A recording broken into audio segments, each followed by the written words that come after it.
Okay, so let's get started. Now, like I said, we're gonna go from beginning to end. So the first thing we have to do, and I'll be working on a Mac. So if you're working on a Windows or PC, try to figure out. They're pretty similar for the most part. So just figure out what would be the equivalent that you have to do to set the project up. But for the most part, I think everything I'll be teaching you is pretty transferable. Okay. So here, let's get started. So the first thing you have to do is, and I'll be showing you now. We're not going to go into a complete terminal command tutorial, but I'll be at least teaching you the few ones that you do need to know in order to navigate around. And again, there's a lot of tutorials on this on YouTube or a bunch of places, and there is a lot of conversation between whether what IDE we're going to be going with. Visual Studio Code, we are going to be setting up the application on Firebase so that we can host it. We can have a database as fast as possible. That is one of the things that you want to always keep in mind when it comes to programming, especially as you're starting to program. The most important thing is not becoming an advanced programmer at first. The most important thing that you want to know about programming is how can you create an MVP or a minimal viable product as quickly as possible. As you scale your companies or as you work on different code bases, you want to be able to understand this. So that's what I want to get through to you. We will be going over some advanced concepts.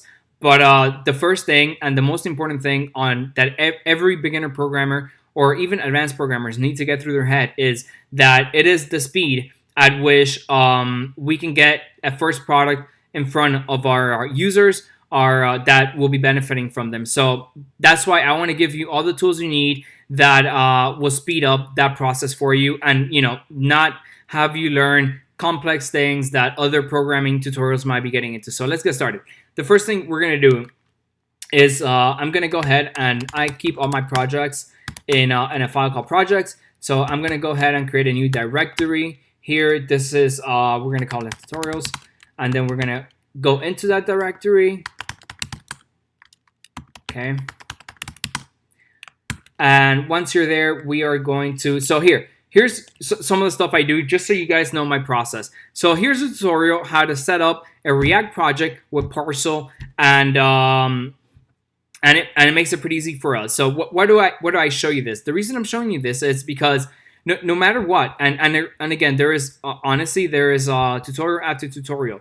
Now when you're getting started on React applications, the first thing that you will come across is whether you want to get into Webpack or you want to get into this, that, or the other, okay? And all those things are important, but the number one thing you want to do is you want to get your site up and running. So how about we do that as quickly as possible, okay? So let's start here, and we're going to go with this tutorial. So again, I go through this every single time. You guys can as well, okay? So let's, now that we have our directory, and we can come here and we can see that we are in the file tutorial. So we're going to create and we can just follow the tutorial over here. So we're going to make a new file, okay, and we're going to call it intro to React and Firebase. Okay, great. Now we're going to cd into that, and now we're there. Okay, great. Now for this tutorial, since we will be working with React, you will need to install Node, and you will need to install Visual Studio Code. So if you want to install Node, just go to Node.js. Okay. And then for Visual Studio Code, this will be the editor we're going to be using, Visual Studio Code. Okay. Great editor. You guys can pick your favorite one. This is the one that all the cool kids are using. So let's go with it. So a Node, it's very, very simple. Just again, I would click on just this download, follow the steps, and it's self-explanatory. For Visual Studio Code, same thing. Just click over here, follow the steps, pretty self-explanatory. Okay, so just download those two things, and you will be ready to go. Then, once you have Node and once you have Visual Studio Code installed, then the next thing we got to do is create or initialize our project. So for every Node application or JavaScript application, we create this thing called a package.json. And a package.json pretty much is where we will install all the packages we need, and we will set up our initial project. And I will show you examples of some that I have set up myself so that you guys can see what a production one looks like. But let's get started. So we're going to say npm init, and we're going to do -y. And the -y pretty much just says yes to everything. So it's going to go through a prompt, and what it will do for you is it's going to create this file. So now that we have that, what I'm going to do is I'm going to open up Visual Studio Code. And then in Visual Studio Code, you see that we have our project. Okay, so that's where we're going to get started. Perfect. Let's keep going through the tutorial. Now that we have created a project, we're going to go ahead and install React. Okay, so over here, we can open the terminal. You can go over here for if you're in Visual Studio Code and then just new terminal. Okay, we can see that the terminal tells us we are inside of our project. Once we are in here, then we're going to say npm install save React and React DOM. Okay, so we're going to save to our project React and React DOM. This tells our project that we're going to be using these tools. And pretty much when you're creating applications, this is kind of the setup of how everything works. Okay, you will install libraries, and the way you install it is npm. So npm, let me just show you npm.js.com. This is pretty much, at least for JavaScript application, the place you can come to find any library that you want to install. And there are, like I said, amazing libraries out there. One of the ones we are using right now, it's React. So we can go ahead and come over here, React.js. This is actually created by Facebook, okay, which is an awesome library. There are other ones, but as you can see, even for React, this, like I was telling you, once you become a programmer, there is this active community, and you can install all these libraries absolutely free and use them in your project, and this will speed up your development time. So get used to and get familiar with npm. It's an invaluable tool. So let's go back to our tutorial over here. Next, we are going to install Babel.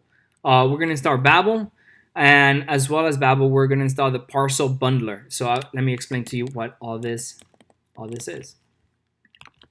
So Babel is a transpiler. Now, JavaScript is a language that's currently it's still in active development, you can say. So what will usually happen is the EC39 community, they're the standards body for JavaScript. So they're the ones that say, hey, this is what we want to introduce into the language. But browsers don't usually update as quickly as the specs do. So what happens is that there are these great libraries like Babel that allow us to use modern JavaScript functionality, and it'll transpile it so that even in old browsers, our code will work. So we don't have to use old, legacy code, and we can start creating our applications with modern JavaScript functionality. And if you're just getting into JavaScript, I honestly would say don't even worry about it. Just welcome the benefits that you get with Babel. So that's what Babel is going to do for us. Okay, it's going to help us write better code and use all the new features of the language. Also, Parcel. So Parcel, it's as another thing that helps us set up our project. So since our project is a JavaScript project, usually this has to get bundled together into one big file. Now, there are many ways to do this. One tool is Webpack, another one is Rollup. There are many tools. But what this awesome library called Parcel.js has done is it allows us to configure our project without worrying about every single configuration in the book. So if you know about Webpack, great. But if you don't, this is what I use to get all my projects started. And again, it saves me so much headache. It bundles everything. You don't even have to think about it, okay? So just take my word for it. Use Parcel. If you want to get more into Webpack, maybe we'll create a tutorial later, but Parcel, honestly, what an amazing team, and they have an amazing product. So Babel and Parcel is what we need to get our project started. And then once we have that installed, let me see if my installation is. It'll take a few seconds, so I will pause the video here, and then we'll continue when it's done. Okay, so with that done, let's move on to the next thing. So the next thing we want to do is we want to create. We're gonna go over here in our folder, and we're gonna create a new file called .babel rc. Okay, and I'm gonna show you what one of my other Babel RCs files look like, so you can and I'll explain this again. Pretty much, you want to get through this. There's tutorials and all this if you want to look into it. Remember, our goal here is to get an application going as quickly as possible. So we're going to try to get through the setup process as quickly as possible, but I will explain to you what you need to know at least at the surface level. So Babel, remember what I told you. It allows us to use the modern features of the language without worrying about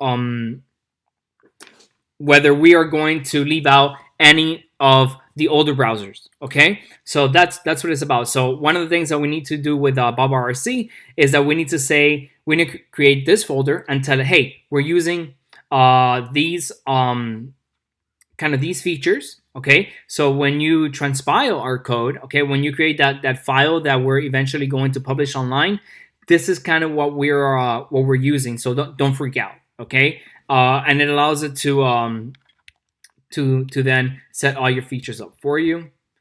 So we are using, and we'll go over this, but again, if you go to the Babel.js site, you can see that there is a bunch of plugins, and it's an amazing resource. So if you want, I would encourage you to get familiar with this. It's fantastic, and honestly, yeah, it's just great. So go ahead, check it out.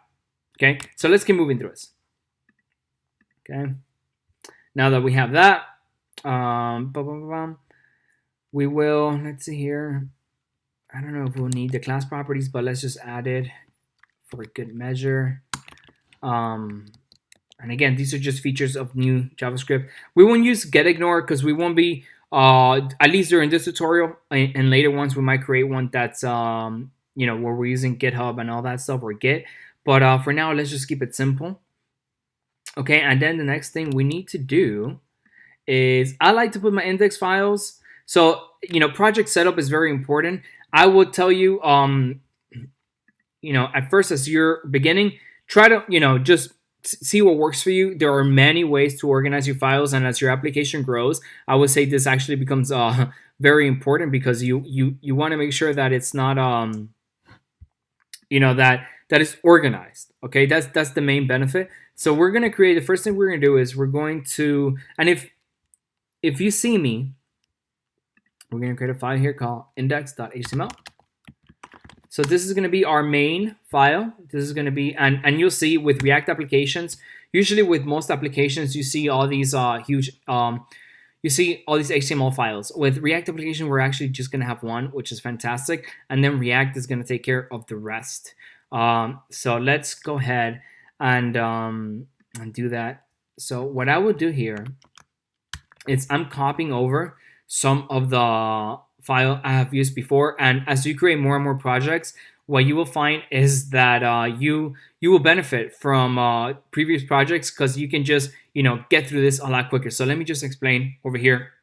And again, this is really not an HTML class or a CSS class, but this is pretty simple, and this is kind of the necessary stuff just to set up your project. So this is, again, a regular HTML simple project setup. You got your doc type, then your HTML tags, your head tags, and your head tags, we're setting our UTFs, viewports, stuff for Internet Explorer, which is everyone's favorite browser. Just kidding. Then we are going to give our application a title. So let's call it React application. Perfect. or let's call it React blog application, okay? Just so we know what we're doing. Then we are going to, we haven't created this yet, so let's go ahead and create another file here called new file, and we're going to say index.css, okay? Again, pretty much just at the root directory. So that's going to be our CSS file. We are going to be using another library called ant.d, which you guys can find it over here, ant.design, ant.design, okay? And then go to components and button. This is going to be the library that we're going to be using kind of to style our application. Now, one of the, and there is another one, so one of the most popular ones is Bootstrap. You guys can use whichever one you want. One of the benefits, again, of doing this, and part of the reason why I want to show you guys all these tools, is this is how we can get applications created quickly, okay? So like I said, this is a great community, and what this team has done is they have created all this all these components, okay? And we'll go over what a component is, but this is a component. A button is a component. A drop down is a component. Anything that's on a website, whether it's an image, whether it's a select, whether it's an avatar, a badge, a comment, all these things are components, okay? And instead of us going out there and creating our own components, we can find libraries that that have already created it, kind of a set of them. And ant.design is one of my favorites. It's minimalistic. I think it gives our application a great look and feel. So that's what we're going to be using. So that's what I have over here. I'm importing the ant library and JavaScript. Then one other thing we'll do is we'll create a div over here, and then you can just do div, give it an ID. I like to call it root. This is going to be the root of our application. And then we are going to say script. We're going to create a script tag. This is going to be where our React application lives. And we're going to put it over here. We're going to create a new folder. Okay. Not a new file, but a new folder. We're going to call it src. And inside that folder, we're going to create a new file called index.js. And while we're at it, we are also going to create a new folder called components. And inside components, it's where all of our React components are going to live. And this will all make sense in a little bit. Okay, but we just want to set up a project. And that's almost, that's pretty much all we need. Okay, let's see here. Let's see what else we're missing. Let's go back to our to the tutorial we're following. If I can find it. Okay. Okay, I can ignore. We have created our HTML index.html, and then we're going to go into, let's see here, into our package.json, and this is beautiful. So remember, the package.json is where all of our libraries are going to, as we install more and more packages, this is where everything is going to live. Also, this is how we start our project, and I'll show you what that means. So one of the things that is awesome about Parcel is Parcel comes with its own server, so we can test locally, and it has hot module reloading. So as we update our application, we will be able to see the changes immediately in the browser. So all that comes with Parcel. Like I said, if you don't know and you're using a bunch of other tools before, and you've never used Parcel before, you're welcome. It's an amazing tool. And if you've never used any of those tools and you're using Parcel, then just don't worry about it, okay? And enjoy the benefits. It's amazing. And don't even worry about what you needed to do before. So again, as you get more advanced in your career as a programmer, you can get into all that stuff, but this is all we need to get started. And most projects at the beginning, honestly, this is what stops most people. Okay, it's the fact that they can't get a project set up and create it. So let's go ahead and let's see something really quickly. So again, remember, we went to scripts. We created a start. So in scripts, and you will see how this works now. But once we have the start, all we have to say is Parcel. Then we have to point the Parcel file to the source, okay? And within source, index.html. So let's go over here and let's see within our source. We have that, and then let's go to the package JSON over here. So yeah, okay. So what we're gonna do, since our index is gonna live mainly at the root level, we don't have to do all of, we're not gonna put it inside the source file for now. We're going to put it at the source over here, and I'll explain a little bit more why that is. Sometimes I put in the source file. It depends how you want to organize, but for this project, we are going to just leave it at the root level, and that'll be fine. So we're just gonna say parcel index HTML to keep things simple. And let's just do npm run start, and let's see what we get. Okay, so Parcel is going to bundle. Okay, this is what bundling looks like. And as you can see, Parcel went ahead and created this distribution file for us. And if we look in here, let's just wait till it's done, and then I'll show you what happens once it's done. Okay, so now that it's done, let's look inside the distribution file. And Parcel has gone ahead and taken our index.html, everything we set up, and then it created this distribution file, and it's going to serve our website from this file over here. So let's see here.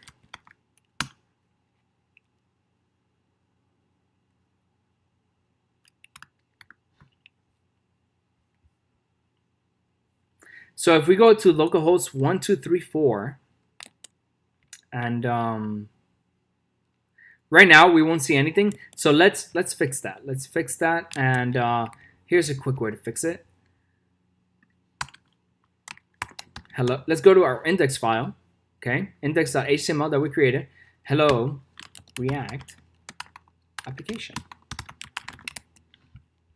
And then once we save, Parcel will, and then we'll save it for us. Then we go to localhost 1234, and we see hello React application. And just like that, we have our React application set up. And wasn't that simple? So let's see if we're missing anything else before we move on. Okay, so now with that behind us, there is just a few more things that we need to do, which is we're going to add hot module reloading. So this will allow us to, once we have our application running and we make any changes, we kind of want to see the changes happening and updating on the browser right away, okay, without us having to refresh or anything of that. So let's go back again into a Babel RC file, okay, and we're going to install the presets, which is preset environment and preset React. We already have both of those. Class properties, we've already installed that, and then we are going to install our final plugin, which is the React hot module reloading. Okay. Finally, let's go into our index.js file, which there isn't much there right now, but we will have this file. This is where our React app will live. And now we can run again npm run start.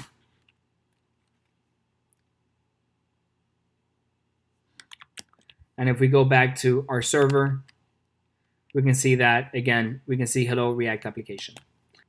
Okay, so now that we have most of our projects set up, the next thing that we need to do is that we're going to go into index.js. Remember, it was in our source folder. And let's go into index.js, and we are going to import React.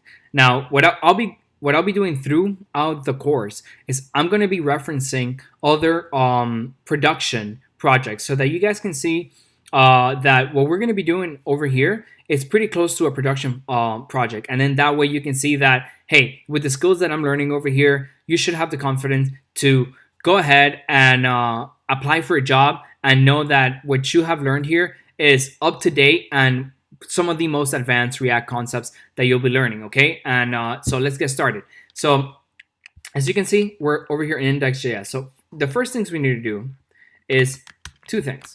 We're going to import React, and we're going to import React DOM. So the React library, it's what they like to call, is just the view. So what does that mean? What does just the view mean?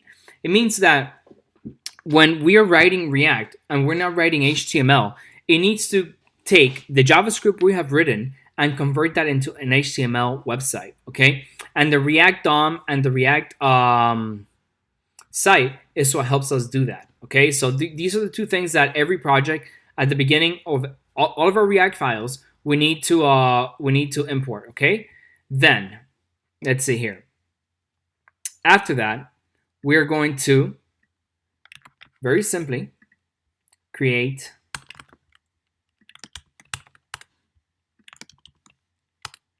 two things. So the first thing, and this is all that is necessary to actually render a React app. So let's separate this into two parts. Okay. So the first thing we're going to do, if you remember, let's go back over here to HTML. So if we look into our HTML file, we created a div over here called root. Okay. So in our index file, we're going to say var root element equals, and then we're going to get a reference to that element. So the way we do it is we're going to say document.getElement by ID, and then what was the ID we gave it? We gave it the ID of root. So that allows us to say, okay, that's the element. So now we're going to say React DOM, okay, React DOM, which we imported up here. Okay, so since we imported it, now we can use it. It has a render property. So we're going to say, hey, render this app that we haven't created yet. We're about to create this component, and that'll be our first React component. But we want to render, once we create it, where do we want to render it? Into this root element. So we're going to say, hey, anything we write here, we want it to go in here. Okay, and that's kind of where it's going to live. So if we were to do the following, if we were to do this, okay, and let's go ahead and just remove this for now. Okay, we're not going to render anything. We're going to keep things how we had it before. Okay, and we go back to our server, which is in localhost. We're going to see hello React application. And where is that hello React application from? It's over here in root. Okay, so that's where our app is going to live. Okay, most of our app is going to live right in there. Okay, so that's kind of what we're doing. So let's go back to index.js, which is in our source file. And then what we're going to do is we're going to say const. We're going to create a constant, which is very similar to a variable. And we're going to create it and call it app. Okay, now this is a function. So in JavaScript, the way you write functions is const app, okay, equals, and then this is the function sign, the arrow sign. We're not going to pass anything, but usually most components, we can pass a props argument to it. And we will see what props arguments are in a little bit, okay? And then let's just do something very simple. We're going to create, let me just change this to React. So we're going to create, so this is what JSX is. So if you're familiar with HTML, then React is going to become, it's going to look very similar to you, because essentially what we're going to be writing is we're going to be writing HTML. And this is one of the big benefits of React versus using something else like Ruby, where you have to use, you know, some other language, or you have to use the MVC model. So let's do a div over here, and then in that div we're going to say hello from inside React. Okay, so that's it. That's our app. Let's say, you know, very simple application. All it has, it's a div. And let's give that div an h1 tag.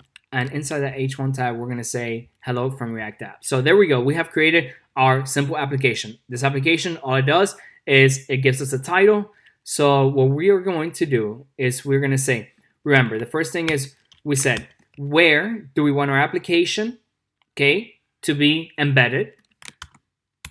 Then we're going to say React DOM, okay, render our app, which is over here, okay, and the way you write a component, so we created a component, the way you actually use it is you call it, and then just like an HTML tag, like a div tag or an h1 tag, okay, and this is a self-closing tag, but this will be the same thing as doing this, okay, so because we don't need anything to be there, we're just gonna do a self-closing tag, and then we're going to say, hey, render that component in our root element. Okay, and then let's go back to our server.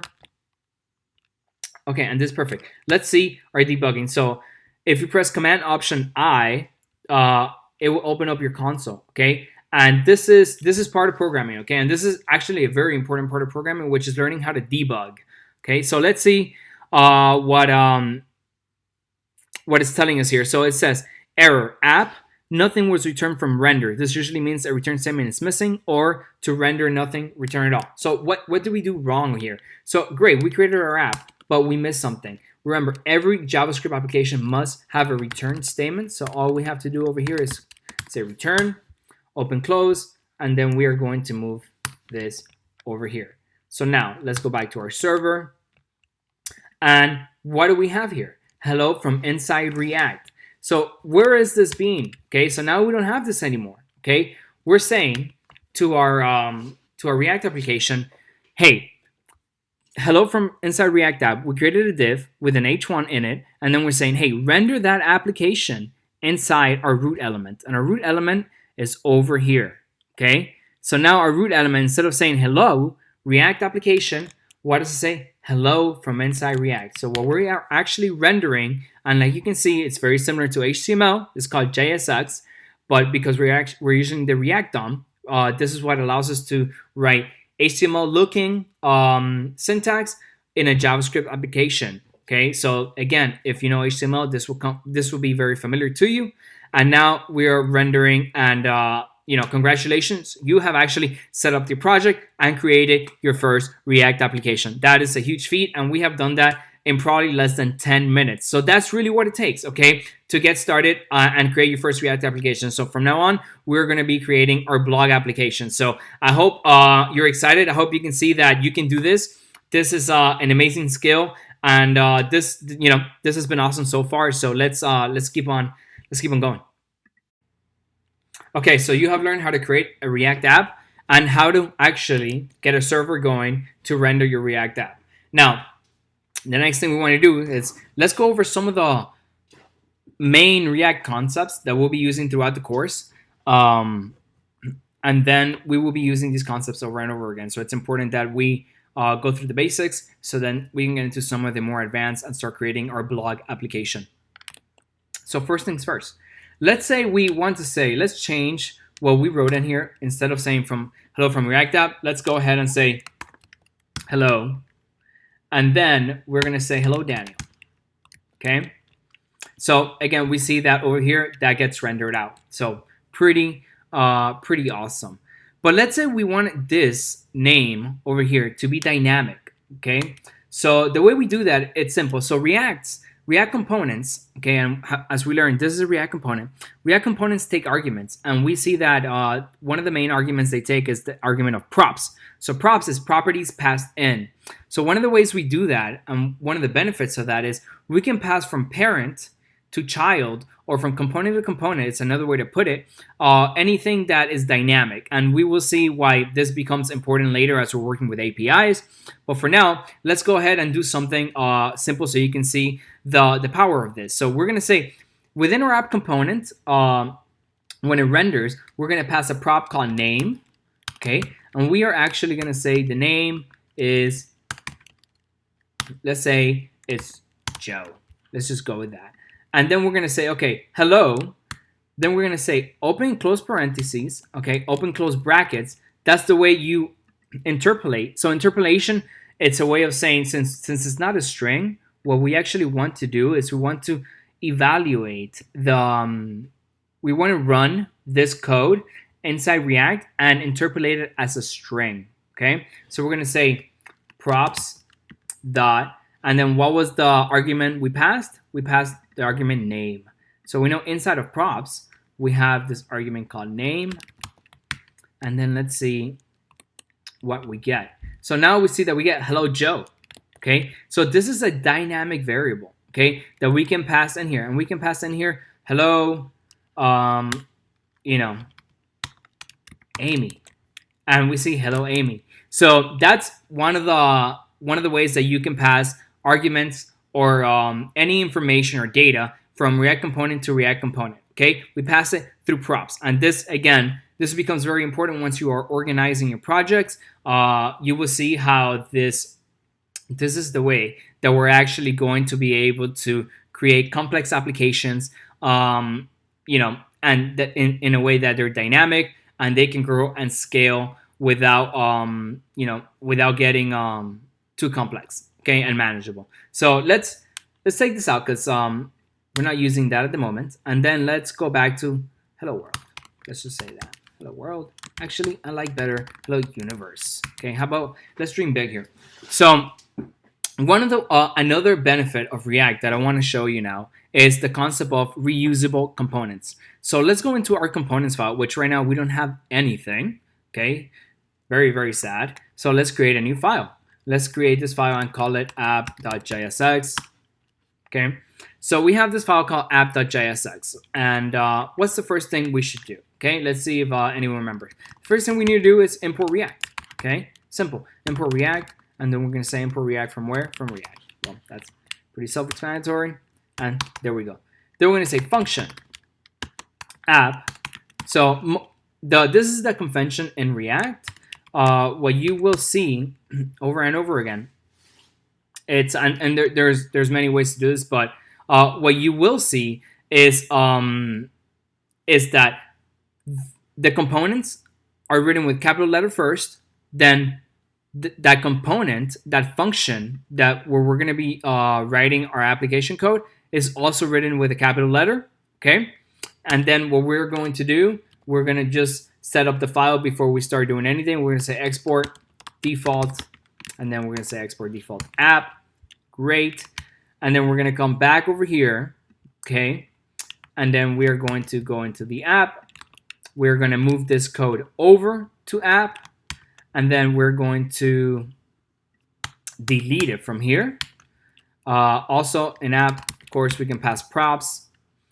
And let's go back into index now. And in index, what we're going to do is we're going to say import app from, and then we gotta say components, and then which component do we want to import? The app component.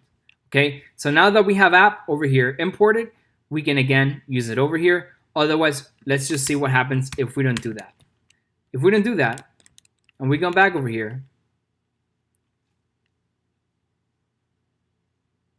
we're going to see again just what was written in our index. Okay, hello React application. But we see that our app, okay, in our index.js, our app, and it didn't give us an error. Usually we will get an error, okay, because we are rendering something that doesn't exist. Okay, we haven't imported it anywhere. So as soon as we import it, okay, let's see what happens. And then we get back again, hello universe. So now we have, it's called refactoring. We have refactored our component that was over here into a component called app. And we will see why in a minute. This is a great way to do it. For organizational purposes, we want to keep all our components in one place and our index in another, just so that we are organized, okay? And again, there are people that have all sorts of methods, and there are tutorials for how to organize your React app.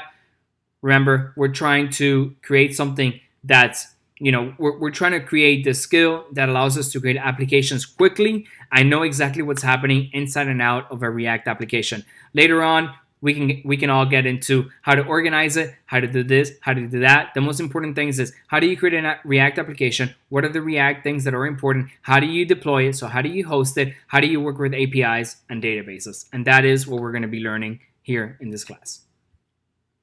Another thing I want to draw your attention to is that in our app.jsx file, we did not import, as we did in our index file, the React DOM. Why not? Well, because the React DOM, we only need to use it once to render out our application. And our whole application is going to be rendered out through this one file. And we will see how that happens. But that's kind of what all we needed to do over here was import React. And then that allowed us to, we didn't need to import React DOM. Okay, so I just wanted to draw your attention to that because some of you might be wondering, hey, we imported React DOM over there. Why not here? All we need over here is React because we will be rendering our app over here through the React DOM. Okay, so that was why. Okay, so let's think about this for a minute. If we're creating a blog application, what should be the first thing we create? And again, it's up to us. But why don't we create a new component, okay? And let's call it post, and this is going to be in plural, .jsx, okay? Again, we're going to import React from React, okay? Then we're going to say function post, okay, props, okay, return. This should start to become familiar to everybody, and then export default post. Okay, perfect. So that's our, kind of general setup for everything. So now we're gonna create, and this is usually my way. So I usually create a container div. So we're gonna say div class name. So in React, unlike HTML, which you just write the class if you want to style something, over here we're gonna be using, React actually uses the keyword class name. So we're gonna say this is the post container, and even if we're not going to use it now for CSS purposes, maybe later we do, but either way, it's nice to have a container around it. So one of the things I want to show you now is, now that we know how to import components and all this, the next thing we need to do is let's import our post, and let's start doing a few things. So let's go over here into our design library, and let's go into, what do we want? Let's create a page header. Okay, a page header, perfect for our post. Let's create something simple. And this is the great thing about ant.design. They have created an amazing documentation. I absolutely love their site. I use it all the time. I encourage you all to get familiar with it. But again, if you like Bootstrap or other ones, that's fine too. Just use whatever you like best. But we're going to be using Ant for this one. So again, Ant kind of tells you what you need to do. So, they tell you, hey, import the page header if you want to use it. And then all you need to do is, we're going to copy this code. Okay. And then we're going to say page header. Okay. So we've imported it and now we're using it. Okay. That's kind of the pattern. You import something and then you get to use it. So we're going to style it. So they give us their styling, and you can change this, to do whatever you want. So it's, again, if you know CSS, and this is not really a CSS class, but you can style it however you want. So we're going to create the onBack function. We're going to delete that. We won't need that for now. Let's call this, instead of title, we're going to say this is going to be the post, and then a subtitle. For now, let's not have the subtitle. But if you go to Ant and then you go all the way down here, they tell you all the options. So as you can see, we could have had a title, a subtitle, a ghost, and they tell you, kind of what you need to do, if it's a Boolean, whether it's true or false, an avatar, a back icon, tags, extra. So it tells you all the things that the component can have. And as you remember, to components, we can pass properties, and that's what these are. These are properties that we pass to these components, okay? So now that we have created the post component, and inside the post component, we have this page header. So a very simple component as of this moment. What do we have to do next? Okay, what we have to do next is we have to go back to app, and inside of app, we're going to go import, and then what are we going to import? Okay, so we exported the post. So what do we import here? Post. Okay, where are we going to import it from?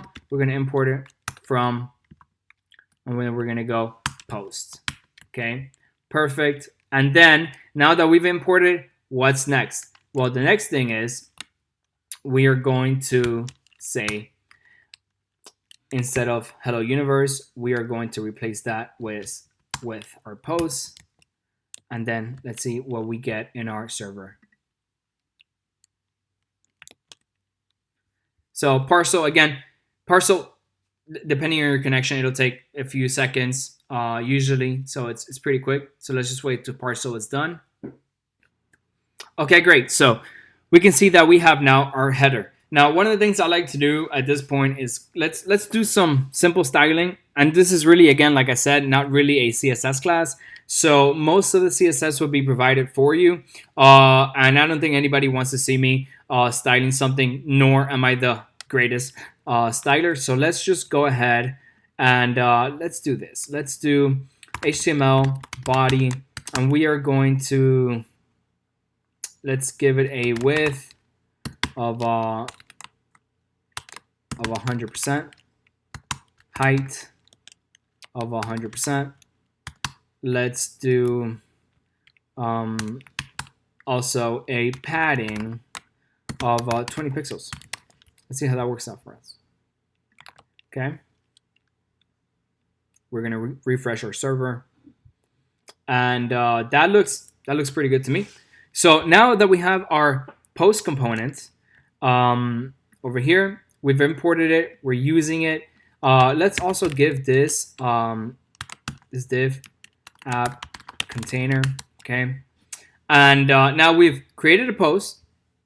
Okay, and we created a header. Now another thing that's a good idea is let's create a div, and then let's put this page header inside that div. And again, this, we might never use these divs, but it's also good. It's always good to have page header container. It's always good to have these divs because later on you might want a handler for your styling, and this is what actually allows you to do that stuff. So I always put my things into div, and it's a good way to keep things organized. Okay, so next thing we want to do is let's create a different div, and then we're going to say class name. Now what are we going to put here? In here, what we're going to put is we're going to say post.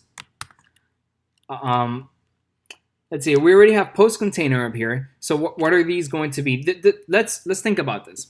If you're in a blog and these are going to be, let's call these the articles container. Okay, articles container.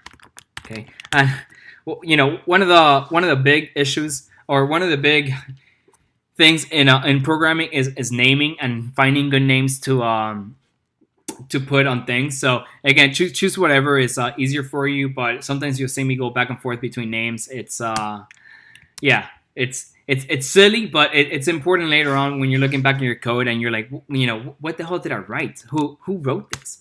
And guess what? It was you. So here we go. So now that we have our articles container, let's do one. Okay. So we have the articles container. Let's create another div. Okay. And then we're going to call this div article. So this is a singular article container. Perfect.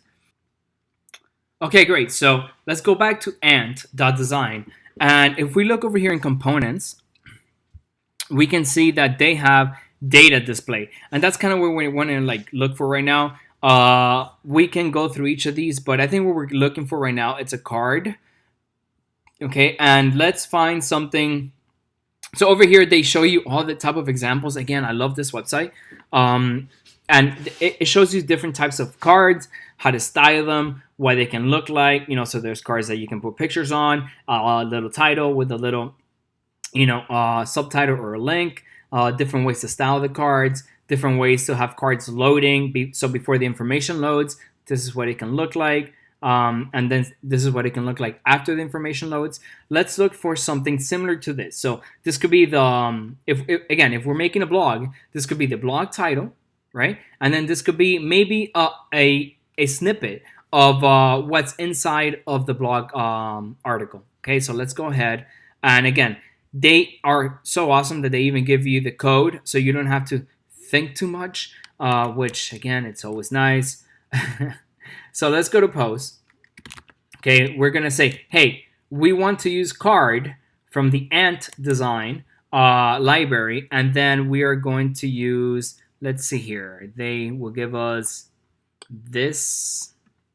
This is kind of what we want over here. Okay, and then let's see how that works out for us. So we're gonna come over here. Let me just organize this, and let's see if that works. So there you go. That's so now we have page title, and here we can see that we can have our post. And I think our blog is kind of a little wide, so I'm gonna go ahead and I'm gonna say let's do the width to, let's do, you know, 970 pixels, and then let's do this. Let's do, instead of padding, why don't we do margin 0 pixels auto. Okay, let's see what that does for us. Let's see if it makes it. It's just I think it's a little bit too wide. That did not work for us. That is not what we wanted. Okay, so the HTML on the body. So here's one thing we can do. So let's leave that at 100. And again, such a big part of programming is learning how to debug. So that's part of why I want you guys to also see me doing this. It's not that, you know, we will never make errors. Is the fact that in programming, learning how to fix the errors, learning what to do when something's not working the way you want, that's a huge part of programming. So getting used to that, that's part of the whole process. So what we're going to say here is the app container. Remember, everything is included within the app container. So what we're going to say is, okay, we want that app container to be a width of 970 pixels. And then what we're going to do is we're going to center it. Margin 0 pixels auto. That will get it to center. And there you go. See, that's more along the lines of what we wanted. Perfect. So let's also do a margin top, kind of so it's not snug against, you know, kind of the edge of the screen. We want to do like 20 pixels. Okay. And again, this is, you know, it's kind of like whatever you like. When you're making your websites, you are free. So because we have the margin, we have to put the margin top at the bottom of this other margin that we made. So that should give us the margin top that we're looking for. And now we have our article, kind of a link here that we'll be using a little bit later. Then we have the blog title and then some content. So let's go over here and let's look for lorem ipsum. So if you don't know what lorem ipsum is, pretty much it's gibberish that programmers use to generate, you know, to mock out content. So before you have any real content that on your site, this is called lorem ipsum, and it's essentially just that. It's just gibberish, okay? So we are going to generate 2 paragraphs, let's say, as the snippet, and we're going to generate some lorem ipsum, okay? Okay, and then this gives us exactly that. This gives us just literally gibberish that we can put, and we are going to go to post, and we're going to paste our gibberish. Fantastic. Okay, now this is a little, let's wrap it, because otherwise in between some p tags, okay, so these are paragraph tags. Let's wrap this between p tags, and yeah, that will make it so that later on we can, so that it's styled a little bit better. Okay, so there you go. Over here we are going to say card. Let's see here. We're gonna change the title to inner card title. Instead of this, we're gonna say article title. Later on, we will make this dynamic. For now, we just want to make the we just want to mock it up. And what we are going to do is we're now going to refactor this out into its own component. Okay, so each article, each post, essentially, we want to create a new component, okay? And then we're going to say new file. We're going to call it post. Instead of posts, this is just a singular post, .jsx. Okay, so what we're going to do here is we're going to say import React from React. Okay, great. Then we're going to say const. What are we going to call this? Post equals props. Okay, open, close, return. And then we're going to export default post. So let's see. Now, why did we do this? Okay, what we want to do now is we're going to show you how to create. Remember, we learned this before. This is how to create reusable components. So one of the benefits of React is instead of having to duplicate all this, you know, all the time and having all these big view files, we can componentize everything. And then that allows us to create reusable components and keep our views nice and clean and organized, okay? Which again, in a small project, it might not matter as much, but as projects grow and grow, you wanna make sure that your projects are organized. As you start working with teams, you know, you wanna make sure things are organized, because that's the only way that, you know, because otherwise, I mean, a year later, once you look back at your code, you're not gonna understand it. And remember, the most important person in your programming, it's future you. Okay, so future you comes back and looks like this code a year from now, and it's like, I have no clue where anything is. So it's important to keep our code organized. So now we are going to move post, and we are going to, again, let's see the things that we're going to use. So we have to import. We're going to import. We won't need the page header here. Okay. Let's, again, create our div. This is going to be called what? What is this going to be called? Okay. We're going to call this post container. Okay. Perfect. And I think we call it articles container. So article container. I think this will be the article container. Yeah. Let's call that the article container, because the post container we'll be using later for the full post. So now what we want to do is we're going to want to get all this out of here. Okay. And we are going to paste it here. Okay. Again, article container. So now we have no post over here. So our post is gone. So now what do we have to do? Okay. Same thing. We're going to go import post from where? From post. Not from app, from post. Okay, great. So now let's see if we can get it back to how we had it. Post. Okay, let's see if we made a mistake here. So page header is not defined. Are we using page header anywhere here? Does not seem so. Are we using page? Okay, yeah, no. Page header. Okay, that was. And now we have our app back to how it was. So now we have taken post out of here. Okay, created a new component called post, which is essentially the same code we had over there. But we will see in a little bit the benefits of having things componentized in this way. Okay, so now let's just see what happens if we do like 3, 4, 5 posts. Okay, there you go.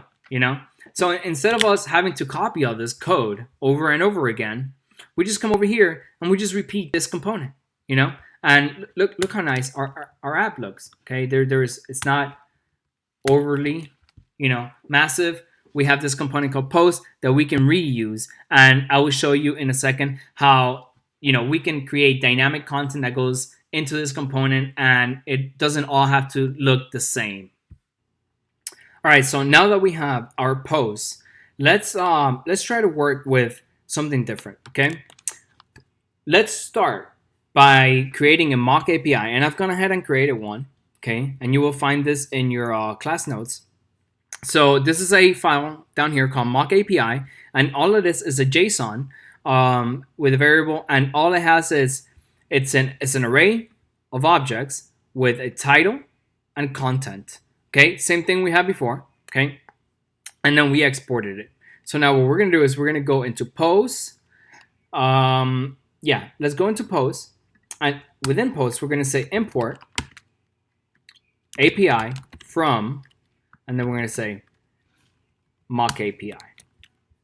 Okay, great. So what do we want to do here? So one of the things we definitely do not want to do is we don't want to be doing this copy paste thing. Plus, it's pretty static. Okay. One of the things we want to be able to do is we want to be able to pass down information from one component to the next. This is what makes React so powerful.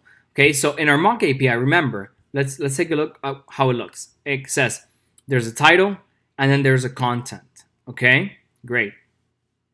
Title and content. So that's what we want to remember. Okay, and it's an array of objects. So let's go ahead and also import into here. Import underscore from Lodash.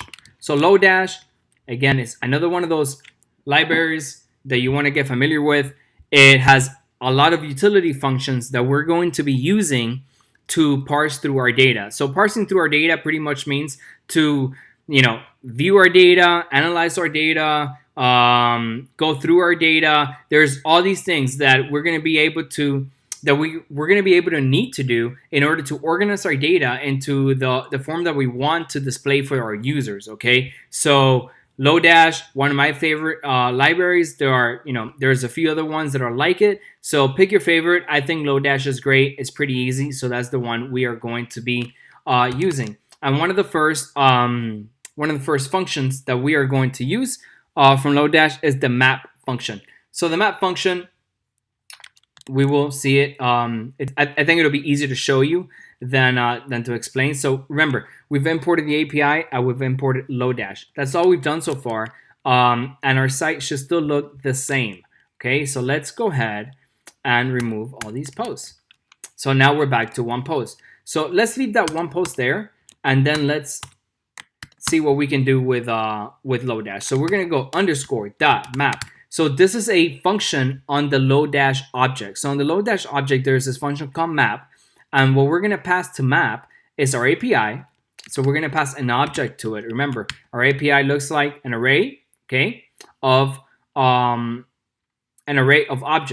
So what we're gonna do in map is gonna say we're gonna pass the whole array, and then what map is gonna do is going to tell us, okay, we're gonna go over each and every single one. So we're gonna go 1, 2, 3, 4, 5, and as many as there are in the collection. Okay, so we're gonna put a collection here. So we're gonna say, hey, I want to go over a collection one item at a time, and then you can give one of those items a name. So let's just call this article. Okay, now that we have given it a name, so now we know as we're mapping through it, each of these things that we're going to be mapping, it's an article. Okay, so again, we're going to go ahead and return. And what are we going to return? What do you think we're going to return? Well, let's first and foremost, let's return just the post. And back just like that, we have again as many posts as we had before. So we can delete this post over here, and we can see that working with an API, and again, this is just a mock API, but in a little bit we're going to be working with the real one. So I just wanted to give you a feel for how it is. We got a collection. Okay, now that collection, we say, hey, we're going to map over that collection. Now remember, whenever you want to interpolate, which is evaluate JavaScript, and you're using JSX, you first have to do open and close parentheses. Then you can write JavaScript inside of that. Okay, so we're going to say underscore map. We're going to pass our collection, which came from our API, which we imported up here. Okay, now that we have access to that, we're going to say, hey, now we have each article, and we haven't used it yet. I know that, but for each of those articles, we want to render a post. Okay, perfect. Now let's do a few more things. So remember, an article is going to be each of these objects. That's what article is, and we can prove it. So let's open close parentheses and then just say console log article. Okay, so now if we go back over here to our blog post, we're going to see that in our console. And again, you can open the console with Command Option I, Command Option I, Command Option I. Okay. And if you go to View, you can also go to Developer and then JavaScript Console. Okay. Or Developer Tools. Go to Developer Tools and then go to your console. So in Developer Tools, there's a few things. Okay. We're using right now the console. So for each of those, we can see that although we haven't used it, for each of these articles right here, as we map through it, okay, we map through the whole collection. So we can see that in the map function, we do actually have access to each individual one. Okay, so that's what they are. Perfect. So let's remind ourselves. We have content and we have title. Okay, so let's go over here and then we're gonna say, remember, we can pass properties to each of the components. So we're gonna say title. And what's title going to be? Well, title is going to be article.title. Perfect. And then what else are we going to pass? Well, we're going to pass content. And then content is going to be article.content. Perfect. So let's put this over to the side. And then let's go back to post. So now in post and props, let's see if we can actually just change the article. So over here, the article had, let's change our first article name so we can see the difference. So this is the first article, okay? First article. And then what we'll do is we will just change the title so we know we're actually dealing with different ones. Okay. Okay, there we go. So we got first, then we got second, then we got third, fourth, and fifth. I don't know if that's spelled right. I think it is. Let's look it up. Is that how you spell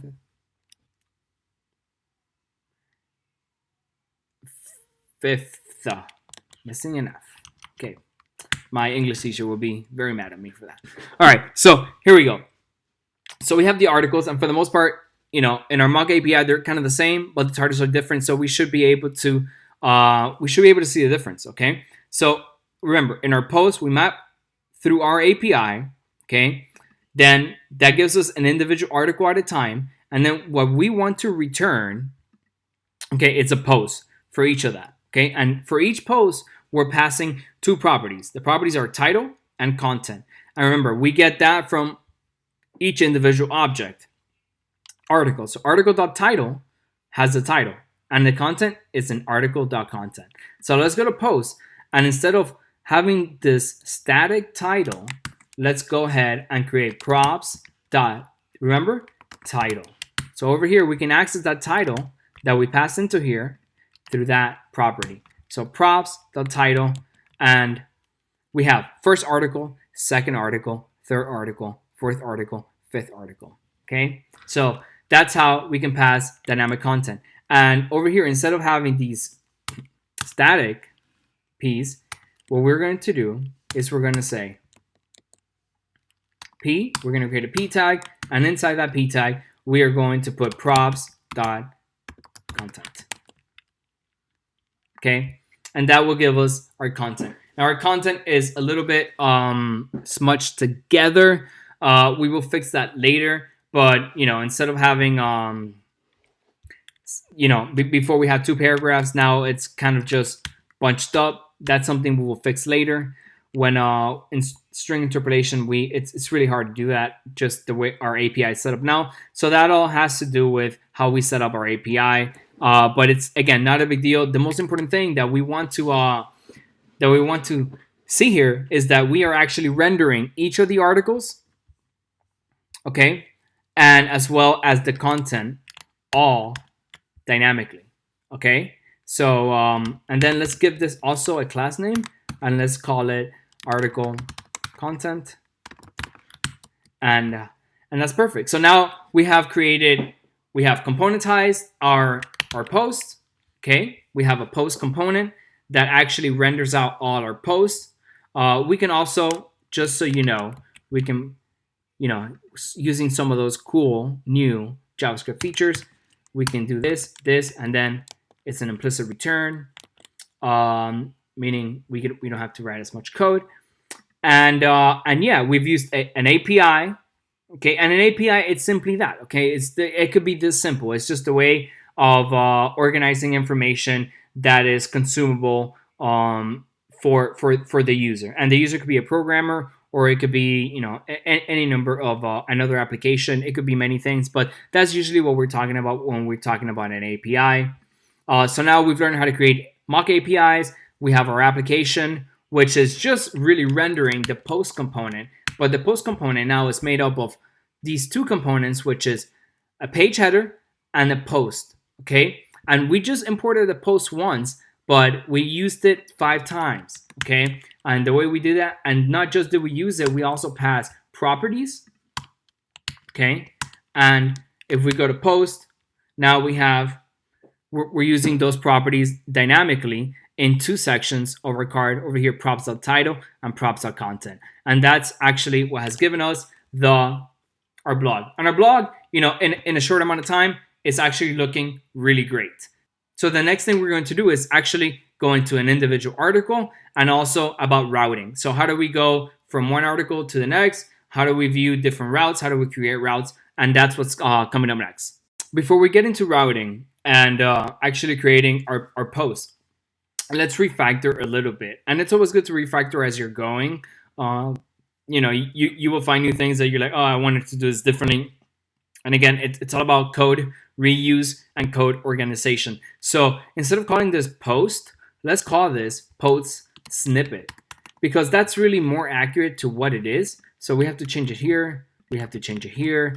We have to change it here. Okay. And then we have to go to post. And then what we want to import is not post, but post snippet.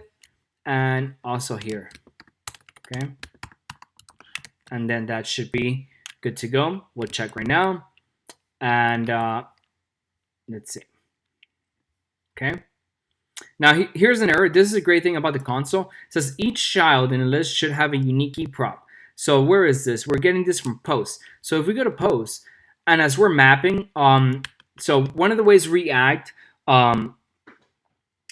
optimizes for re-rendering and their internals is that they know where everything in the DOM is, so that they're able to replace. And there's great tutorials on this about immutable data structures. We won't get into that, but React under the hood pretty much is using an immutable data structure.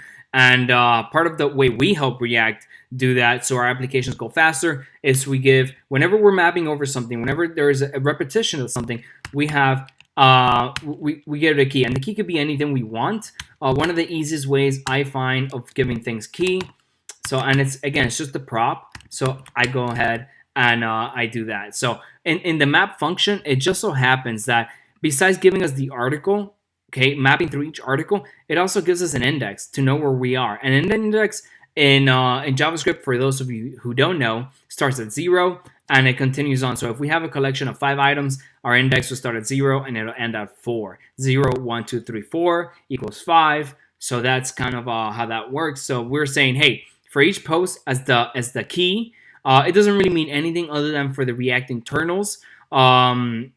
Just use the index. The index is fine, and then that way React knows that, hey, this is an individual. Which of them are the individual ones, and it can recognize them and make optimizations for our code. So that's a good thing. And once we do that, we can see that we have no more errors. Okay, so that's kind of what we want. So the next thing, okay, let's talk about routing, and let's talk about actually going into a post. So the first thing I think would be good to do is let's create another component. Okay, so that's usually the best way to go about this, and then go from there. So we're going to go into, let's go into app. Okay, and let's import post from post. Now, of course, we don't have this created yet, so we're going to go into components, new file, post.jsx, and then we're going to say import React from React. Okay, then we're going to say const post, and you should all be pretty familiar with this pattern by now. Okay, and then we're going to say export default post. Okay, then what we're going to do here, so we're going to say return and div class name, and then this is the post container. And now if we go to post snippet, I think article container, let's just change this to post snippet container. That's better. And yeah, so post snippet container, and let's just say hi. Okay, so once you get some of these errors in your terminal, just try to restart the server. So one of the ways to do this, Control-C will exit out of the current server, and then just run npm run start again. This usually happens when we create a new component that it's not in kind of in the bundle. So it's like, oh hey, I don't know about this file, so it gives you an error like that file doesn't exist. It just hasn't recognized it yet, and so just restart your server and then start it back up, and it'll recognize it. So here we go. If we go up to app, now the thing is, we just, instead of post, let's go to post, and we should see, instead of everything we had before, what are we going to see now? Let's see. We're just going to say hi. We're just going to see hi. Okay, so and the main reason is because in post, that's all we got. Okay, so let's actually copy over some of the stuff that we want to use again, because I think some of it we can reuse. So over here, we're going to use the page header. Now, what do you think is going to happen if I just copy and paste that code from one to the next? We're going to get an error. Okay, now why do you think we're getting that error? It says page header, and that's why this is so important for debugging. Okay, so whenever you have an error, go to your console and then see what it says there. Okay, so it says uncut reference error, page header is not defined.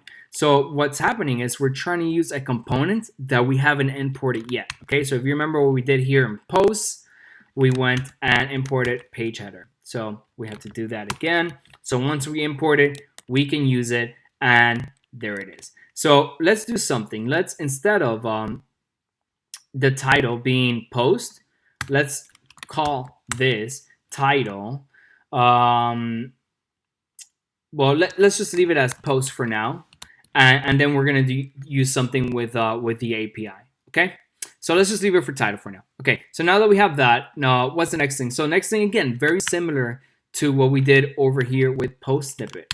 Okay, so let's get a card. Okay, that worked well for us, and then let's do post. This will actually be the post content container, and let's see if we have. Yep. So this will be the post content container. We're gonna have a card inner. Let's do the title of this card. Actually, let's go back to card, because this will be a little bit different, right? We don't need the header and the content. What we really need is a very simple card this time. Let's see, something like this, or maybe even like this, because all we actually want to show is the content of our post. Okay, so let's do that, and let's replace that with that. So again, we are going to get an error unless we import card. Let's import that, and now we have that. So let's take the style out, okay, because that we don't want it to be 300. We want it to be full width. And another way, by the way, if you're in React, so there are two ways that you can style components. One is the way we've been doing it, and the most common way is creating class names, then going to index, and over here you can import it. And that's pretty much the regular HTML CSS way. But in React, you can also, each component or anything, any tag, just like in HTML, all you got to do is put in the style, and then you can write inline styles. So let's do a margin top. So the way you do it, instead of, so in CSS, you usually do a margin top. But in React, since we're writing JavaScript, we're going to do, it's camel case. Okay, so it's margin, okay, and then top, camel case. So again, that's kind of the convention, margin top, and then we're going to say 20 pixels. And again, just, you know, that gives us our content. So let's go ahead and create some more gibberish, or in other words, lorem ipsum. Okay, and we're gonna generate lorem ipsum. Great. So let's put this over here, and let's just paste that, and there we go. Okay, so now that we have our post, the next thing we want to do is we want to see if we can get this looking nicer. You know, although we have this block of gibberish, it will be nice if we can style it so that it's you know, it's like a paragraph for paragraph. And as you can tell in our content over here, this is kind of what we want. We want this this same structure, but we need to find a way to get this block, okay, of code to look kind of separated into p tags, okay, because p tags is the way that HTML organizes our content so that it's at block level, okay, so just like a paragraph, okay, that's kind of what we want. We want these things to be paragraphs, and right now they're just a big block of, like, you know, it's just an intimidating block, and we don't want our users to view it this way. Okay, so let's see how we can achieve that. So the first thing we want to do is let's move this out of here, okay? And we're going to come up here, and then we're going to create a variable. Let's call it content, and we're just going to paste it up here, okay? So great. So we haven't done much now. So what, you know, one of the things I like to teach while I'm programming, and, you know, most, I don't know, most tutorials that you see out there, sometimes they don't like to see you or show you how the debugging process works.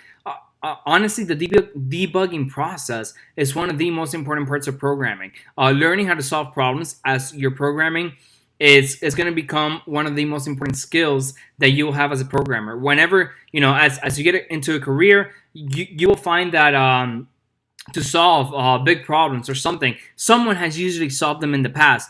And again, because programming has such a great community around it, you will usually be able to find someone who has done it or can guide you in the right direction. Okay, so let's go over here and I'm going to show you something. So we found something that might work for us, but let's see what I searched for. So I went to Google and I went JavaScript how to dynamically add p tags for line breaks. Okay, and like I said, that's kind of what we want, right? We want in between each of these line breaks, okay, to be a p tag, because then that way HTML knows what to do with it and make it look nice.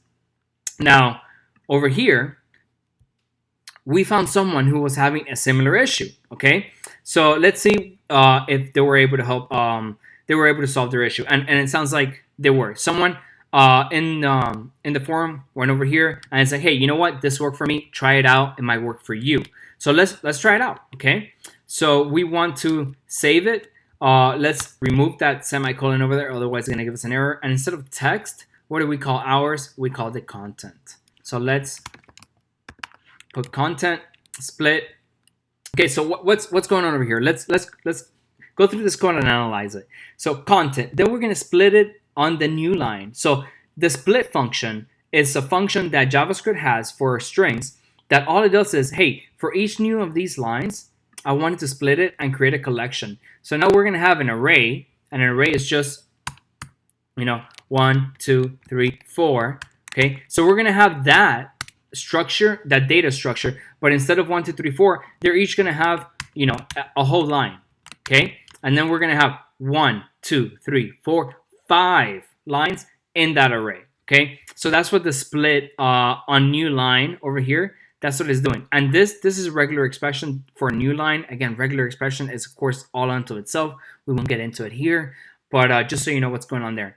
Then we're using a function that we're familiar with already, the map function. So remember, since we have that collection, what we want to do is we want to go over the collection, okay, item by item. So we're going to say, hey, for each of those new lines that you created, map over them. And map over them is just saying go over each of them, okay, and over each of them. And then instead of calling this item, let's create a more descriptive term. Let's call it paragraph. Fantastic. Let's give this an IDX. That's, remember, the map function gives us the individual item plus an index to keep track of where we are. Let's and the index, we can use it for the key, and then over here we will say paragraph. And let's see how our application looks now. And there you go. Just like that, we have an application that now looks much nicer. Okay, when our readers read this, it's split up into sections that can be read and not just a big block of gibberish. I mean, we still have gibberish, but it's much nicer looking gibberish, and that's pretty cool. Okay, so we have that. Now we've learned a lot. Okay, so now we have our post, now we have our content, and everything is looking nice. So what's next? Okay, so the next thing we want to do is we want to be able to go from, how do we go from the posts that we had before into the individual post, okay? And that gets into the concept of routing. So routing is just HTML links. So how do we go from one view to another view? And specifically, how do we do it in React? So for that, we're gonna use a new library called Reach Router. So Reach Router is a great library. There are other ones called React Router. This is a great team. I think some of them actually came from the React Router team, and they created this great library. Now, one of the reasons why I'm showing you this library, and one of the things you want to look when you are actually looking into libraries, is that it has good documentation. This has been tested in production, so it's not something new, and it's something that we can use. And again, it's a library I love, I've used, and I think you'll love it too, and it'll make it really simple to do what we need. So let's go back to our code, and I want to show you something, okay? So I've gone into one of my previous projects, and this is one of the nice things also, as you start programming more projects, that you will have this kind of a file that you can rely on for reference. And with that file of reference, I want to show you kind of what we're leading to. So we have the router here, okay? And then with our router, that's what's going to allow us to create all these different navigation, so we can go from one place to another and create those links, okay?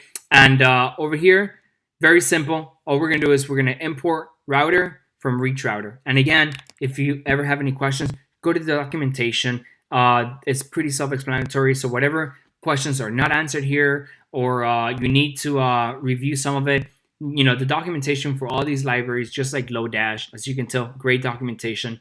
Just like Ant.design, great documentation. And Reach Router, it's no exception. So again, read the documentation, get familiar with it.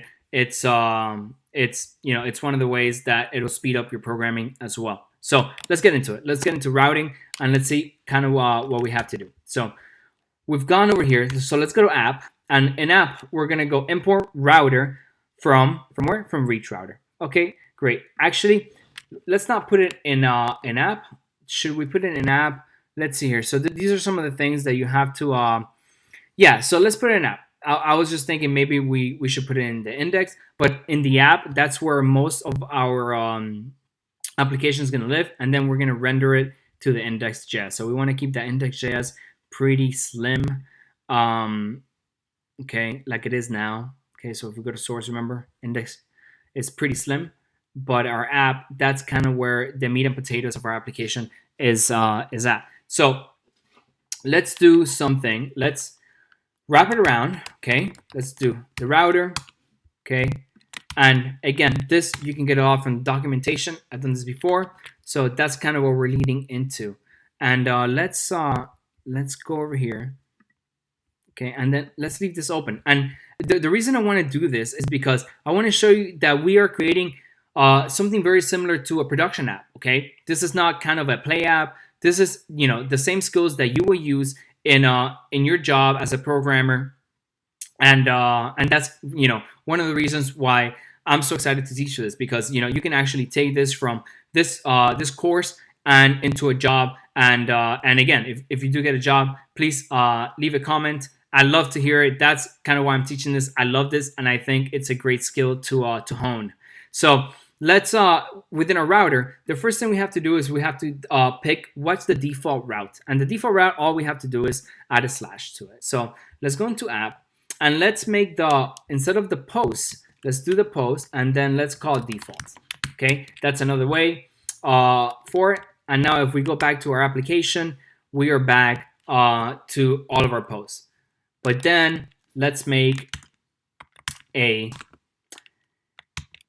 let's import another component that we already have over here. And instead of making this the default, the way to create your routes is you have to pass a property. And what's that property? That property is called path, and then you get to call it whatever you want. So we're gonna say path, and the path is post. And over here we can use something like ID. I think that's a good idea. It allows us to know what post we're in, and when we're working with an API, this will come in handy. So we're gonna say post, but instead of being general, it's like which post is it?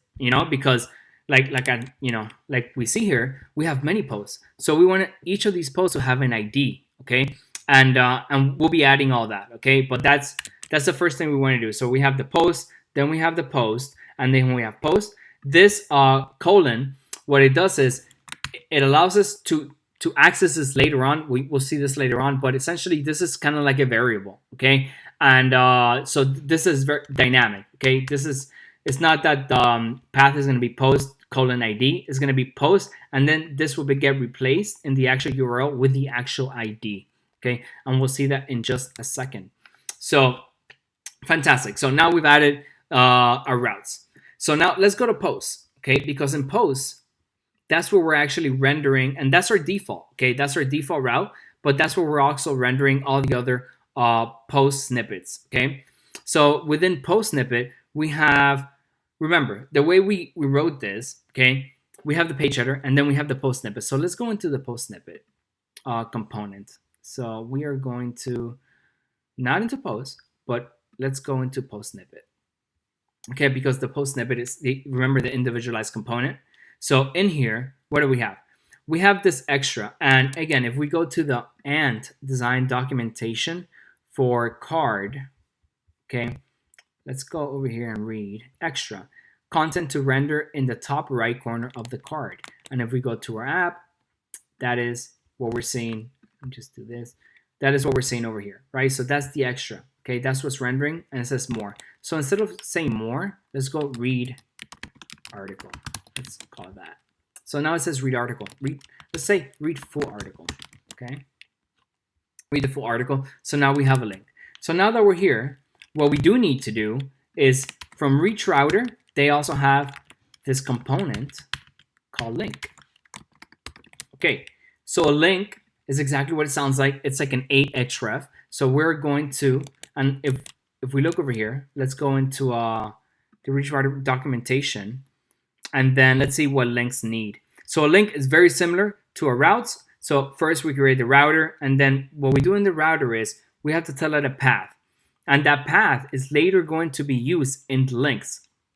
Okay, so as you can see over here in app, although these two components show up like they're rendering at the same time, because we have the router wrapper, what the router does is it shows just one component at a time, and that's what creates our views. Okay, and now we're going to see that in action. Okay, so let's go to post snippet, and then let's replace this with a link instead of an href.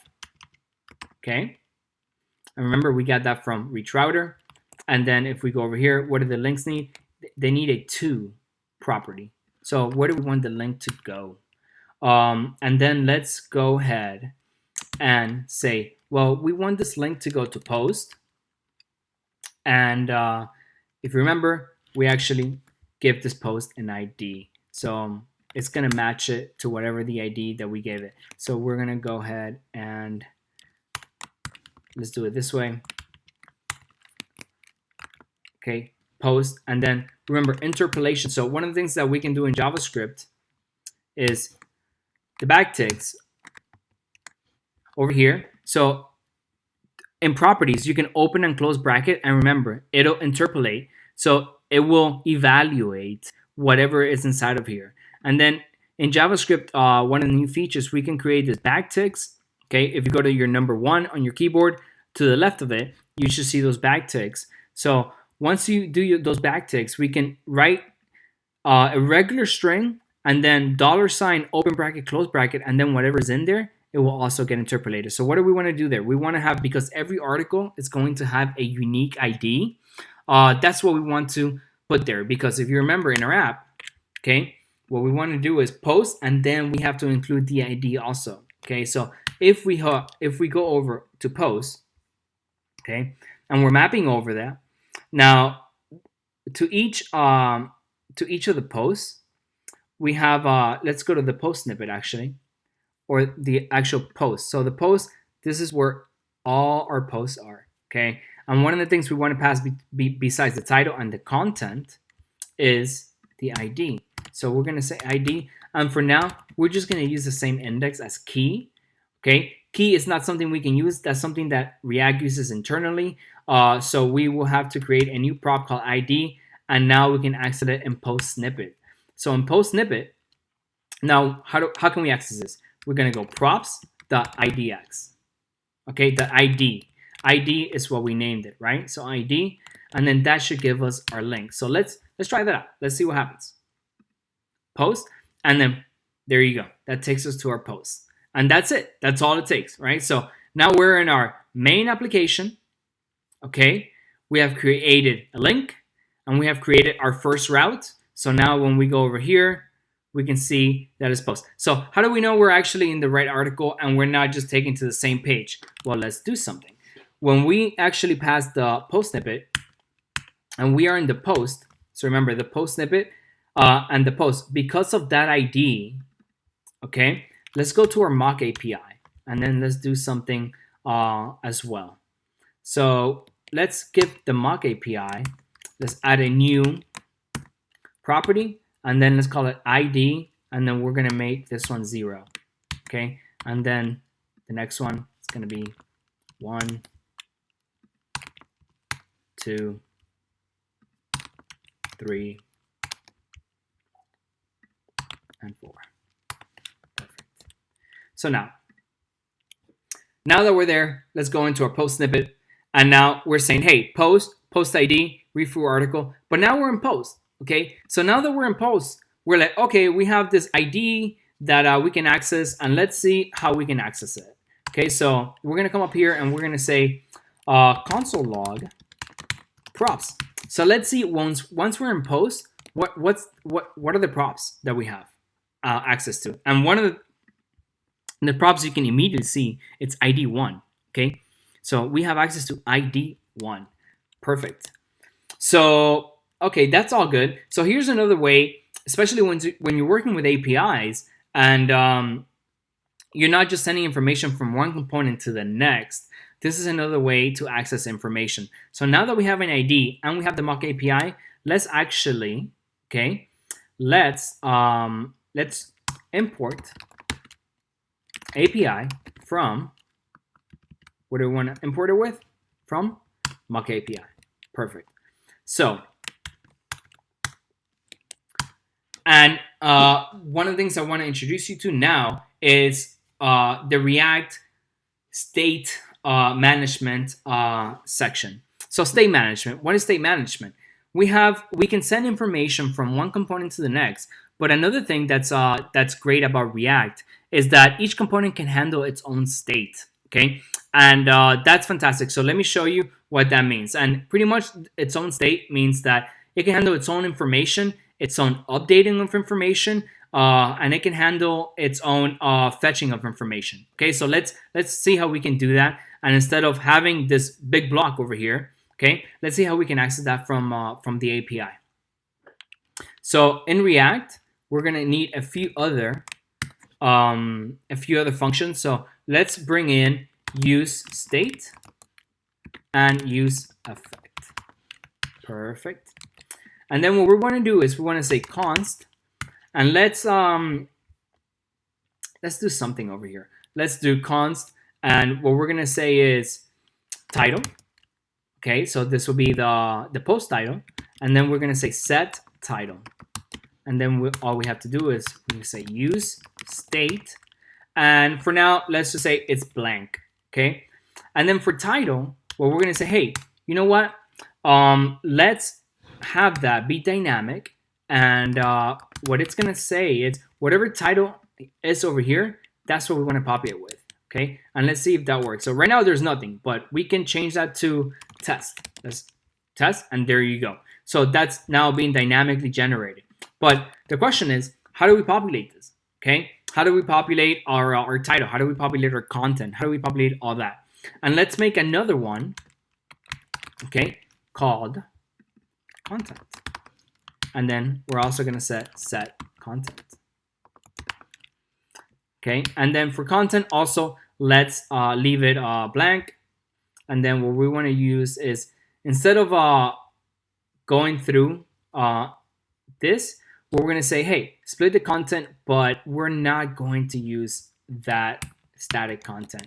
So that kind of leaves our post back to 0. Okay, so now what we have to do is we have to rebuild this, okay, but using the API and using the state management. Okay, that's our goal for this section. So let's try to do that.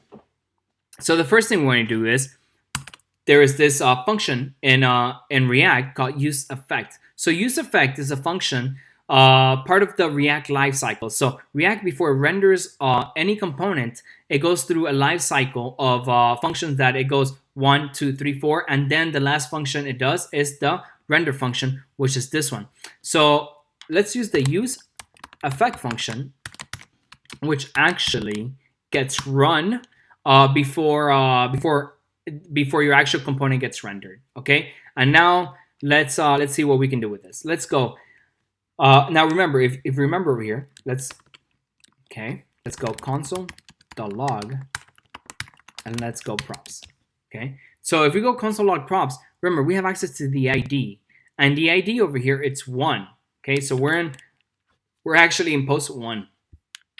Okay, so in use effect, and remember this gets run before, okay, our components get rendered. So we're gonna say API, okay, and we're gonna say let post equal, okay, and then we're gonna access our API over here, okay, and we're gonna say API, and which, if you remember, our mock API is an array. So the way we access array, this will be 0, okay, this will be 1. So if we go array 0, okay, API 0, it actually returns this, okay, just this section. That's the first section.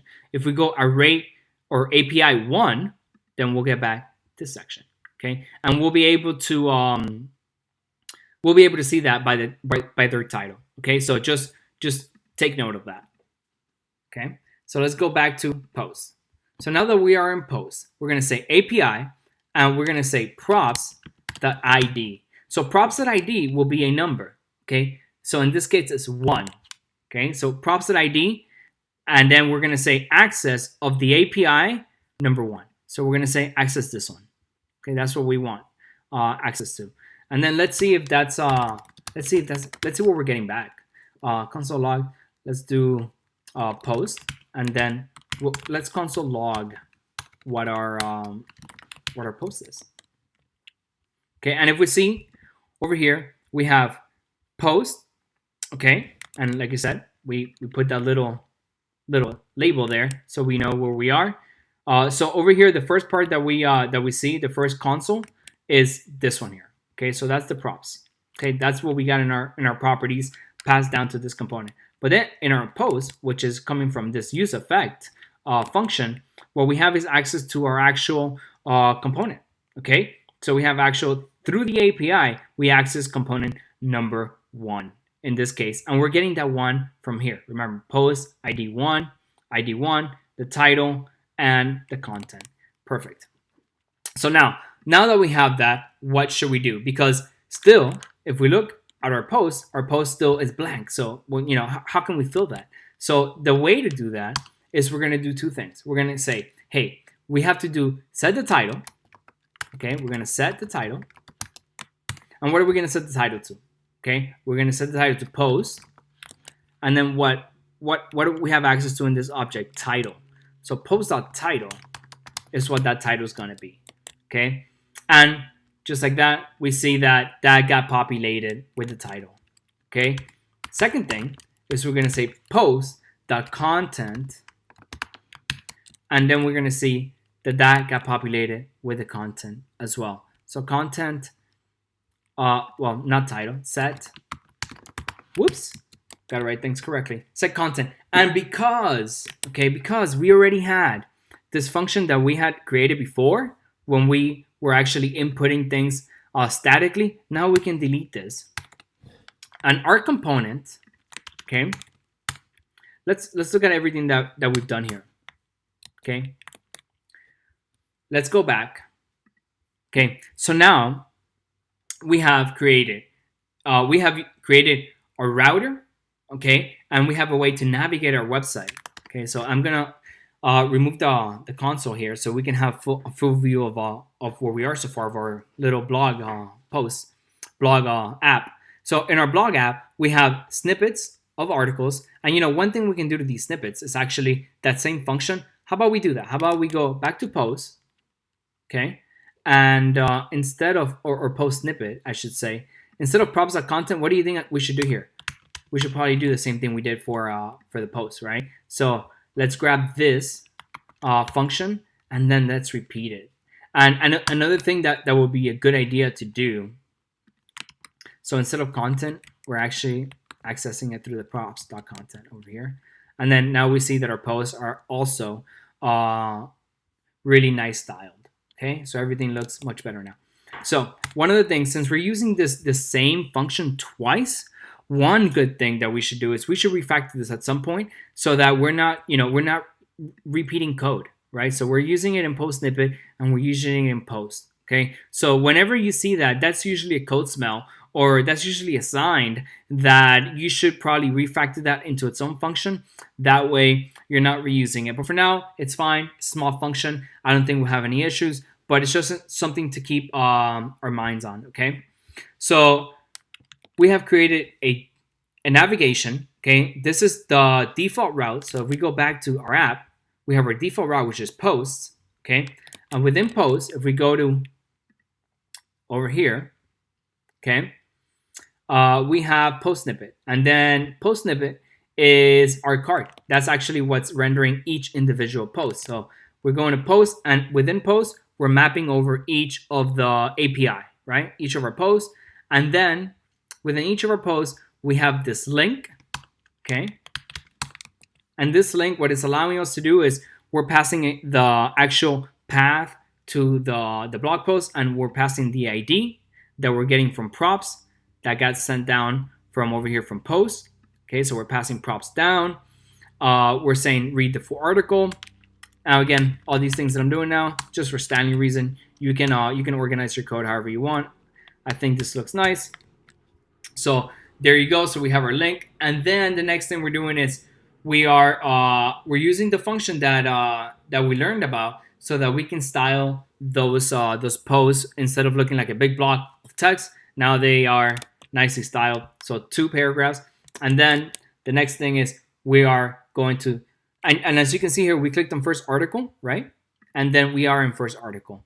And if we go to second article, we are in the second article. So we are actually getting to the correct place. And in posts, our posts are also managing their own state. So we created 2 variables, one called title, one called content. We created a way to set them, okay, set content, and then set title. The initial state, which is what you have here, we put it to blank. So if there's nothing, okay, we wanted to start in a blank state. Then we access the API again. We got our post, okay, based on the ID that we passed in. Then we set the title, post.title. We set the content with the post.content. And one last thing, let's add a blank array. So the reason you add this to use effect is that React will re-render this multiple times. So remember, one of the things React does in order to be efficient is that it works based on what you tell it you want to render. So once we pass a blank array, we will use this later, and you can read it in the React documentation what use effect does. But this is a way for us to update. So if we ever need to update the title or the content, we can pass other information here that will actually allow this to update. And once we're using the API, we will use that. But for now, we have created our navigation of posts, and we can actually go ahead and read each and every post. So yeah, pretty good job. Okay, so now we have our posts. We have we can go into a post, and we have our routes. So what's next? How about we go and tackle creating our, using a database, okay? And for this, we're going to use Firebase. And Firebase, again, another one of these incredible services. It's what I use to start all my projects. There are different sorts of databases, and we won't go into a whole database class about this. But, check out Firebase, create an account. That's what we'll be using for this project. So I'm going to go ahead and do that right now. So I already have a Firebase account. Just go ahead and create one. And then what you want to do once you have that account created, we're going to add a project. Okay. So the name of this project is React Blog, React Intro Blog. Let's call it that. Okay. It's that simple. Then continue. Okay. We are not going to enable Google Analytics for this. It's fine. And then we're going to create our project. Okay, perfect. So now that we have our project, what we want to do is we want to go into database. Okay. And then we want to create our database, Firestore. So the database for Firebase is called Firestore. So let's go ahead and create one. Starting production mode. Let's start in test mode. We'll talk about production mode later. Okay, let's go next. And then let's go. Okay, we can use whichever location you like to use. It doesn't really, it's fine either way. I'll just use this one. Click done. And then what it's going to happen, it's going to go ahead and Firebase is going to create your database for you and everything you need. Okay, but before we get into that, I mean, really, and it's just that simple. That's why I love Firebase. And you guys will see all the benefits in a moment. So let me walk you through what we are going to get into next. So now that we have our post, we're kind of using this mock API, and this mock API is great. But again, it kind of feels like our application it's a little bit of a play app. Okay, what would we need to do if we actually wanted to write posts ourselves, update the post, delete the post, load the post from an actual API? Okay, so that's kind of what I want to show you right now. and that's going to be the next part of this. Okay, so this is really cool. We're also going to be going over, how to create documents in database, update them, search, all that. Okay, and we're going to be actually working with the real database. So let's go ahead and start that. I'm going to go ahead and remove all this. Okay, and then let's go back. Let's try to clean this up a little bit, and then let's create a new component. Okay, so let's think about it. What is this new component going to be? Let's call it create post .jsx. Okay,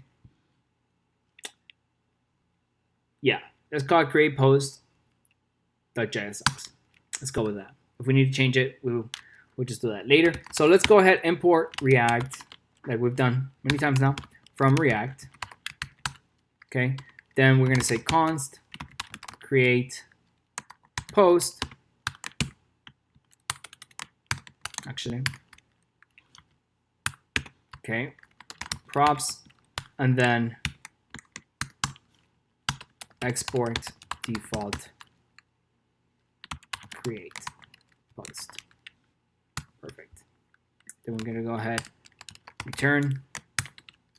We're going to have here an h1.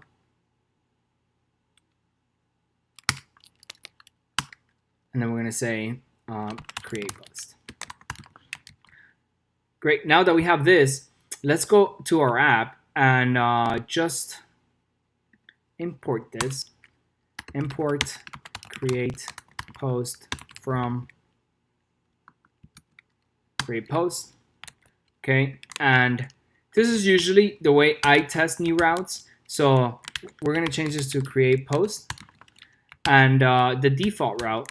Okay, we're going to change it, and then on our local, on our server. Okay, so remember we created a new file, so we're going to go ahead and restart our server.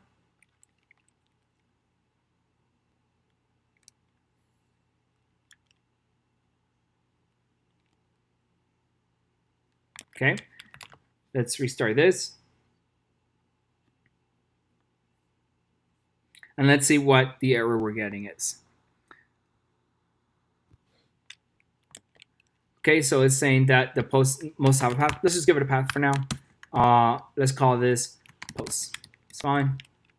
And there we go. We're back to create post. So let's think about what do we want this to look. So before we do that, actually, let me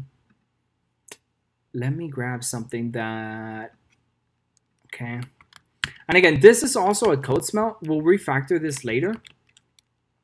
But actually, let me go ahead and div. Okay, put that there. Let's call this class name, and we'll give this a class name of create post container. Okay. Okay, this is going to be the create post. Okay, so that title doesn't need to be dynamic.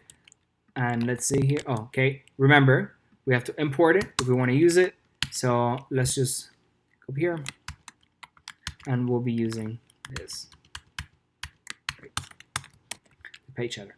And there you go. Now we have the create post page header. And let's think about what is it that we want for, like, what do we need to create a post? Okay, if we look at our API, okay, let's go to our API. If I can find our API, here we go, mock API. So if we look at our API, what is that we need? We need an ID, a title, and some content. Okay, that's kind of what our API looks like. Okay, so whenever we create a post, at least at the moment, all we have is a title, okay, some content, and an ID. Okay, so let's try to make that happen. So let's create a new div, and then let's give it a class name of post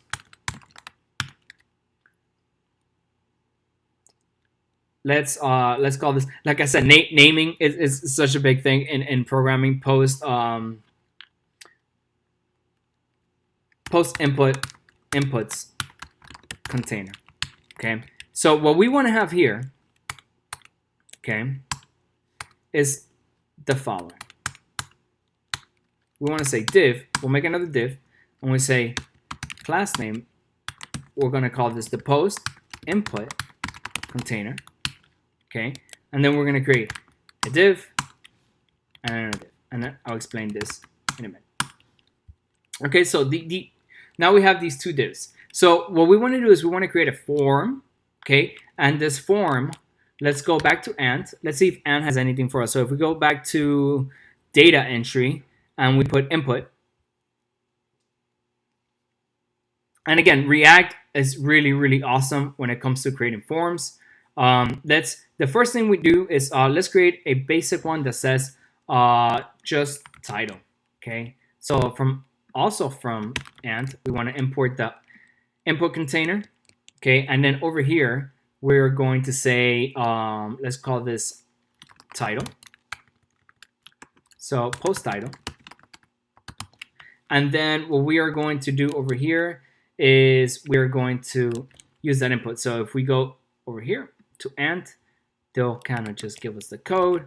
We'll paste it in here, placeholder, basic usage, and then let's give these a class name. So we will say these are post input title, and then we'll give this another class name that we'll use later, post input value. Let's just say post input, actually, because that is the input. So let's see what this looks like. So that's kind of our form. Okay. Now again, it's not styled, so let's do a little bit of styling here, so it doesn't look completely horrific. So H2. See how we like that? Okay, that looks pretty good. Let's post inputs container. Let's go to our index over here, index.css, and let's give it a margin top of 20 pixels. See how that looks like.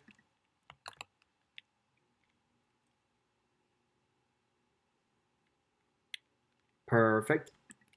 So instead of basic post title, and then instead of the placeholder being basic usage, let's go ahead and give it a name of block title, post title,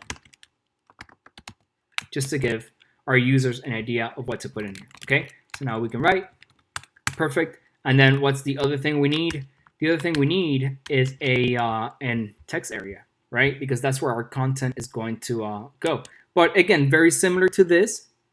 So let's just copy the post inputs container, not the inputs container, but the post input container. Okay, the individual one. Perfect. And then we're going to say post content. And then over here, we are going to grab this. And this right here, okay, so let's, instead of importing, so we've already input input. So input apparently is it's an object. So this is called destructuring. So input.text area would actually give us our text area. But one of the ways we can grab it, we can say const, give it a name, text area, and get it from over here. Get it from input. Okay.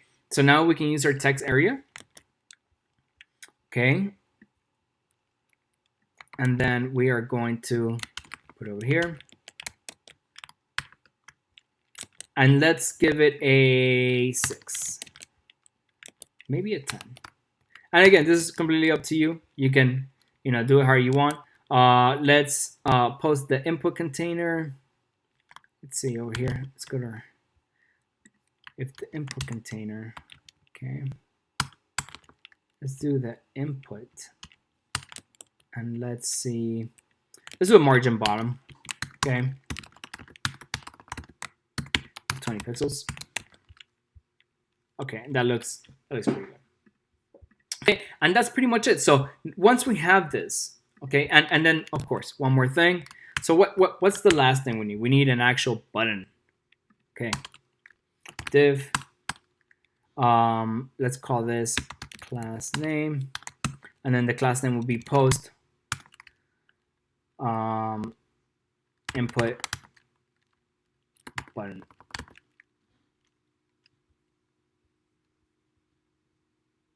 Okay. Great. And then let's go back to Ant. And then, of course, Ant has a button for us. Let's look for that. Let's see if we can find it. Right here we go. And pretty simple. Let's import it. Okay, so if we want to use it, we have to import it. So now that we've imported it, we're going to put that over here and over here. Okay, and then we go back, and then that's our button. Now, this is completely up to you. But what I will do is I'm actually going to, let's see how this looks. I'm actually going to float it right.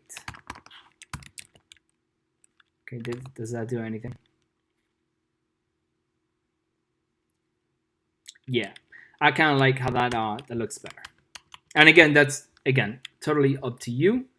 Let's see.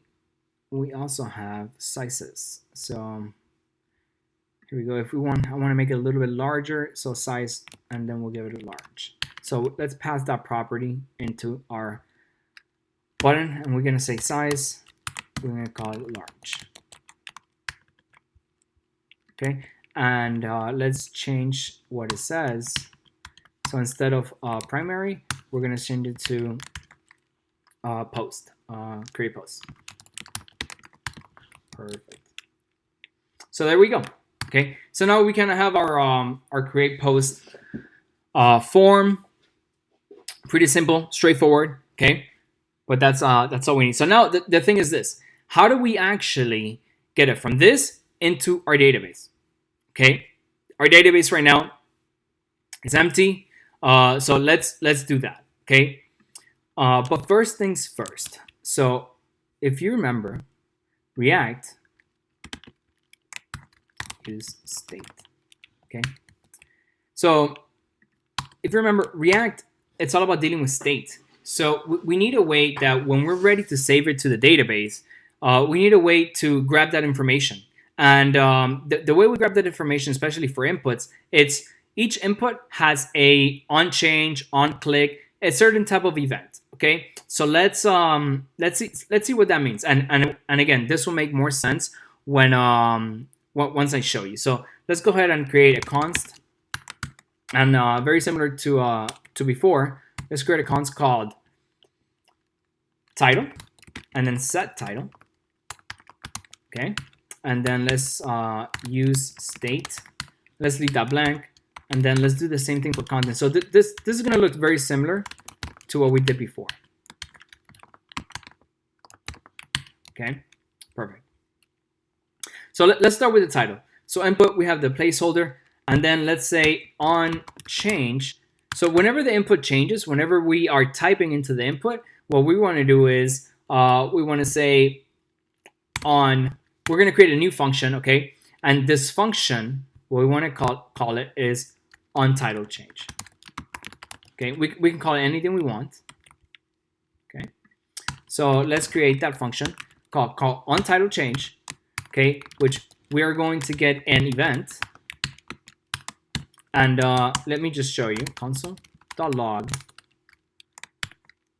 And then yeah, console.log. And then we're going to say event.target.value. Okay, so let's just do that. And then let's see what happens. So let's open up our console on our server. And you see, as I type, it's showing up over here. So that's kind of what that does. Now, if we didn't have this, let's say we didn't have this. Okay. So now, whenever we type, you see that there is nothing happening. So there is no event being triggered, and there's no way for us to keep track of the changes. So what this allows us to do is for us to keep track of the changes. So what we want to do now is we want to say, hey, if we wanted to dynamically, instead of having a placeholder, let's say we wanted to dynamically, the value of this input, we wanted to say be the title. Okay, and remember the title, we're getting it from here. Okay, so title. So let's say that's going to be dynamic. So we have post title, but you see how it doesn't change? Because we're saying, hey, for this input, we want the value to be the actual value that's in here into title. So whatever's in title, that's what the value of this input's going to be. Okay. But again, right now, although we do have a function that's tracking our changes, we don't have a function that sets the title. So what do we need to do? So on title change, okay, which will get triggered on every change. So every time we type on this input, this function on title change will get triggered. Okay. So now what do we want to do? We want to do set title, and then we want to do event.target.value. And then let's see what that does for us. Okay, so test. So as you can see now, we are actually tracking and updating the state of the title. So whatever is in title, now over here in title is being updated over here. Okay, so that's great. I'm just going to organize this a little bit, and that's the same thing. Okay, so on title change, so what do you think we're going to have to do for content? Pretty much the same thing, right? Okay, so let's create a function called on content change. And then we're going to set the content. So one of the things I like to do before, I always like to know what's the value being. I always like to console log the event to see what are we getting back, okay, before I actually go ahead and make any changes. So for our text area, okay, if we go into ant and we go into input, for the text area, ant is actually going to tell us, hey, when this gets updated, it should work the same as a, okay, let's see here, value, okay, so on change. So on change should be the same as the input. So let's do text area, and then we're going to say on change. Okay, and then we're going to do on content change.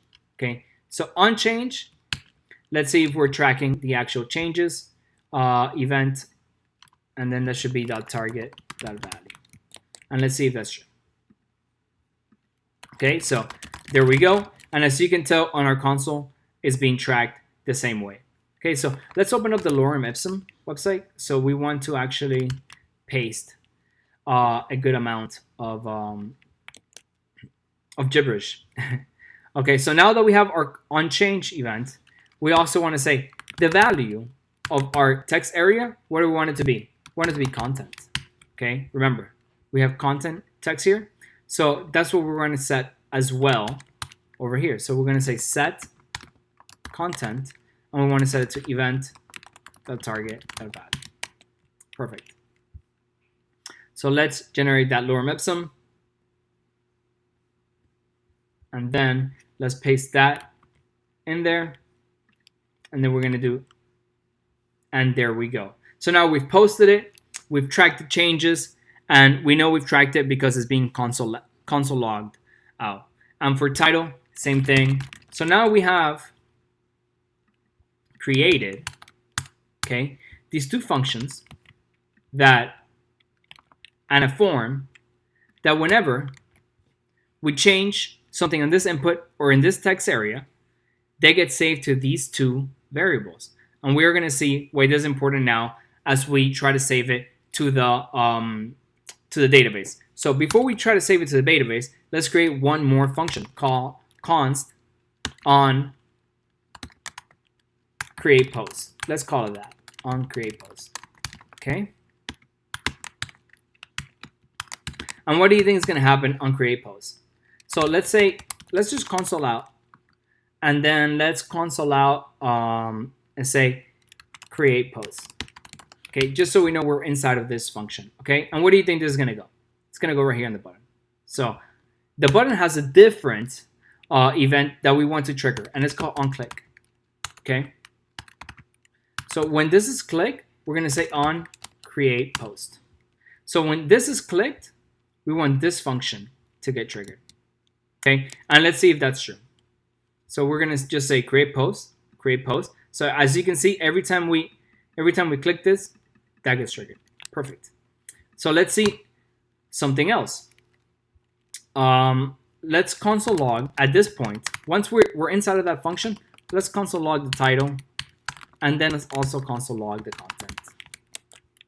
Okay, and let's just do test, and then for this, let's write that. Okay, and now we're gonna do create post. Okay, that's what we're gonna click now, and we have, again, if we look at our console log, we have the first thing that's going to be console log is called create post.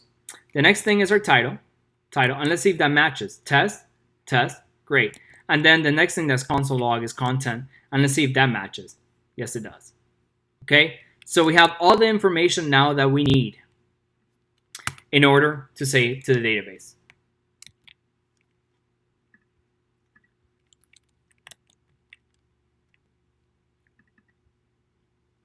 Okay, so this is what we're going to be setting up, which is our database. So let's go on and do that. So the first thing I like to do, it's let's go back to our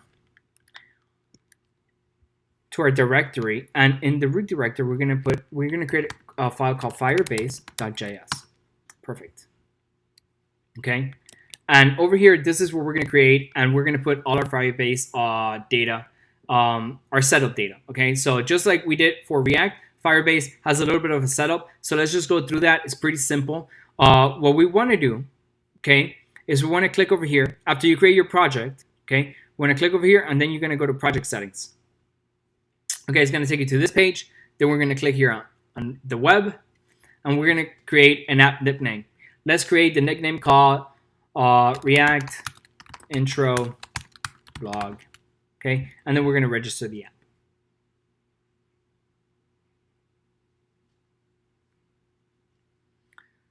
Now this is going to tell us a few things that we need to add to our project. So the first thing is the script file. Okay, so this script file, we're going to add it to our index. So let's go to index.html. Okay, and we're going to add that there. Perfect. And then we want to copy the rest of this. Okay, and we're going to add that over here to our Firebase config, to a firebase.js file. Okay, now a few other stuff. Okay, so we have Firestore. Okay, so Firebase, there is a library that allows us to use their API much easier. And again, Firebase is one of these great libraries that has great documentation. And I suggest that that you get familiar with it. But we can go to the references just so you have an idea. And over here, they can kind of explain everything that they do, and they have great videos on this. And it's really an amazing product. So what we're going to do now is, now that we have our config started, okay, we are going to do two things. First, we're going to import Firestore, okay? So require Firebase/Firestore, and then we're going to import Firebase from Firebase, okay? After we have the config file, so every Firebase project will give you this config file that we got. And then what we're going to do is, from over here, what we've imported, we're going to say Firebase, the initialize app, and we're going to initialize it with this config object. Okay. Now, after we initialize it, okay, the next thing we got to do is we want to export some of the stuff we're going to be using. So the first thing we want to do is we want to create this variable called DB. So this will be our database. Okay. And the way we access that is after it's initialized. So, okay, you have to make sure that this goes after the initialization process. We're going to say Firebase.Firestore, okay, and then we want to call that function. Okay, so that gives us access to our database, and then a few other stuff that we'll be using later. We're going to say export. We're going to const auth. So this is when we're going to use the login. Okay, when we log in users later on in the course, this is what we're going to be using. So we're just setting it up now, so we don't have to set it up later. The authentication, okay, and Firebase, again, will help us with this. We're also going to import export const Firestore specifically, and that is Firebase.Firestore. You don't have to call it as a function, and I'll explain why we do this later. And then we're going to export as a default, okay? What we're going to export as a default is the DB. Okay, so that's our database. Okay, and let's see if that's that should give us a complete setup of our Firebase project.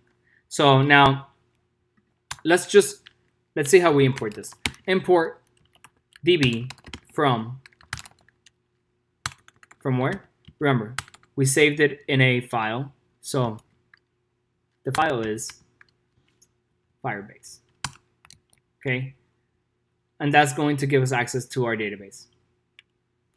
Okay, now Parcel, what it's going to do is Parcel is going to install all this for us, and then we don't have to do anything. So just give that a moment, and then wait till Parcel is done installing.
Okay.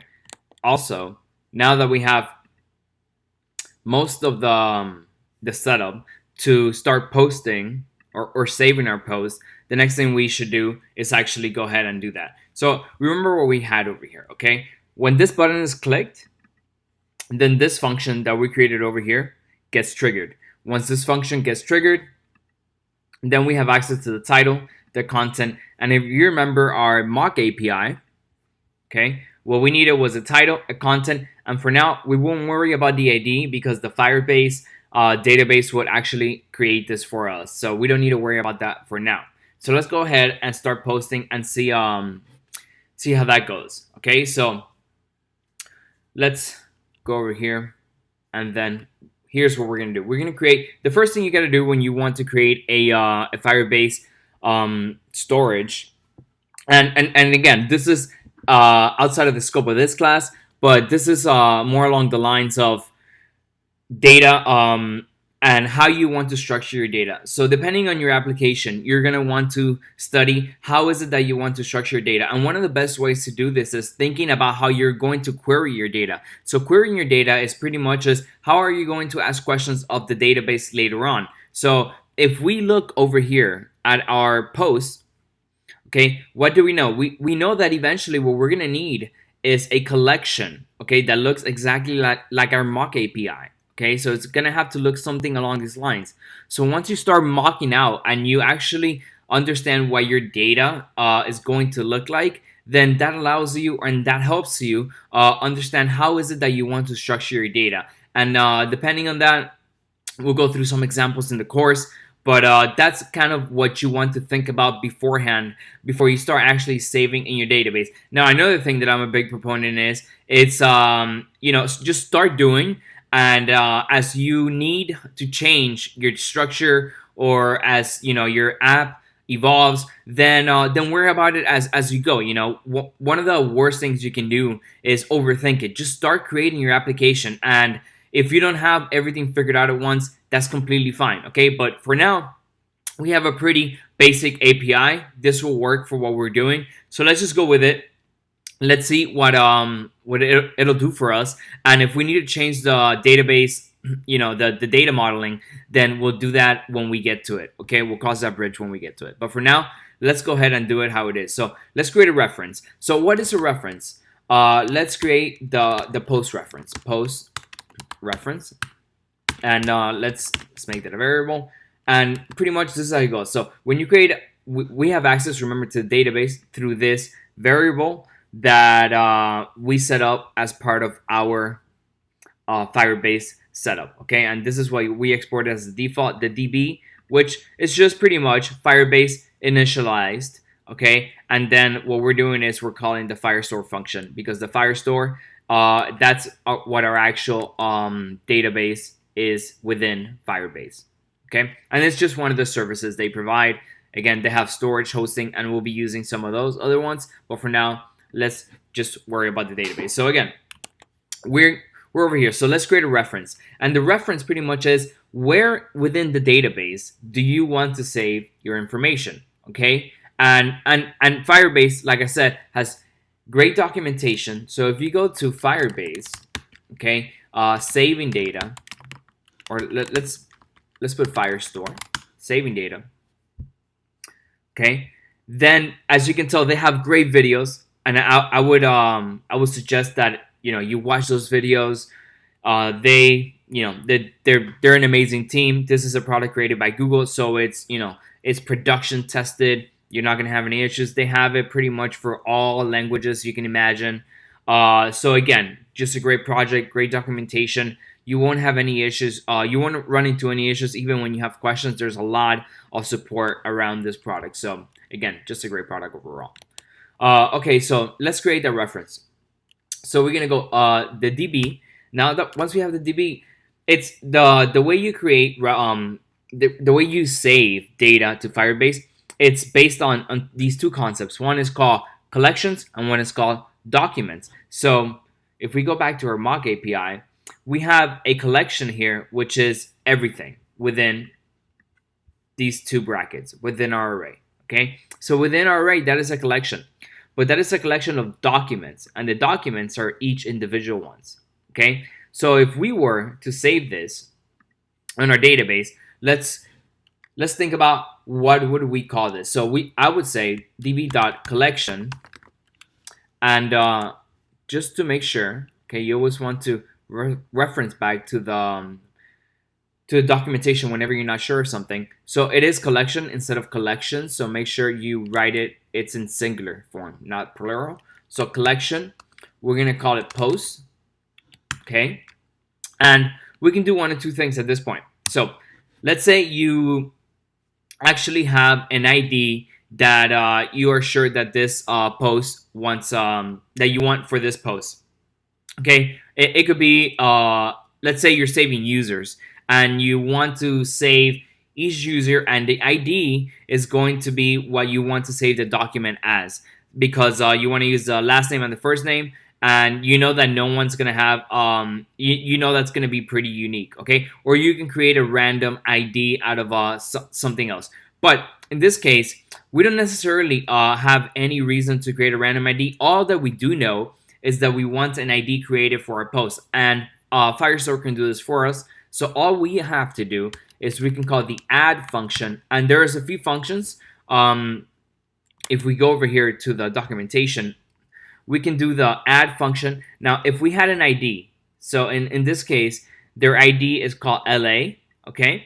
So, but it could be anything that you want, anything that's unique to your document, and then you can call the set method instead of the add method, and then it'll set that data to this document. Okay, so that's the way. And again, the more you use it, the more you'll get used to it. So this is more of a let's just practice it, and then as you see it working, then you'll understand a little bit more what's going on, and that'll become easier. So what are we gonna add here? Okay, let's before we create the reference. Now that we have the reference, let's just leave the reference there. Okay, the next thing we want to do is we want to create the payload. So the payload, or the data, you can call this whatever. This is the information that we're actually going to save to Firebase. Okay, so and it's pretty simple because we already have it. So all we're going to do is title, and then what we're going to do is content. Okay, now one of the great things about JavaScript, so this is what we're calling a this is an actual an object. So most objects, if you're used to writing JavaScript, you usually have to put the key and then the value, right? So title, and then in this case, you know, we could say this will be document title, for example, and then the value of this will be title, right? And then we're gonna say let's just say information, and then that would be content, right? So our blog would be composed of a document title and then the information that goes along with it.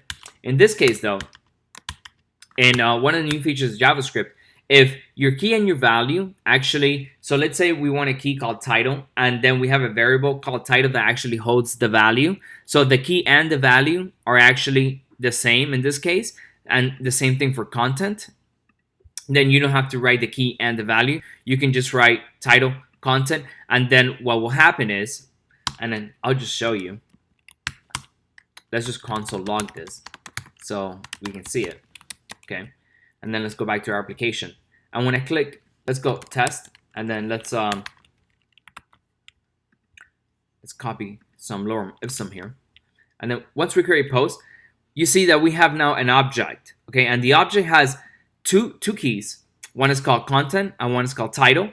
And the value for each of them is exactly what we have stored right over here in our variables. Okay, so that's how you can see what it is that you're going to save. And again, this is a normal process for me and for a lot of developers. Just, you know, get used to console logging things out to the console so you can see what it is you're working with. Whenever you're debugging something and something's not working correctly, go ahead and console it out. See where you are in your data. See where, you know, what mistakes, and then that'll usually allow you to see where the mistake is very easy. Okay, so seeing the data helps a lot. So just get used to console logging. I do it a lot, and again, it's just a great habit to get into. So now that we have, okay, the information that we want to save to the database, and now that we have also the actual place in the database where we want to save it. So we're going to save it in a collection called post. Then the next thing we have left to do is just create it and just save it. I mean, so let's go ahead and do that. So we're going to go post ref, okay, dot. So we already have the kind of the route in the database where we're gonna save this. So that's saved in post-ref, and all we're going to do is we're going to say add, and then what we're gonna add is the payload. Okay, now just for good measure, let's if we go over here to documentation for database, what we can see is that once our data is saved, we can call a then function just so we know that it's been saved. So how about we do that, okay? So that we can have some feedback, and then we know what our data was saved to. And let's see if we can actually get the document ID as well. Okay. Okay, and if we don't, here we go. So yeah, so once we add it, we have, yeah, so what we do get back is a doc reference.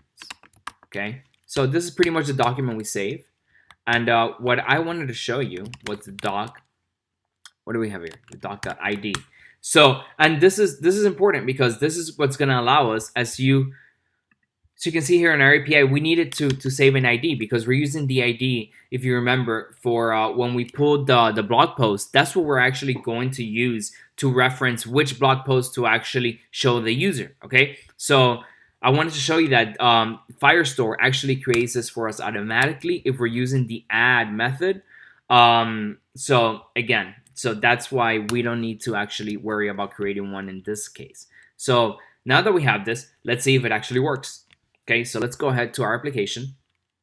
Let's do a post title called test post title, and then let's copy some lorem ipsum, and let's go ahead and create that post.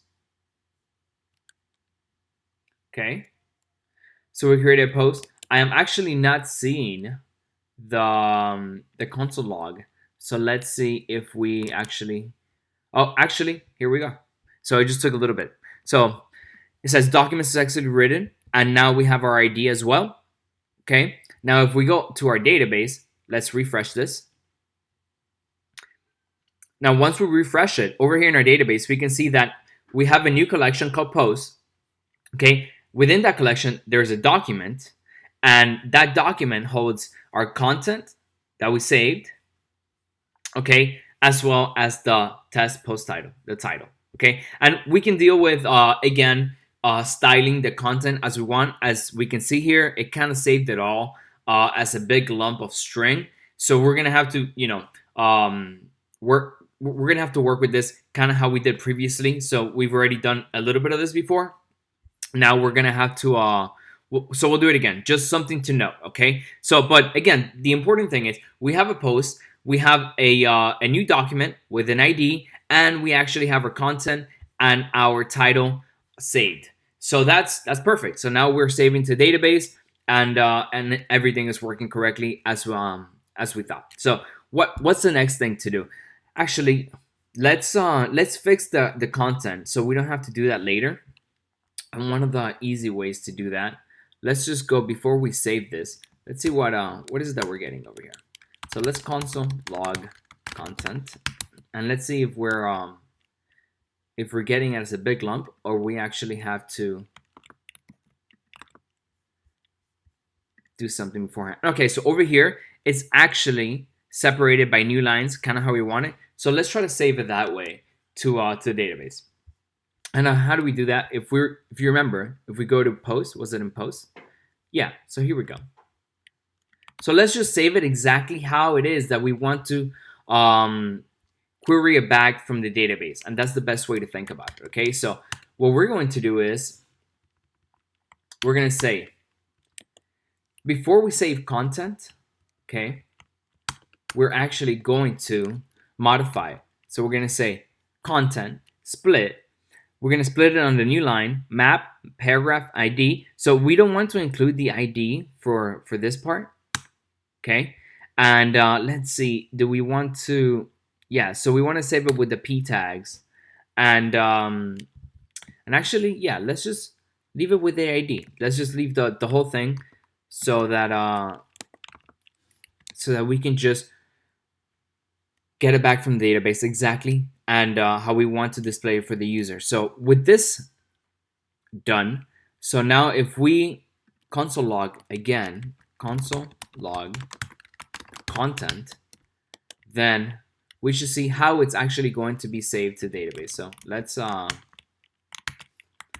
ahead and Talor Mipsum. And let's see here. So I just want to make sure it's the new content and not the previous one.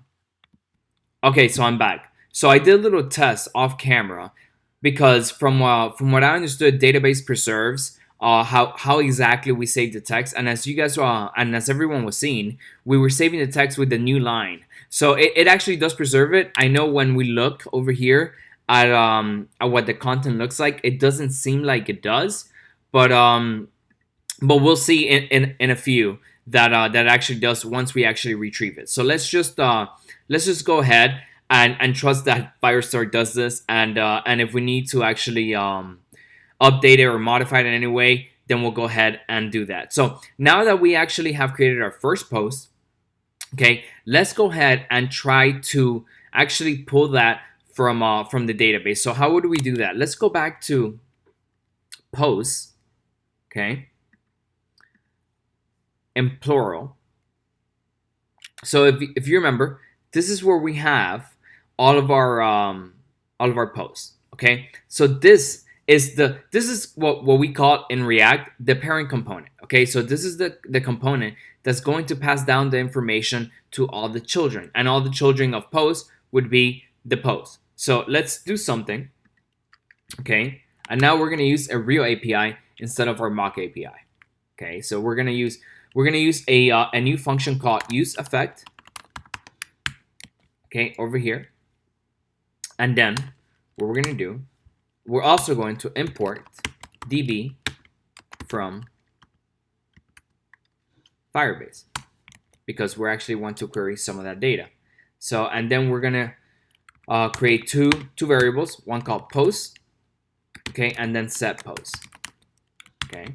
And then we're going to also use state, and we're gonna set it to an array, an empty array. So since we're gonna use state, we're going ahead and we're going to set that up as well. So remember, we have to declare what we're gonna use, and then we can use it. Okay, so we're using over here use state. So we declared it, and we're about to use useEffect. So what's useEffect? As we explained before, useEffect is one of the lifecycle methods that React uses before it renders out our components. So this is the perfect moment if we need to make any API calls, if we need to do any setup before we render out to the user. This is kind of where we do that. So let's do that right now. So we're gonna go ahead and do useEffect. Okay, with the function, we're gonna provide it a function. And remember that we always put at first we put an empty array. For now, we don't need to update it, but in later use cases, we'll see where this comes in handy. But for now, let's just go ahead and put an empty array there. And let's call that the database. So let's see if we can actually make a database query. Okay, so let's create a ref. This will be the post ref. Okay, and we have to declare db.collection. And if you remember, is it post or post? Let's see here. Post. Okay, with a plural. Perfect. So post. So, and that's pretty much all we need to do. That's exactly where all of our posts are, right? That's the location in our database. So now what we're gonna do is we're gonna say postrefs dot get. Okay, so we want to get it first. We have to call the get function, and then after the get function, then we get a then call. So once we got the data, then we have it, and then we have a query snapshot. So a query snapshot pretty much it's pretty much all of our data. Okay, it's a data dump of all of our data, and what we're going to do is that Firestore is going to return to us each each document in our post individually, and we'll get to see that now. So let's just go through it. So what we want to do is we're going to loop through it. Okay. The reason we want to loop through it is so that we can see each individual post, and then what we're going to do is we're going to set it over here in set post. Okay. So we're going to go query snapshot. Okay. This is again query snapshot. Imagine this is right now. I know we only have one post in our collection, but imagine we had 10. So what this query snapshot represents, let's just call it what it something more declarative, so we don't forget. It's all of our posts. Okay, post collection. That's what it is. So for the post collection, Firebase Firestore has a function that says for each. So this is very similar to a function we used previously, map. So for each and map are kind of synonymous. There are differences, and maybe we'll make a course later on about that. But Firebase has gone with this method. So it's very similar to map. Okay, it's just going to go over our collection one at a time. And then what it's going to give us is going to give us a post. Okay, so we're going over our post collection. And then individually, what we have access to is an individual post. And then let's console log it out. Okay, and the way we get the data from each of the posts while we're querying Firestore is the following way. So let's just say let data equal post.data. Okay, so we call data on the document. Okay, and then that gives us our data, and then we're going to save it to a variable called data, and then we're going to go ahead and console log that out. And then let's see if we actually get what we expect. So let's go to post. Okay, if you remember in our routes, we have a route called post. So let's go there. Okay, and let's see if and over here. So over here we are getting an error in one of the P elements. Not sure where that's coming from. We'll check that out in a bit. Post snippet. So in the post snippet, we will check that out in a second. But if we look down here, okay, we can see this is the data, and we can make sure it's the right one. So let's console log and let's write this is the post. This is the post. Okay, so let's clear that out. And here we go. Okay, so we know this is the post. So that is the data we're getting back from Firestore. Okay, so if we see, what do we do? Very similar to how we created the post. Okay, we created the reference. Okay, which all we had to do is say, hey, here's where we want to save it. Okay, in this collection, we want to add this new document, and then we get the doc ID. And then when we go to post, okay, which remember, the reason we're putting it in post, okay, if you remember how data flows in React data flows from one component to the next. So we're going to pass some of this data to the data snippet component. And from the data snippet component, the most important data that we need to pass, if you remember, okay, is the ID. Because once we have the ID, then we can retrieve the content where in our actual post, and then that's what we can show our users. But for now, we have our data, okay? And another thing that we want to do is we also going to need the ID, okay? So how do we get the ID? We're going to get the ID from, okay? And remember, this is called destructuring. So we're going to get the ID from post. Okay, so if another way to do this will be the following way, just so you can see the difference. We can just say ID, and then we got post.id, okay? But since, as you can see, this .id and this variable that we're calling, we could call this variable post ID. Okay, now they wouldn't be the same, right? Because this one's called ID and this one's called post ID. But since we can name this variable anything we want, if we name it the same as something as one of the properties in an object, then we get to destructure it, and then all we have to do is call post. And this comes in handy. Right now we only have one property that we want to get from this object. But if we had, let's say, name, content, all this, instead of having to declare each of them individually, we can just destructure it and then save ourselves some time. Okay, so let's just make sure that, again, it's always good to make sure and double check that you're getting the data back that you need.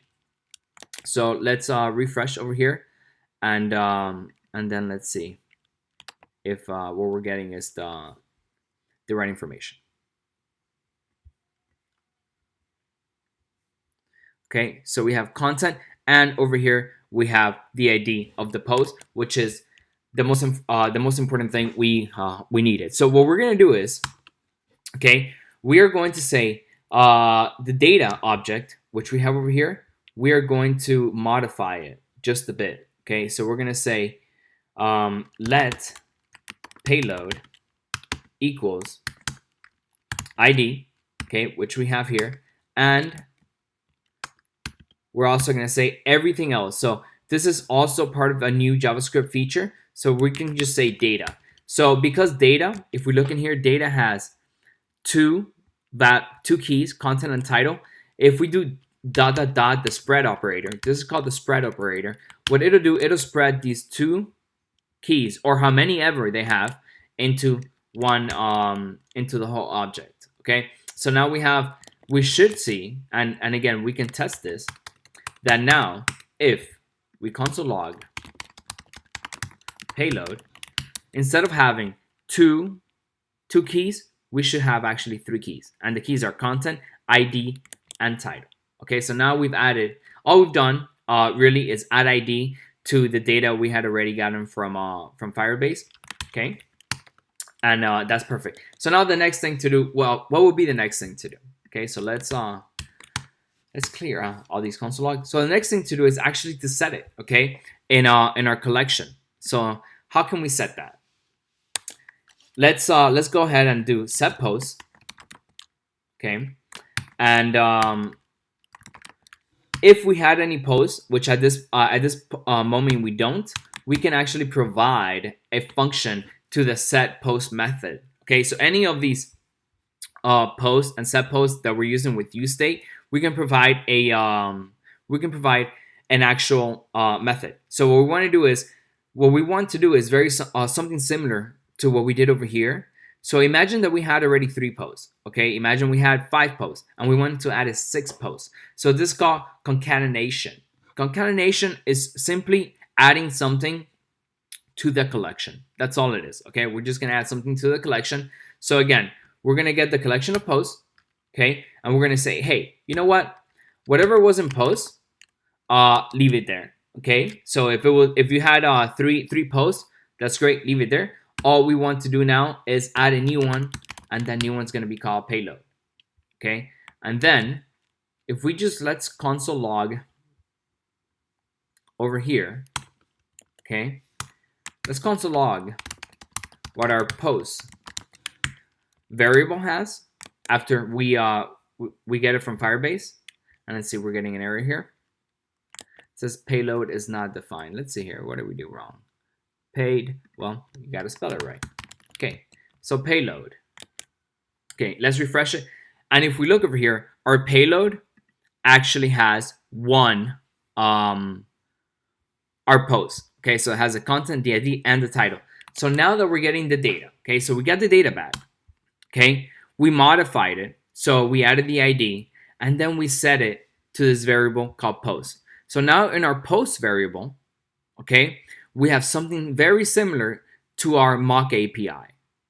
Okay, but instead of our mock API, which is something we created and it's static, okay, now whenever we create a post, we can actually retrieve it from the database, set it, okay, and we have it now stored in our variable. Okay, and again, this is most of what you're seeing here, which is what I want you to get used to. This is the pattern in programming. Okay, you want to get some data that some user inputs some data somewhere within your site, okay, or your application. You want to save it somewhere, and then you want to be able to retrieve it. And that, in a sense, is a lot of what programming is about. Okay, it's about moving data around. It's about modifying data. It's about displaying data. That's what it's about. Okay, so if you get that concept wrapped around your head, and all these exercises that we're going through, that's, you know, although it might look a little bit different here and there, if you really think about it, and if you look at everything we're doing, that's pretty much all we're doing. Okay, we're saving some data, we're getting some data, we're modifying some data, and we're displaying some data.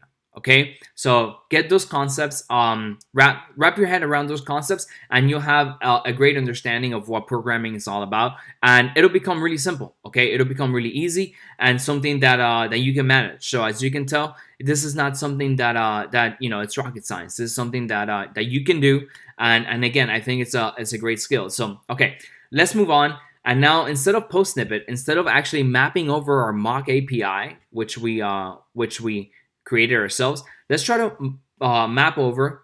Let's replace this with post and let's see what happens. And again, the ID, we're going to go article.id because remember, we actually have a save within our post. We can actually replace this and call it post. We can leave it as article. It doesn't really matter.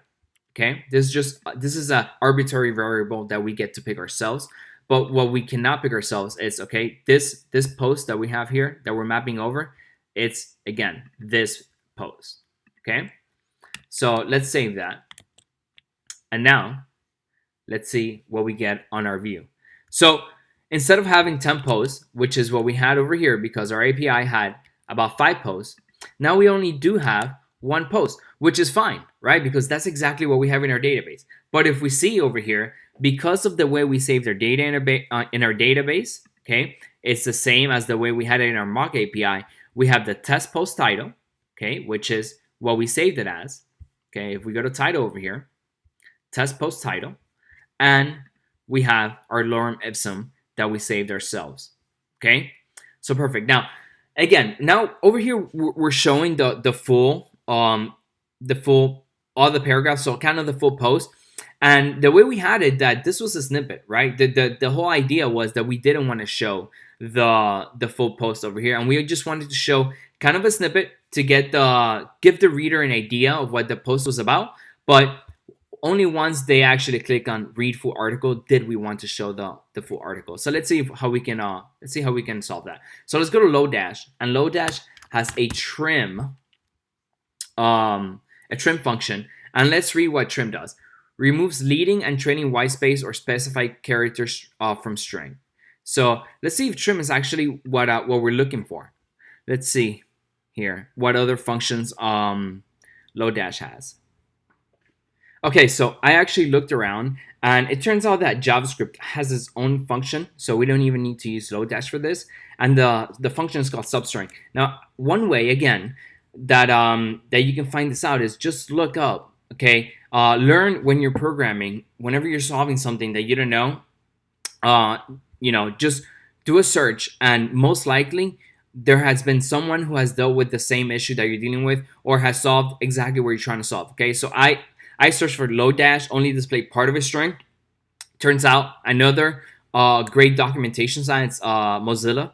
So Mozilla actually is one of the I think they're part of the committee that actually writes part of the JavaScript spec. So they have great documentation on all the functions that JavaScript has. So this function called substring is what we want, and what we have to supply this function as arguments is kind of, we want to show from like the first character, and we just have to choose an ending character. So let's try it out and let's see how it works out for us. So we're gonna go substring. So we already have the content here, right? Remember content? That's why it's displaying this whole kind of article. But we want to trim that down. Okay, so we're gonna go substring. So only show of that whole string as subsection. Okay, that's kind of what we're telling it. And let's show the first, let's show the first 1,000 characters. Okay, let's see how that works for us. And that looks very similar to what we had. We're only showing the first 1,000 characters of whatever our post said. And once we click on read for article, let's see over here if this actually works. Now again, this shouldn't work. And simply, why do you think it's not working? Okay, well, because remember, now that we're actually pulling information from our database, we have to set that up as well in our post. But as you can notice here, one of the things I want you to notice is that we did pass the ID. Okay, so we have that ID that we needed from, that we were using in our mock API. Remember this ID, that this is how we're going to identify which specific post to pull from the database. We passed that around, and we got it, if you remember, from let's go back to post over here. Okay, that's why we needed it over here in our payload, and that's why we added it to our data. Okay, so we're passing the ID around. We're modifying the content on, once we show all of our posts, once we have that collection that we want we want our users to see all of our posts, but we don't want them to see the whole post. We just want them to see a section of it. We're modifying that over here with substring. And again, just for so it looks nicer, you can structure this however you want. So we have article, the content, that's substring, and then we're saying show character from 1 to 1000. That looks pretty good. We're passing our ID around, article.id, which is we get access from mapping over these posts. So now let's go to post, and let's see what we have to do over here to actually get this working. So remember, now we're actually getting data from our database. So what do we have to do? Instead of using our API, we have to import our database now. Import db from, and we have it over here in Firebase. Okay, great. So we're gonna do something very similar to this. Okay, so if you remember, when we were getting it from our API, because our API was static, okay, we did API, and then we got the ID that we got from props.id, which is, if we go back to that post, is this ID over here. But now we're going to use that same ID, but we're actually going to get it from the database. Okay, so let's see how we're going to do that. Let's first create the database reference. So let post reference, okay, post ref. And now instead of, if we go to post and we go back over here, we have post reference. But since we actually want one specific post, we don't want the whole collection, we just want one, we go post ref dot collection. Okay, let's see if I spelled that correctly. Collection. And the collection is going to be the same one. Okay, so remember, all of our posts are in one collection called posts, but we actually do want one specific document within that collection.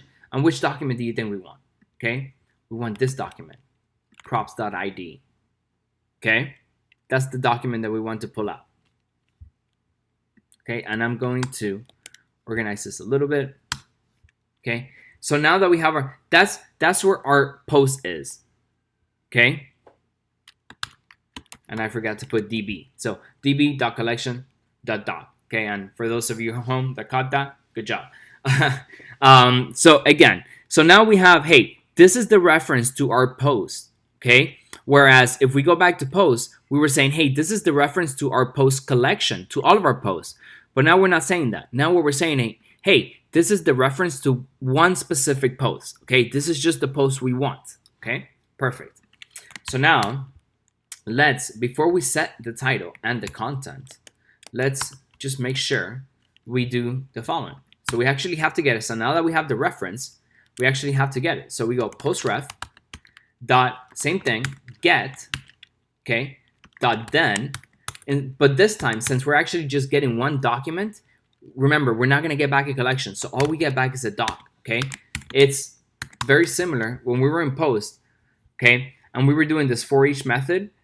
Okay, and then only once we did the for each method. So once we got the collection, and then we went over each of the items in the collection, we were able to get access to the individual post. In this situation, okay, in this instance, since we're only getting one document, we have access to it immediately. Okay, so we get the document, then we actually have access to it immediately, and then all we got to do is the following. We're going to set let data equal dot data. Okay, and then let's console it out. Let's just make sure that we are actually getting the information that we want back. Okay, so as we can see over here, now we're in our post. Okay, it's still not showing anything. Okay, but we do have the content and the title. Okay, and we were able to get that because we had the ID. And remember, we're passing the ID down from the parent component to the child component over here in post. Okay, so that's how we set that up. All right, now that we have the data, the next step is to do exactly we had done before. So we're going to move this, instead of from being out here, we're going to put it right in here. Okay, so we have this data, and because we have this data, instead of saying data, remember what we call destructuring. So we know that inside of this data object, we have two things. One is content, and the other one is title. So that's all we have to do. We just have to say let content and title, and get it from where? Get it from over here, the data. Okay, So when we set the title, instead of saying post.title, all we have to say now is, hey, you know what? Content title. We have those two variables declared, set the title, set the content, and now let's go back to our post. And just like that, we have our post working again. Okay, so now what have we done over here? We have, okay, let's go back to our default view, which in this case, we have it being the create post. And let's create a new one. Let's create a new one to see if this works, okay? So now that we have one, let's create a second one. So we're gonna call ahead and call second post title, okay? And let's do again some lorem ipsum. We should see the difference. Although the lorem ipsum is the same, we should see that the title does change, okay? And let's go ahead and create that post, okay? And if we go over here and we open up our console, we should see that it's saved, okay? Now, again, as a good UI experience, and we'll go over this in a moment, we want to clear this out and actually probably take the user back after they create a post. We should, give them actually some feedback that is like, hey, the post has been created, and maybe take them back to the post section. But for now, let's see, and let's do that manually. Let's go to post. Okay, and remember, it's going to take a little bit now because we're not actually getting it from our static API that was just sitting right there in our files. We're getting this from an actual service online, and we see here that we have test post, second post. Okay, so this is the latest one we posted. So if we go and read the full article, so as we can see here, we have our two posts. We can read the first one, and we see that we have test post title with our lorem ipsum. And if we go to the second post, let's see if we actually see the title be different. And that should tell us that we are in the second post. And the second post, again, does show the title being different. And we're pulling all this information from our database online. So that's great. That's fantastic. We've created a post, and we're pulling from our database. And that's a huge feat. Okay, so now you've pretty much created at this point a full functioning application. Now we're gonna add a little bit more things to it, but you should be proud of yourself. This is a big step. Okay, you're creating the application. You are using React. You're sending information from one component to the next. You're saving to a database. You're creating the post, you're loading the post, you're getting the data back, and now let's get into updating it and a little bit making the user experience a little better. Okay, so next let's do a few things. When we create a post, what you saw is that a few things happen, right? The information kind of stay there, so there is no real feedback letting our users know that the post has been created. Second, it kind of just stays there. One of the things that we might want to do is take the user back to maybe the post view instead of keeping them here, since that post has been created already, and then that will be a nicer user experience. Another thing that we want to create, maybe it's a navigation, right? Because right now this is the default view. But really, we want the post to be a default view and then get to this page only when someone actually wants to create a post. Okay, we don't want to actually have this being the page that's the default one. Okay, so let's do that. So the first thing we're gonna want to do, let's go back to the post. Okay, and right here where we actually go ahead and create that post.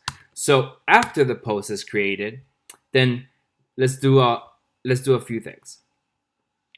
Okay, we're gonna do is we're gonna set the title. Okay, set the title, and we want to do this outside of the creation. So this function over here, this is what actually creates the post. Okay, and then after that, we actually want to go ahead and set the post. Let's see here. Let's see if we're in the correct place. Actually, we're in the post section. We want to be in the create post. So yeah, one of the things in programming, okay, you got to be careful, especially once you have components. That's why it's so important to organize your application in the correct manner. So I was in post. If I would have edited that, then that would have created issues for us later on because I wasn't in the right component. So the right component is the create post component. So after, okay, the post is created, okay, is when we actually want to go ahead and do set title. Okay, so we have it over here, and then we're saving that. Okay, so outside of this, we actually want to do set the title, and what do we want to set it back to? Okay, we want to set it back to being empty, and we also want to set the post, the content, to being empty. Okay, so let's try that. So we're gonna call this third post, and then again, let's actually do 3 paragraphs this time instead of 5. We're gonna go ahead and post this, and you can see once we posted it, we can go over here to our database, and we can see that we have the 3 posts, but we also, okay, have cleared the form.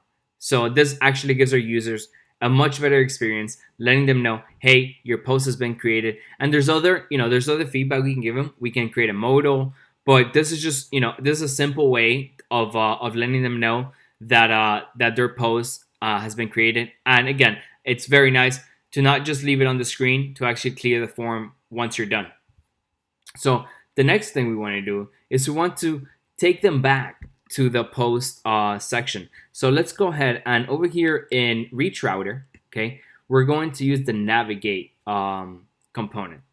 So navigate, we're going to get it from reach router, and we're going to, let's just copy this, okay. And what navigate does is, instead of us having to click on a link to actually go to a specific route, navigate allows us to, without having to click on a link, to manually, okay, take someone to the route that we want. So we're going to go navigate, and then we're just going to say we want to navigate to post.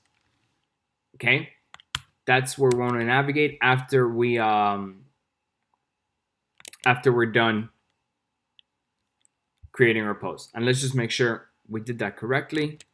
And anyways, we'll see right now. So let's go ahead and create another post, and let's see. This will be the 4th post, okay? And then let's grab some lorem ipsum, and then let's go ahead and create that post. And just like that, you saw how it took us back to the post view, 1, 2, 3, 4, and we have our 4th post, 2nd, test, 3rd, and 4th, okay? So took us back to the post page, and now we have a way to create the post. And once we create that post, so let's go ahead back to our main view. Once we create the post, okay, we're clearing the forms, and we're also navigating, we're taking the user back to our post view, okay? And in our post view, again, we can see that they can click on any of the posts, and they'll be able to see that specific post. Okay, so our next thing is, why don't we create a navigation? So instead of, again, if we want to have the first page of our blog not be this, okay, we want this to be just something that someone goes to when they want to. So let's go to Ant, and in Ant, let's go to navigation, okay, and let's create a menu, okay. And we want to create a pretty simple menu, so this one should be fine for us. So let's just copy this code, and let's go. Now, where do we want to put this? We want to put this over here in app. Okay, so remember, in app, that's kind of the entry point to all of our to our whole application. Okay, so that's where we want to put it, because if we put it here, then it'll show up on all the rest of the views, and we want the navigation to be something that shows up on all the views. Okay, so depending on how you want to structure your routes, and depending on how you want to structure your application, you want to think about these things. So because all the routes actually are in this component called application, that's a good place to put it if we want the navigation to show up on all the routes. Okay, so let's go ahead and do that. And the first thing I'm gonna do is import from Ant the components that we want to use. After I have that, then let's see if we might use the submenu. We might not. I don't think we will, but let's just input it for now. And let's just copy all this. It's pretty big. Looks pretty intimidating, but we will deal with that in a second. So let's go ahead and create a div. Okay, and let's give this div a class name of app main navigation. Okay, and let's just copy this, and then let's see what we need and what we don't need. So let's see here. Let's just delete this whole submenu. Okay, perfect. Let's try to, and then let's just keep these two first menu items. Okay, and let's see what that looks like. Let's go to our app. Let's open up our console, and we are getting an error. Let's see what the error is. Can I read property handle click of undefined? So because we copy this code, they have this on click event. Let's just delete all this for now. Okay, and we'll add it later. And now we have on our app a navigation. Okay, now again, the thing is that we are in the create post. So instead of making the create post the default, let's make the default the post view. Let's also give the create post a path, and let's make the path create post. Okay, and let me just put this over here. So we have post, and create post as our routes. Then we have our navigation, and now, okay, in our default view we have the navigation and the default view being the post. Now what we have to do is we actually have to make these go to the correct place, very similar to how we did it over here with our blog post. Okay, but first let's change these menu items so that they don't say navigation 1, navigation 2. The first thing we want to do is we want to say post. Okay, and the second thing we want to do is we want to say create post. Okay, those are kind of the two routes that we have right now. Okay, so we have post, create post. Now Ant has great icons that that we can check out. I don't think right now. Well, let's just see here. Let's see if there's something we like. But just so we can actually, this looks good. Form. So if we put icon type form,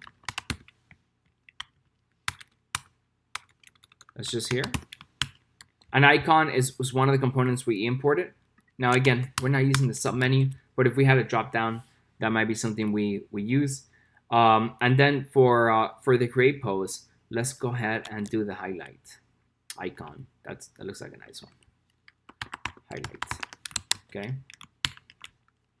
So for post, we see that we have an icon that looks, again, very similar to post. Maybe let's see if there's another one. Again, I don't want to get too I don't want to spend too much time on this, but let's see if there's something here. Posts. Let's see if we could just find something. Articles or something. I don't know.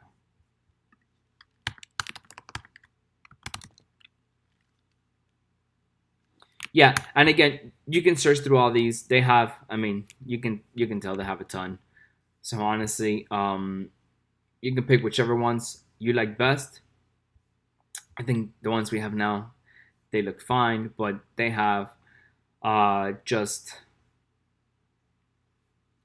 icon after icon, so you can have your pick of the litter here. So let's go with read. Actually, read looks nice. Yeah, I like read. And then highlight looks. So yeah, these are our posts, and then this is the one to create post. Let's remove this disabled. But if you wanted one of the links to not be clickable, then again, all you have to do is when you come over here, and let's say we are in navigation. Okay, and let's go to what do we have? The menu. Yeah, let's go to the menu. So if you go down here for the and documentation, it'll tell you all the properties that every single component accepts. Okay, and with these properties, you can style it. You can create the on-click events on deselect, and they created a great. All other components are very flexible. So just go through the documentation, get familiar with it, and that'll be then you'll be able to find out everything you can do with it. But for now, you saw you can put things disabled, not disabled. There's a bunch of things you can do without everything. I like to keep my applications but simple. But depending on the application that you're building, you might need any one of these features. So this is, again, it's a great library that has all these things built in, so you might as well use them. So just get familiar, and yeah. So now we have post and create post. So now let's see how we are actually going to get. One more thing I wanted to add is for the app main navigation. I wanted to add a little bit of a margin on the bottom, so it's not snug right up against the header. Margin bottom, let's do 20 pixels. And let's see what that looks like.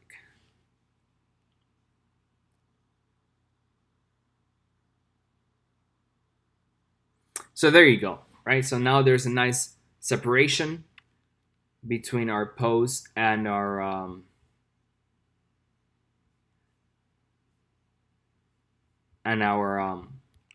between our navigation and our post. Sorry about that, was reading something. So yeah, now there's a nice separation between each of them. Another thing, I don't know if you've noticed, but I want to show you another one of the functions from Lodash.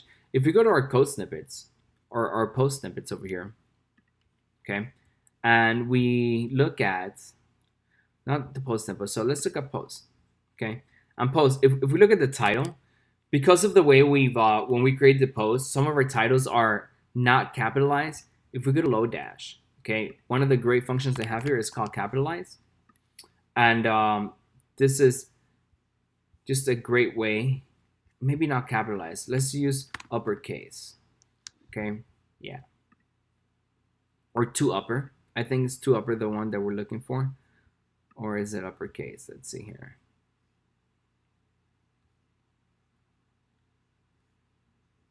So convert string space separated words to uppercase. Which one do we want? Upper first. We don't want to make the whole thing. Let's see, capitalize. Convert first string to uppercase and the remaining to lowercase. All right, this is it. It's just Fred look. Okay, there we go. So capitalize. I was like, that looks weird.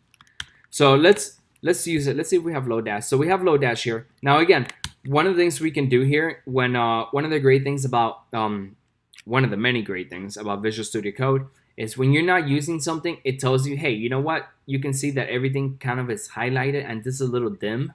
So because it's a little dim, we know we're not using the API anymore, right? We're not using that in anywhere in our code. So we can just remove it here from the post, okay? Because now we're getting our API from our database. Yay, us. And let's go to title. Let's go capitalize. So it's underscore dot capitalize. And then let's wrap that in that function, okay? And now if we go back to our post, all of our posts look nice and they're capitalized, even though we didn't save them that way, okay? So that's a nice little function. Just wanted to show you that. So now let's go back to our navigation, okay? So our navigation has post and it has create post, but it's not actually taking us anywhere. This is just, it's like it doesn't do anything. So let's make it do something. So let's go back to app. Now in app, we're going to need to import something we've seen before, which is link. And in our menu items, let's go back to reach router, see if we remember how to use this. Examples, basic usage. Actually, let's go to link. Link is what we're going to use anyways. And link, again, if we remember, very simple. All we got to do is do the link. And once we have, because we have our routes already created, okay, down here, all we have to do is link them to one of the routes. Okay, so let's do that. Okay, let's go ahead and do link. And let's make this one be the post link, and then we want to do 2. And because post happens to be the default route, we can leave it like that, or we can actually name give it the name of the route itself. Okay, in this case it's the default route, so it'll be fine if we leave it like this. But in any case, it's nice to have it that way in case you have some other page being the home page. Just so you know, both ways work. And then this one, let's call it create post, and then that's actually going to take us to this path over here, create post. Okay, and let's see if that works. Let's go back to our application, and we have a little issue. So as you can tell, our icons now are, they're not styled correctly. So let's see how we can fix that. So let's see if we can do style, and then let's float this left. Still doesn't look right. Let's see, link to icon. If we float it left, let's try to see, maybe we can style this and float the link right. Maybe that'll give us the way, doesn't seem like it's. So let's see here. Let's try to debug this. Okay, so we have the post, then we have the icon. We're floating it left, but if we don't float it left, it seems like that works because we floated the icon right. Let's see if that actually works. All right, that looks like it works. So all we had to do actually was float the icon, the link. The link had to be floated right, okay? And let's do that also for this the post one. And there you go. Now our icons are looking nice. Everything's looking back to normal and styled correctly. And again, styling is outside of the scope of this class, but there are great courses on Udemy, and we'll be creating another one as well that's all about styling. But for now, again, outside of the scope of this class, this is mainly focusing on how to create applications, how to create specifically Firebase and React application to get you up and running. But very important to understand styling. Styling is a huge part of not of programming essentially, but remember, of the user experience. And when we're creating applications as developers, the main thing we always have to keep in mind is the user experience, because at the end of the day, it is our users that will be using our applications. And a well-designed app, it will do wonders for you. Okay, and there are all these things that go into styling. So again, outside of the scope of this class, but I don't want to minimize it and say that it's not important. Okay, so just keep that in mind. All right, so let's see if this is actually working. Let's see if our posts and our links are working. And if you look right down here, okay, right down here, at least on Chrome, it shows you where these links lead to. So let's just click it. Let's see what happens. Okay, there you go. So it took us to our create post, and let's go back to post. Let's see if that actually works. And there you go. It took us back to our post. So now both of our links are working, and our application is coming along nicely. So what do we want to do next? Okay, so what do we want to do next? Let's say that so now we can create all these posts, and that's fantastic. Okay, but what if let's say we want to change the title of this? Okay, let's say we want to change the title, or let's say we want to change the content. Let's say we want to add an image or something. Okay, how can we do that? Well, let's create another link over here that allows us to edit the post. How about we do that? Okay, so it'll be very similar to create posts, you'll see, but in this section, what we'll be learning is how to actually edit an item, how to update it on our database, and then how to reflect that change back into our application. Okay. All right, so let's see how we can update our post. So let's go back to the post component, and in the post component, right here we have title. Okay, not the title. Let's see here. We have the title, the content for our post. We have the page header. Let's go to the post snippet. Yeah, in the post snippet we have. So remember, yeah, here we go. Where we had extra, if you remember when we were reading documentation for Ant, here in the extra, they actually gave us a hint that it'll show up on the right hand side. Okay, so what we want to do is we want to add another link. Now, here's one peculiarity of React. Whenever you have two adjacent components, so you see we have one link and then another link, but it's not, they're just next to each other. What React says we need to do in order for it not to give us an error, as you can see over here, my console is screaming at me. So what we got to do is we're going to create a div. Okay, so essentially we have to create a wrapper. Okay, and a wrapper is just, a div. A div is a wrapper. And then this allows for React not to freak out completely and allow us to put two adjacent components next to each other. And as you can see, that's exactly the error that we were getting over here. Okay, must be wrapped in an enclosing tag. Okay, and by us adding this div, that does the job. I'm gonna restart my server. Okay, but that's one thing. Okay, so just be on the lookout for that error.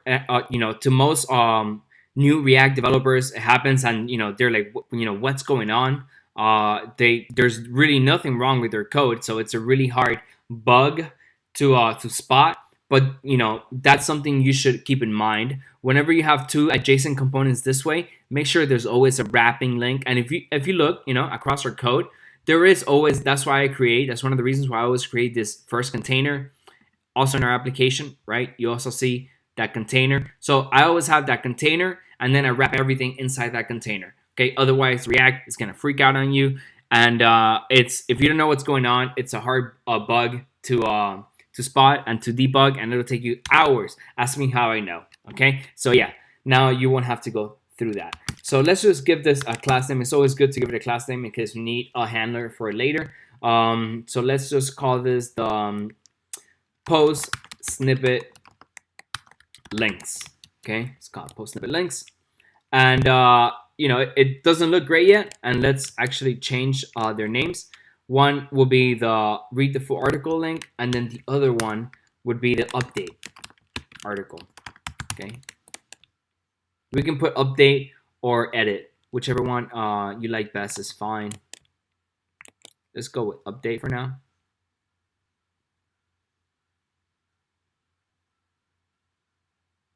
Okay, and see we have update and read full article. I'm just gonna actually make this just more concise, and I'm just gonna put edit, because otherwise this is like it's gonna look super long. So, but the thing is, it looks, although it's working, it doesn't look very great. So let's give it a little bit of styling for the read full article. Let's go to style, and let's do a margin right. Okay, and push it maybe 15 pixels. Let's see how that looks. So there you go, right? Much nicer spacing. It's actually readable now. It's not all bunched up. And now we have our edit link and our read full article link. The thing is, here's the thing. They're both leading to the same path, right? Because we don't actually have an update component. So let's go ahead and create that. Okay, let's go ahead and create our update component. So let's create a new file, and we're gonna call it update post.jsx. And let's go, because I will show you now that it's going to be very similar to the create post. So let's actually copy this this whole code, and let's put it here. Now let's change some of the names. So update, what are we calling this? Update post. And let's go down here and also do the update post. Let's see what else. We have the title. So we're going to need the title. We're going to need this. We're going to need pretty much all this. We're going to need the link, because, again, if you think about it, okay, when we go and read the full article, and when we go and edit the full article, essentially, okay, we're going to need the same information, right? Because if we want to read a specific article, we need a specific that article's ID. But if we want to edit a specific article, we also need the same thing, right? We also need the specific article ID. So for both of these components, we actually need the same information in order to update it or to read it. Now the difference being is that, unlike the reading, okay, we're going to be updating it. So the updating part looks very similar to the read the post part. Okay, so on that section, let's go to post. Okay, and then let's go to also the create post. Okay, so in the create post, we have the form and everything we need for the form. But remember, in the post section, okay, what we actually do have is all the way that we actually do grab that post and we're setting. So we're grabbing it from the database essentially, and then we're setting it. Whereas in the create post, we don't have to do that, because when we're creating a post, there is actually no post to grab from the database because we're creating a new one. So what we're going to have to do is we're going to have to kind of merge these two things together. Okay, so in the update post, we're going to use the same code that we use for the post section to grab the article from the database. Okay, so that's what we want to do, and we're going to do that first before all these other functions. So we're going to need the post ref. We're going to need the ID. Okay, so we're going to need to pass that ID. Once we have that, okay, then we want to set the title and the content of our post to what it is in the database. Okay, so whatever we get from the database, we want to kind of put it back here in the title and the content. Whenever we change it, so this is what's very similar about the create post section. So that first section, right, very similar to when we're just in the post view that we're reading the article. But because we are in the update view, then this other section comes in handy, okay? Which is we actually want to update. You know, if we're going to change the title, we need that update to be observed and recognized so that we can actually change it. And same thing for content. And then we have over here a function called onCreatePost. We're going to change this to say on update post, okay? On update post, okay? And if you remember, there's a button down here that we have that says create post, but we're going to say update. Oh, let's actually call it edit post. Edit, and then let's actually give this the appropriate name so that it matches and we don't get confused. Okay, so now we have the edit post, but here's the thing. Remember, when we're creating a new post, there isn't actually anything for us to update. Okay, so we're gonna learn a new Firebase command function, and that'll be the update. How do we update a document on Firebase? But first, let's make sure that we are actually getting the right information and that everything looks good. So it's always good to check your code as you're making it. Okay, it's not a good idea to make 80 changes and then at the end go check, because then you don't know what actually went wrong. So let's go step at a time and let's check our work as we go. So let's go back to app, okay, because we just created a new component. Now let's restart our server. As we know, whenever we create a new component, if we don't actually restart the server, it won't recognize it. So let's go back to app, and we just created a new view, and this view is called update post. Okay, and the update post path, let's say it will go to update post. Okay, fantastic. So now that we've created a route, let's also import it here. So if we don't import it here, then we can't use it. So let's import it, update post from update post. Perfect. So we've declared it, we've created a route for it, we've given it a path, and now if we go to our post section, and specifically our post snippet, actually, in our post snippet where we have this edit button, okay, now we know where the edit button needs to go. So it needs to go to actually update. So let's go here. What do we do? We said update post, but actually update post it's not just like create post, because we're gonna need the ID, right? Just like when we're reading the post, when we're update the post, we're also gonna use that ID to know what post we need to update. So the path pattern is gonna be update post followed by an ID. Okay, so let's go back to post snippet, and then we're gonna say update post, okay, followed by props.id, and we already have the props.id passed down from the post parent component.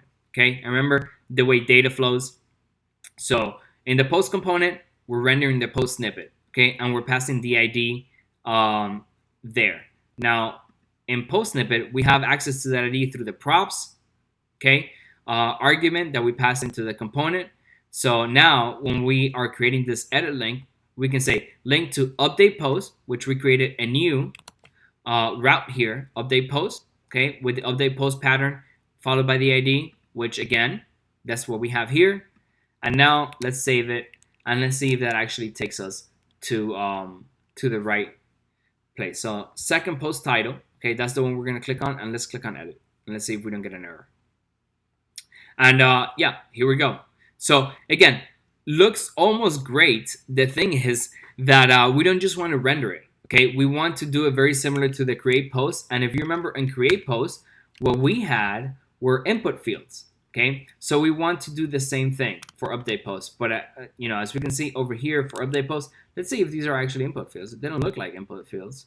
Okay, but look. Okay, so let's see why not. So if we go to localhost, if we look at our URL, when we clicked, okay, let's go back to post.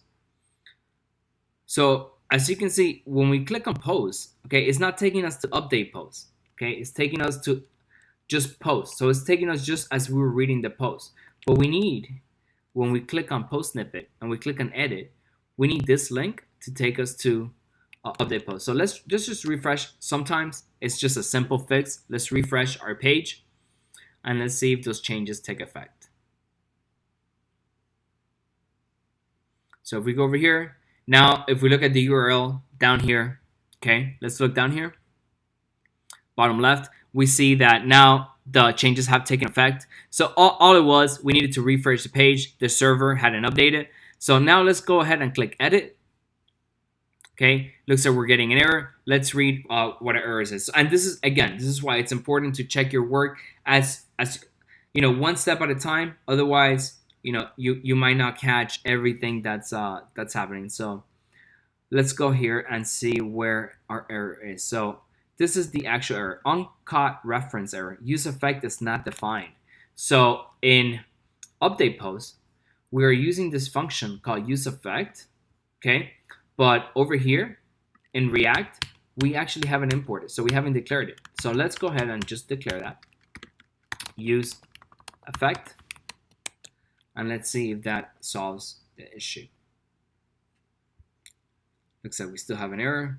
Let's see here. Able for current update post component. On create post is not defined. On create post. So again, read the errors, and the errors kind of will tell you where the you know, what it is that we've done wrong. Okay, so again, debugging is so important. So let's just click over here on index.js 83, and it should take us to the part of the code where it's going on. So if we're on update post, it says on create post, right? So we have this on edit post, but over here on the input, when we click on the button, we never change the on click event, right? So on click, it says on, you know, when you click on this, trigger this function called on create post. But the thing is, we don't have a function in the update component called on create post. We have that on the create post, but in the update post, we have a function called on edit post. So that's the function that we want to trigger. Okay, so not this one. Okay, we want to trigger on edit post because we are in the on update. We are on the update post component. Okay, so let's see if that solves it. And there you go. So now we have. Let's go back to post. Okay, we have the edit button. Okay, the edit button actually takes us to the post that we want to edit, and we have our input fields and our and everything kind of works as we expected. Now we actually have to update this component and see if the changes reflect in the database, and then back when we go to post, we also want to see that those changes took effect. So let's go ahead and edit the title because it'll be the easiest changes, easiest thing to notice. So let's go ahead and update post. When we click over here, this is where most of it is going to happen. Okay, so we want the post reference to be, instead of DB collections post, we want to update a specific document. So let's go doc, and then we're going to say props.id. Okay. And let's make sure that that is what we're getting from our props, which it should be since we have it over here in the URL. So props.id, okay, that's what we're going to be using to, and let's see, use effect, yeah, props.id. So in the post ref, remember, we're going to go to the collection of posts. Then we're going to say, hey, within that collection, I want access to this document, okay, with this ID, okay. Then once we have that, then the next thing we want to do is say, okay, now that we have all the changes that we have made, so at this point, let's say we change this to changes made title. Okay, so the title at this point should have changed. Okay, and we can check that. Let's comment this out, and let's console log the payload. Okay, you know, just to make sure that what we're actually saving to the database is what we want. So let's change this. Changed title. Change title. So let's edit post, and we should see here that the title does show up this as the one we wrote, right? So if we look over here in title in that object of our payload, it says change title for the title, and that's exactly what we had. Whereas before, you know, if we refresh over here, we haven't updated database yet, so you know it should just show us back what we have in our database at this moment, which is second post title. So we want second post title. The next time, once we update it, instead of showing second post title, we wanted to show the title that we're going to change right now. Okay, so far so good. Okay, then we're going to say, hey, post ref, instead of adding something, okay, and again, whenever you have you know, one of the things, that's why you want to get familiar with the documentation of the libraries they're using. But you know, if we go to Firestore, it tells us how do we want to actually how is this done. So all we have to do is, once we have the reference of the document, all we have to do is say update, and then we can just update the value that we want to update. Okay, and that should update that value. So we're going to say, so we have the payload and the content, we're going to say, instead of add, we're going to say update, and then we're going to pass our payload, and then we're going to document successfully updated. Okay, and then we want to set it back to not empty, actually, because we are in the update. So we're not in the create post component. So we don't want to actually get it back to empty. We want that to stay, you know, the way we changed it. But what we want to do is we want to take our users back to maybe the navigate back to post, and then let's see if that change takes effect. So now that we have all that, now let's go ahead and actually make the change. So changed title. Okay, and then let's go ahead and click edit post. Okay, and now if we go to edit post, if you see our first post over here, what does it say? Change title. So that's the one that we just, and then if we go ahead read full article, we see that change title does take effect. Okay, if we go to our database, let's see if we can find it. Change title over here. Okay, we've updated that document, and now our blog, not just can we create posts, okay, but also if we go to posts, we can go ahead and edit them, and this actually leads us, okay, into the next section of our blog, which is, you don't just want anyone creating posts, and you don't just want anyone editing posts. So who would you want, okay, editing and creating posts? Well, someone who has maybe access and admin access. Okay, so the next things we're going to do is we're going to deal with authentication, okay, and creating a login screen, a logout screen, and a sign up screen. Okay, so that our blog posts and only admins can create a post and edit posts, but readers can read posts. Okay, so let's get into that. Okay, so now we have our posts and everything is working fine. We can update them, we can create them, we can read them, we can show them. Okay, but you know, like I said, now everyone can kind of edit our posts, and that's not a good thing. Okay, so if you are not So the next step really is let's put a little bit of protection in our blog so that only authorized users, okay, only when you create an account, can you actually go ahead and create a post and edit the post. Otherwise, if you're a user, you can read the post, but you shouldn't be able to edit and update them. Okay, so let's go ahead and do that. And once again, we are going to use Firebase. So Firebase has another service called authentication.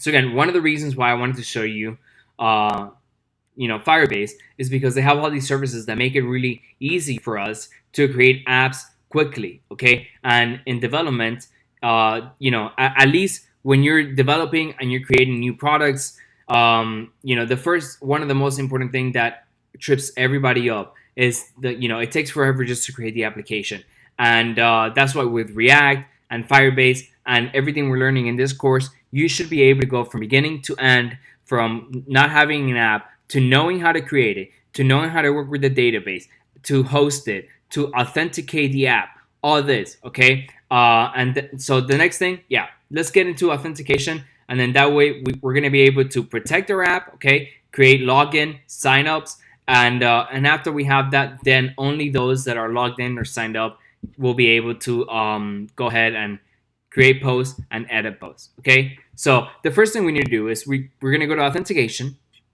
Okay, and we're going to, let's see here. So we are going to go to sign in method. Okay, and in sign in method, there's, I mean, you can tell here, you can have people sign up through Facebook, Twitter, GitHub, Yahoo, Microsoft, and they're constantly adding new ones, even through Game Center or Play Games. So phone, whatever, so however your app actually works, pick the best authentication route for you, or authentication usage. You can have more than one. That's completely fine. Some people use email password plus Facebook, or some people use a combination of these. So let's go ahead, and for now all we're going to use is email and password. So let's go ahead and edit this. Let's enable it, and let's save it. Okay, that's pretty much all that's necessary at this point. Okay, so let's go to usage. Actually, let's go to users.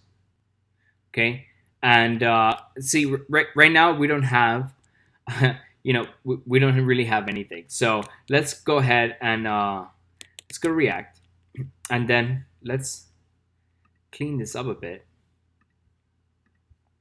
Okay, and then let's create a new component, and then this component is going to be called signup.jsx. Okay, perfect. So let's import React from React.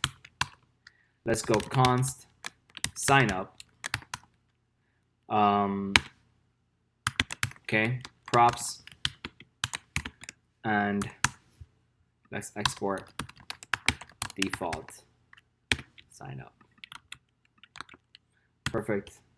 Let's create the container. So let's create a div, class name. We're gonna say sign up container. Okay, and let's go ahead and just say this is sign up, just to see if we're on the right track here. So let's do the same thing we did before. Okay, we're gonna make, since we're working on it now, it'll be just easier this way. So we're gonna say sign up, path, sign up, but let's make it the default route. Okay, for now.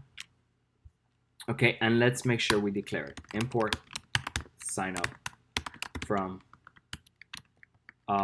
actually, we already imported it. That's perfect. So don't need to do that twice. Okay, and let's see if we're in the sign up page. Okay, let's refresh this. And again, we haven't done anything yet. We just want to make sure we are in the sign up. So it looks like we are, okay, an app, sign up. Okay, yeah, remember, since we added a new component, we have to restart our server. Okay, don't forget that. Okay, now that it's built, let's refresh our server. And, okay, we're still in post. Let's see what's going on here. Oh, okay, well, in our routes, we are in the post route. So let's go to the default route.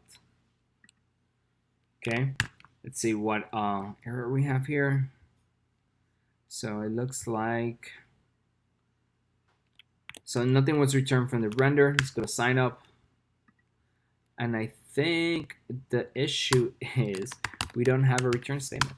So remember, every function must return something. Okay, so now that we have that, there we go. Okay, so we have our sign up component and it's all working. Let's go to post and you know, just because it's nice and consistent to have this throughout the application since we've been using it. Let's import that page header and let's just copy it. Okay. And again, this, like I said, this is a code smell because as you can see, we've now probably copied this 3 times. So like one thing that would be good for us to do would be to refactor this component into its own component, and then probably all we would have to do is pass title along. Okay, and once we pass the title, it'll just kind of update. But you know, for now, this is fine. Just something to keep in mind. It would be good to refactor this into its own component and just pass it the title as a prop and have it render dynamically. Okay, but let's make this title be sign up. Okay, and maybe that's something we'll do in a little bit. So okay, so this is a sign up container. So the first thing we need to do is we're going to, very similar to what we did for create posts in a way. Okay, let's copy some of this stuff. So let's do create a div. Okay, and we're gonna call this div class name sign up container inputs. Perfect. So in create post over here, we have a great little post input container. So we have a great little input container that we've already created that we can probably copy. So let's call this, so remember, what we're gonna use to sign up our users is email and password. So let's call this email, and then for our email, let's just remove this for now, and let's put a placeholder email, and let's see how that looks. Now, of course, we're gonna have an issue because we actually have not inputted. Okay, we haven't declared that we haven't declared the input component from ent. So that's the first thing we need to do. So we have email. Perfect. For the sign up container component, let's style it and let's have a margin top of 20 pixels. Okay. There we go. Okay, that looks nicer. So we got email, and then what's the other thing we need? The other thing we need is password. Okay. So let's go ahead and do that. Again, pretty similar. So it's password instead. And then over here, let's put password. So there we go. We have email, password, and just a create post. We have over here a button of how we want this to look like. So let's just sign up. And then we have to input that button, okay, into our component so that it does render. So let's see where it still says, okay, so yeah, our button has so on click, okay, let's just leave this for now, and then we will set it up again now. So there you go. That's pretty much it, right? To create our sign up page, that's kind of all we need. Another thing I usually like to do, it's if they already have an account, okay, then what we need them to do is to sign in. Okay, so it will be nice. It's within our right here within our post input button. Let's just set this up now, and we'll use it later. But let's create a div over here, okay, and let's put this button within the div, and I'll show you why now. So over here, what we want to do is we want to create an href, okay, that for the moment it doesn't go anywhere, but what it does is let's put already have an account, and then we're gonna do sign in.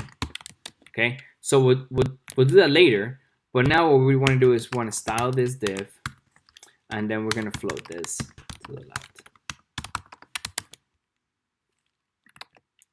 Okay, let's see over here.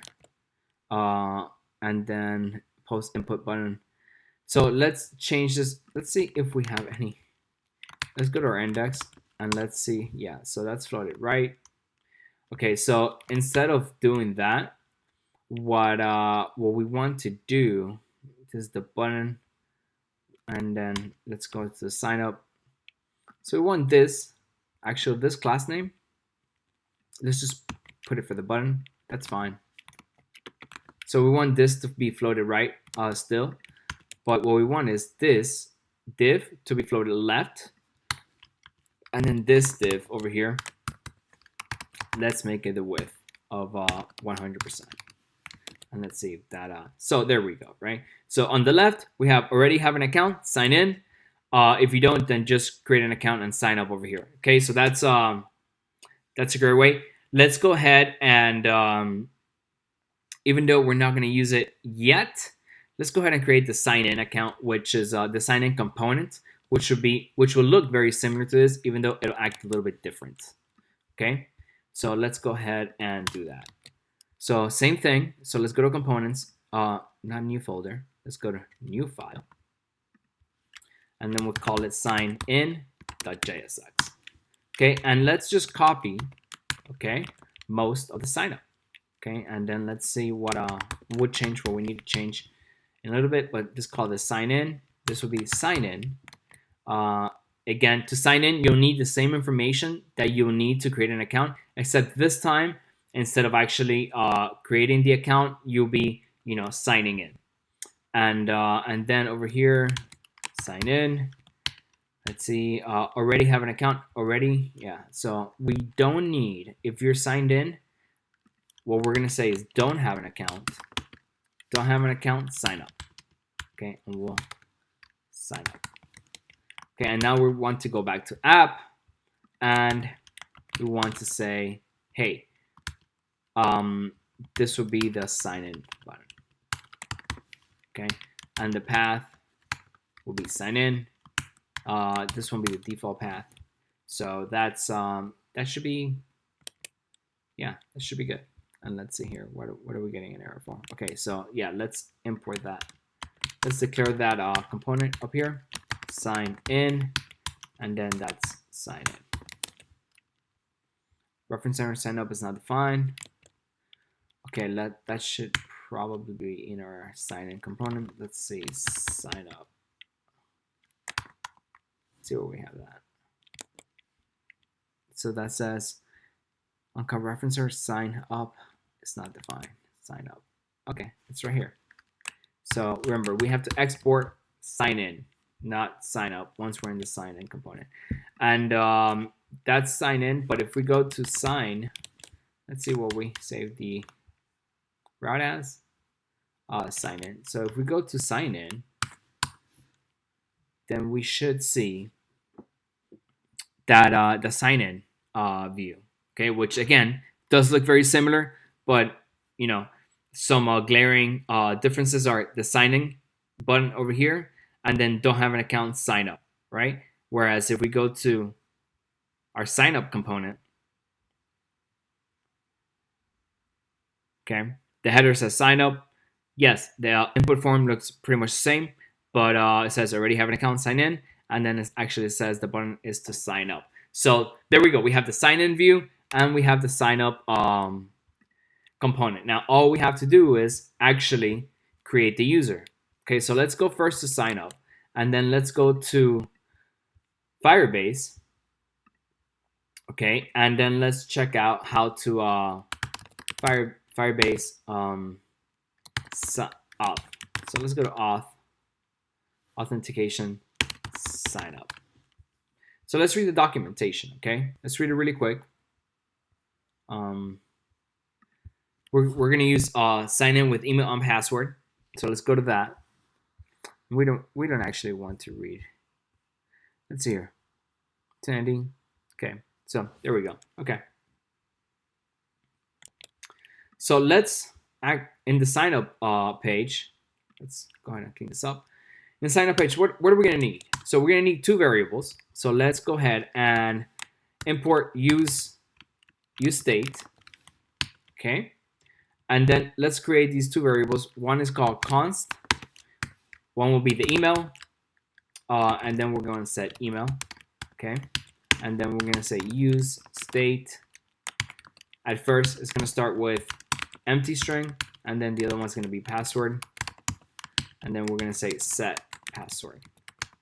Now, one thing I want you to recognize is that when we write our password right here, see, anyone can see this, okay? And that's not a good thing, okay? But if we go into, if we go right here into Ant, and then we go to data entry and we go to input, we have a password box, okay? And this is kind of how we want that input to look like. So all we have to do is we just have to put input.password to make that a password input. So let's go to sign up, and let's do that before anything else, okay? Input.password, and then in sign in, we're also going to do input.password. And now, when we go back to our app, once we actually type in our password, okay, it won't actually show up. The email does show up, so that's fine. But the password, okay, that's, that should be private. So there you go. And again, Ant provides all this for us, so it makes it really easy. We don't have to do much work besides that. All right, so now let's go ahead and read the documentation. So pretty much, once we have the email and password, all we have to do is Firebase.auth, the sign in with email and password, and then we pass in the email and the password, and then we pretty much get a success or error callback. So because if you remember when we set up our Firebase our Firebase configuration, we created these two other variables, and one of them that we created was this auth variable because I knew we were going to do this in a little bit later. So now we already have this set up, and all it took is Firebase.auth, and now we have this auth variable that we can use anywhere in our application. So let's actually do that. Okay, so the first thing we need to do is we need to do the same things very similar to what we did when we were creating a post. So we're going to say on change, okay, and what are we going to say here? On email change. Okay, so that's the function that we want to get triggered when and let's just make sure we're in the correct component. Otherwise, none of this will work. Okay, so let's go here, and we want to say on change, and then we're going to say on change. That's the function that we want to update. So we're going to say const on email change. Okay, we're going to get an event, a change event, and then we're going to say set email, and then we're going to set the email to event.target.value. Okay, and we're going to do the same thing for password. On password change, we're going to get an event change, okay, an event trigger, and then we're going to say set, instead of set email, we're going to do set password. Okay, perfect. And then we're going to say const on sign up. Okay,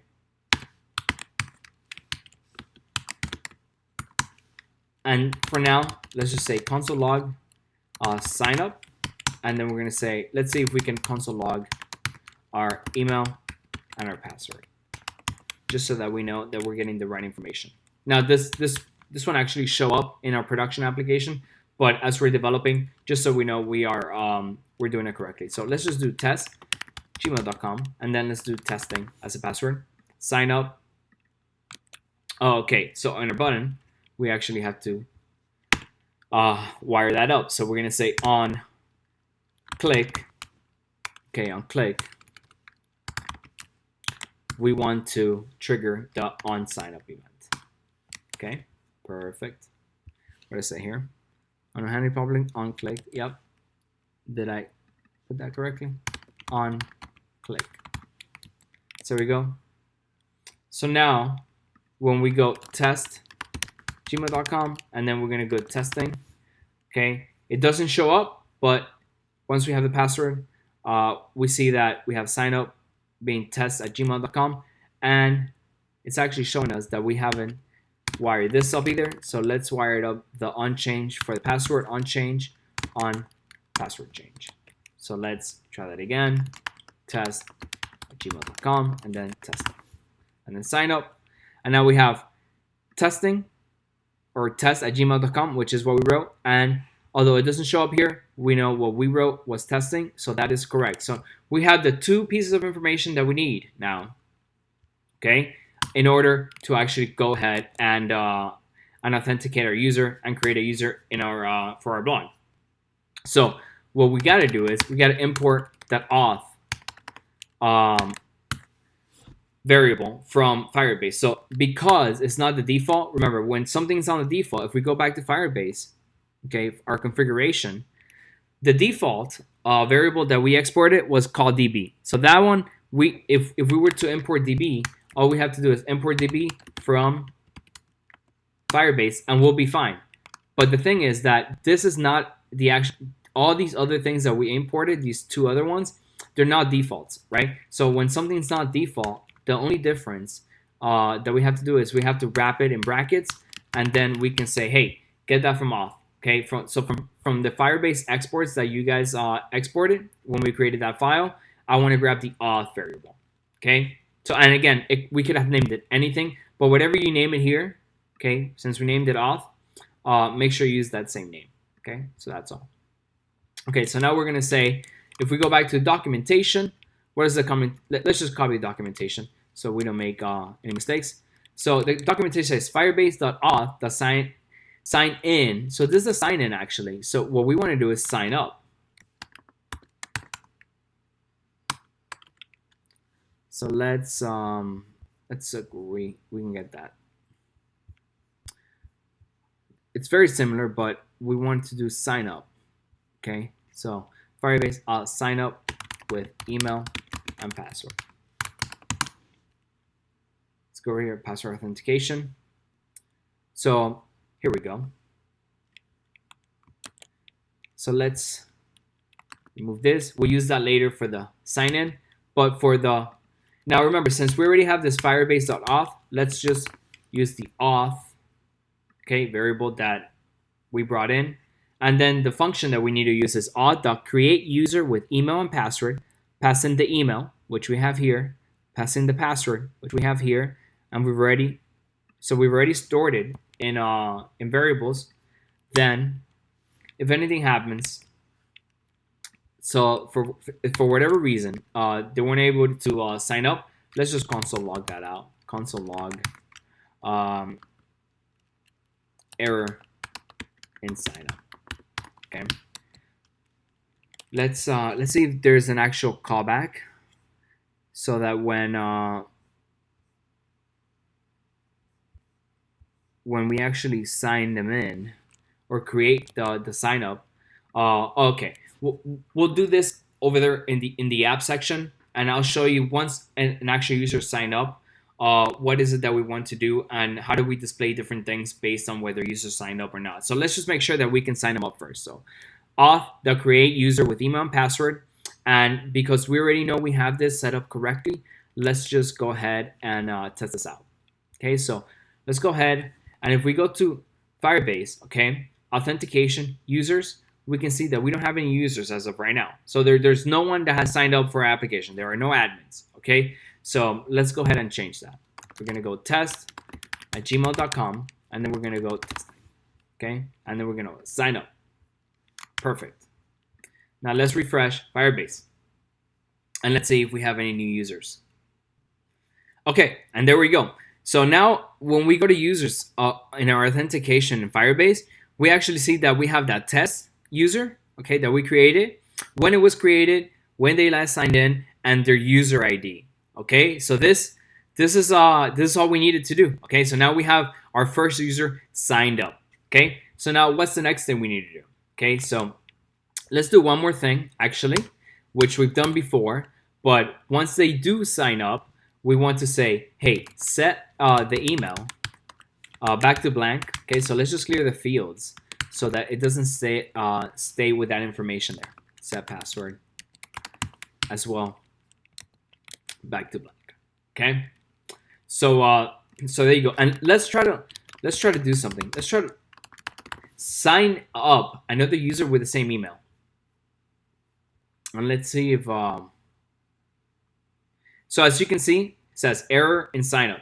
So Firebase actually not just signs up our users and authenticates them, it actually checks that there is nobody else with that same email that has signed up before. So we won't have to create any form of, validation or anything like that. Firebase takes care of all this for us, and that is a huge win. If you've ever dealt with, validations and things like that, it's a huge pain in the ass, to be honest with you. And yeah, so Firebase does all this for us, and we don't have to worry about it. So there you go. Now we know that that's also working. Okay, so if there is an error, also what we want to do, okay, is not just show the error, but let's also reset the field. So let's try it again. Gmail.com, and let's call it testing, and then let's go sign up. So it's going to take a little bit. It's going to say, hey, there's an error in the sign up, and it did not clear our, let's see here. Did we do something wrong? Set email. Boom, boom. Set the password. Let's just try it this way. Let's do set email. We can also pass a function to this, and let's just set it to that. And then let's do password. So whatever the password was, we're saying, okay, we know there might have been a password there. We want to set it to, we want to reset those fields. Okay, so we're going to say test gmail.com, and then we're going to say testing, sign up. It's never good just to leave these things just the way they were, even though that's, not a big deal for now. And for the user experience, that's not something that that we want to leave. So we'll put that, and this is what's called technical debt. So if you're working on a team, what you usually would do is you will create something along the lines of something like this, and then you would say note, and you say need to clear fields if there was an error. Okay, and then just leave that there, and then someone knows that, whoever comes, and if you're working in a team, they'll see this, and then they'll be like, okay, need to clear fields if there was an error. So if that's obviously not there, so then this is a good way to communicate between, you and your team, and then let them know, hey, you know what, this is technical debt. This is something that has not been done yet, but it's something we need to do. Okay, so let's just leave that there for now, and then that leaves a comment for us to remember, and we'll come back to it later. But for now, okay, we've gone ahead. We have created a user. We know we cannot actually create two users with the same email, so we've already dealt with validation and sign up, and now let's try to sign in a user. Okay, so that's the next step. So let's go back to app, and in app, let's make the default, okay, the sign-in page. Okay, and now that we're in the sign-in page, let's see what it is that we have to do to sign in. So let's go to sign in, and again, very similar to the sign up. Let's copy these because we will have the email, the password, and an email change and on password change. So those things won't actually change because we do have an email. And then let's put on change. Let's trigger that same function. Okay. And then for the password, same thing, on change. And then we're going to trigger on password change. Okay. This way, whenever we are changing the password, it actually gets saved to our variables here, so we can use them later when we are about to const on sign in. Okay, and this is the function that will get triggered right over here. Okay, so let's go to the button, and when someone clicks this, we want to say on sign in. Okay, and just like before, let's just check console log email password. Okay, and let's make sure that when someone so let's bring in from React use state, and use state has to be wrapped in brackets. And now we know why. The reason why it's wrapped in brackets because it's not the default. So the default React object that comes with the library is just the object React, but use state is one of the things that they also allow us to export and import, but we have to wrap it in brackets because it's not the default. So let's go back, and then let's go test@gmail.com, and then testing, and then sign in, and we see that we have the email, and we also have the password. So we have all the information we need to actually go ahead and sign in the user. So let's go back, okay? And if you remember, we went to this. We had this information before, okay? And again, this is in the documentation. So let's see what it is that we need to sign in the user, okay? And it's right over here. We're gonna say, now again, let's import auth, okay, from, which we created before, from Firebase. Okay, so now we have our auth, so we don't need to do again firebase.auth because we already had that and we've already exported it. So all we need is auth. And then we are going to say, hey, auth, sign in with email and password. We're going to pass in the email. We're going to pass in the password and function. And we're going to say, let's console log user, okay, user signed in. And then if there's an error, let's console log there was an error signing in. And let's also console log if there's an error, what the error was. Okay, and Firebase actually gives us this error as a in their catch function, so we can just go ahead and print it out to the log if there is an error. Okay, so let's let's give it a try. So we're gonna say test@gmail.com, and then we're gonna say testing, and then we're gonna go sign in, and let's see what log we get down here. Use signed in. So apparently I put use instead of user, but so apparently we have the user signed in. But again, now our question is, how do we know this? Okay, like what lets us know that someone signed in, and what can we do now that we have them sign in? Let's take a moment to clear those fields again, although they got cleared already. It's always good practice to do it yourself. So now that we have this user signed in and signed up and everything, what can we do with this? Okay, because remember, if you remember what the whole point was, is that we want everyone essentially to be able to read our articles, correct? But we don't want everyone to be able to create a post, and we certainly don't want everyone to be able to edit a post. Okay, who do we want to be able to edit and create posts? Only only a user that is signed in. Okay, so let's go ahead and do that right now. Okay, so one of the things we're going to use is we're going to use another of the Firebase auth functions, and that function, let's go to app, okay, and in app, what we want to do is let's think about this, okay. So we want to say when someone is signed in, okay, and they go to a post, we want to pass a property if they're in the post section, okay, that lets us know if they're signed in or not. Okay, so let's go ahead and over here in app,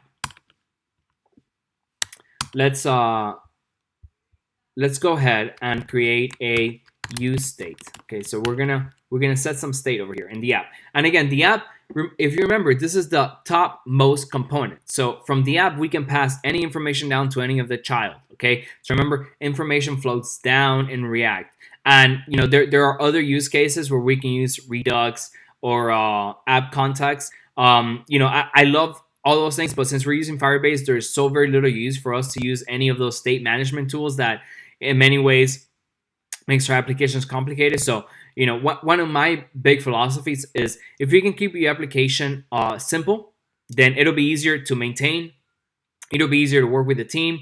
But again, it's always good to understand how context works, how Redux works, and how all these other state management tools that are part of the React ecosystem also are available to you, and you can use them. But for now, let's go this way, and if we need to use Redux or context for anything else, we'll go over those concepts in a little bit. So for now, let's create a const, and let's call it user, and let's call set user.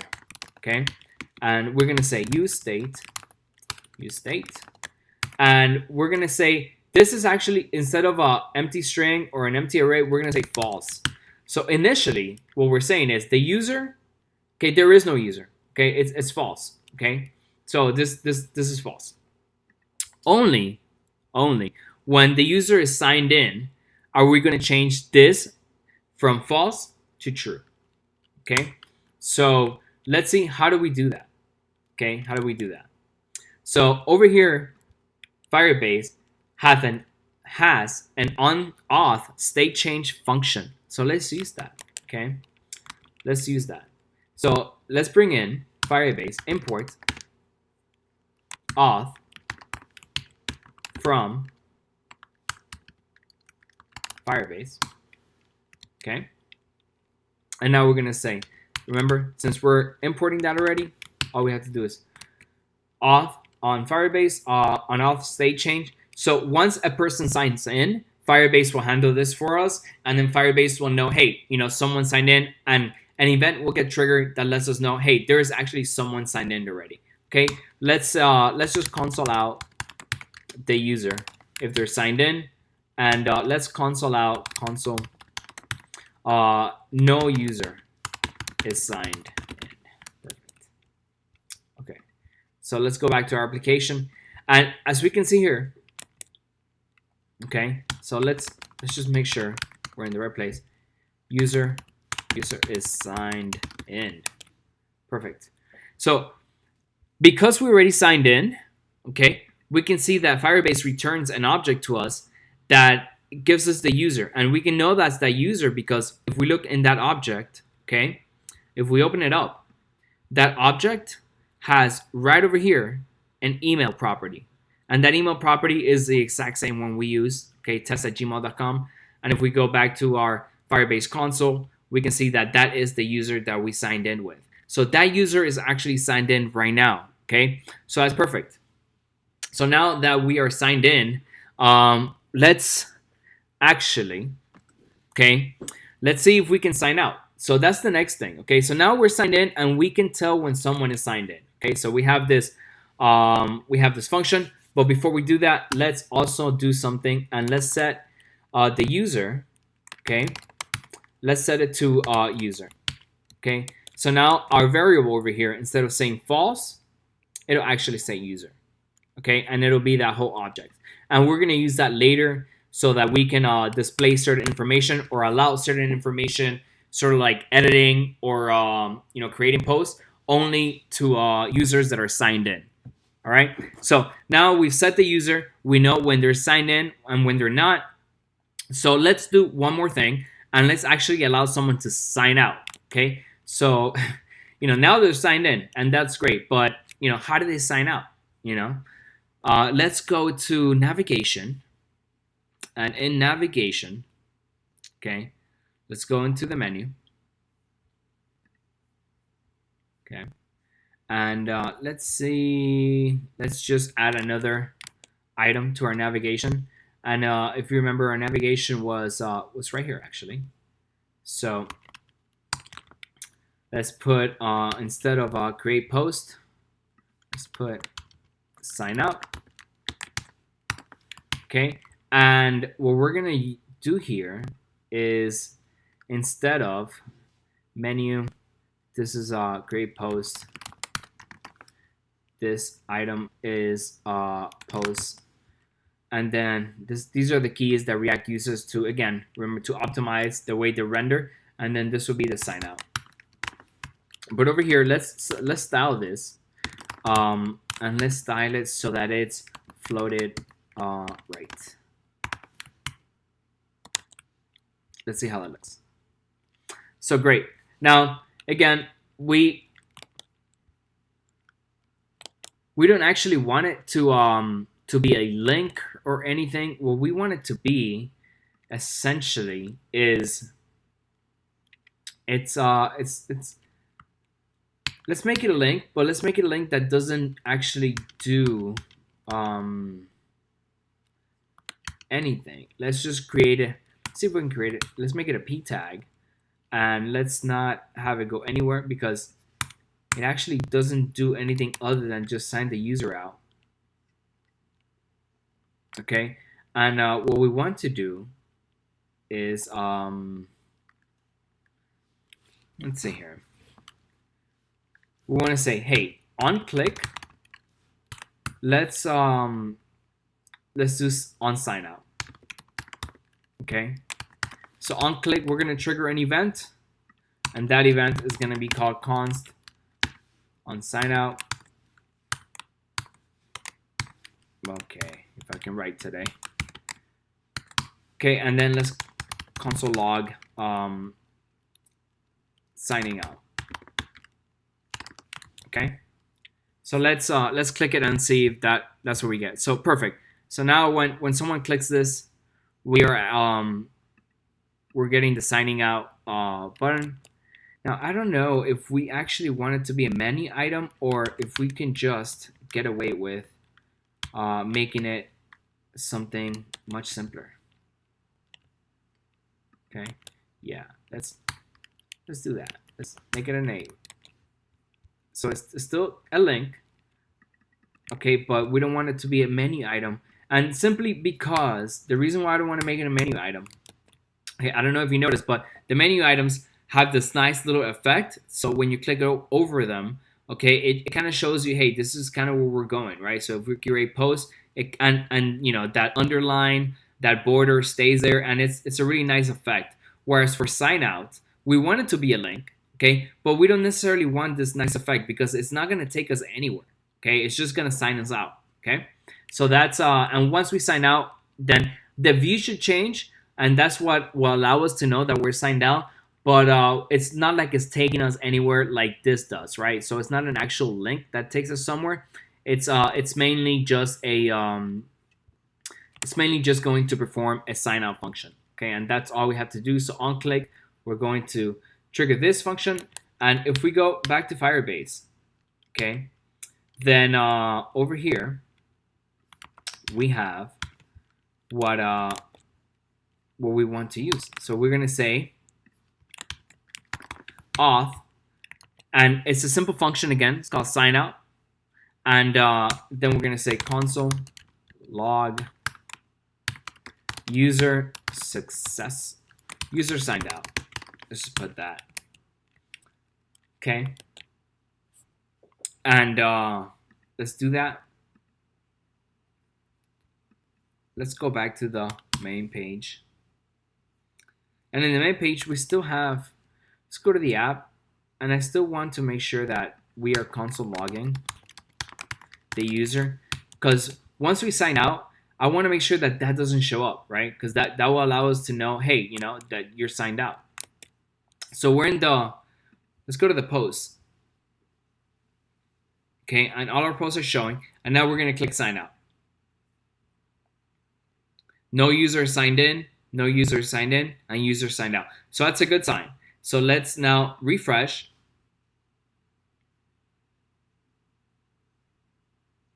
And it should still tell us no user is signed in. Okay, now let's really prove that. Okay, let's try to sign in now. Okay, so let's try to go to sign in. So let's do something actually in the nav. Okay, in our navigation, we're gonna do something here. Okay, so we're gonna create a we're going to render, okay, a sign out button if someone is signed in. But if someone is signed out, then what we want them to do is to be able to sign in. Okay, so let's do that. So how do we do that? Remember the state we set here, that user is set to false. Okay, so what we have to say is the following. Okay, if user, and then we're gonna negate it. So we're saying we're gonna put a bang before the user. So if we're saying, hey, if this is, so if all we do is this, then it tells us if there is a user. But if we put a bang before this user, it says if there is no user. So if it is false, okay, if it's false, what we want to happen is that we want to actually sign him in. So we want to show a link in this case, okay, and this link is going to, where is it going to go to? It's going to go to our sign in page. There we go. Okay, and it's going to say sign in. But if they're signed in, okay, then we want it to say sign out, and we want to display this. Now the difference, what we're using here is called a ternary operator. So a ternary operator kind of works this way. So we first set a condition, and if the condition's met, we show this. Okay, this is what will happen. If the condition is not met, then this is what will happen. So the condition is, if there is no user, then show the sign in button. If there is a user, then show the sign out button. And it's that simple. Okay? All right. So let's see if that works. So right now, no user is signed in. And what do we see? We see the sign in button. Okay? So let's sign in. Okay? And once we click it, it takes us to the sign in page. So let's go ahead and do this. Okay? And then sign in.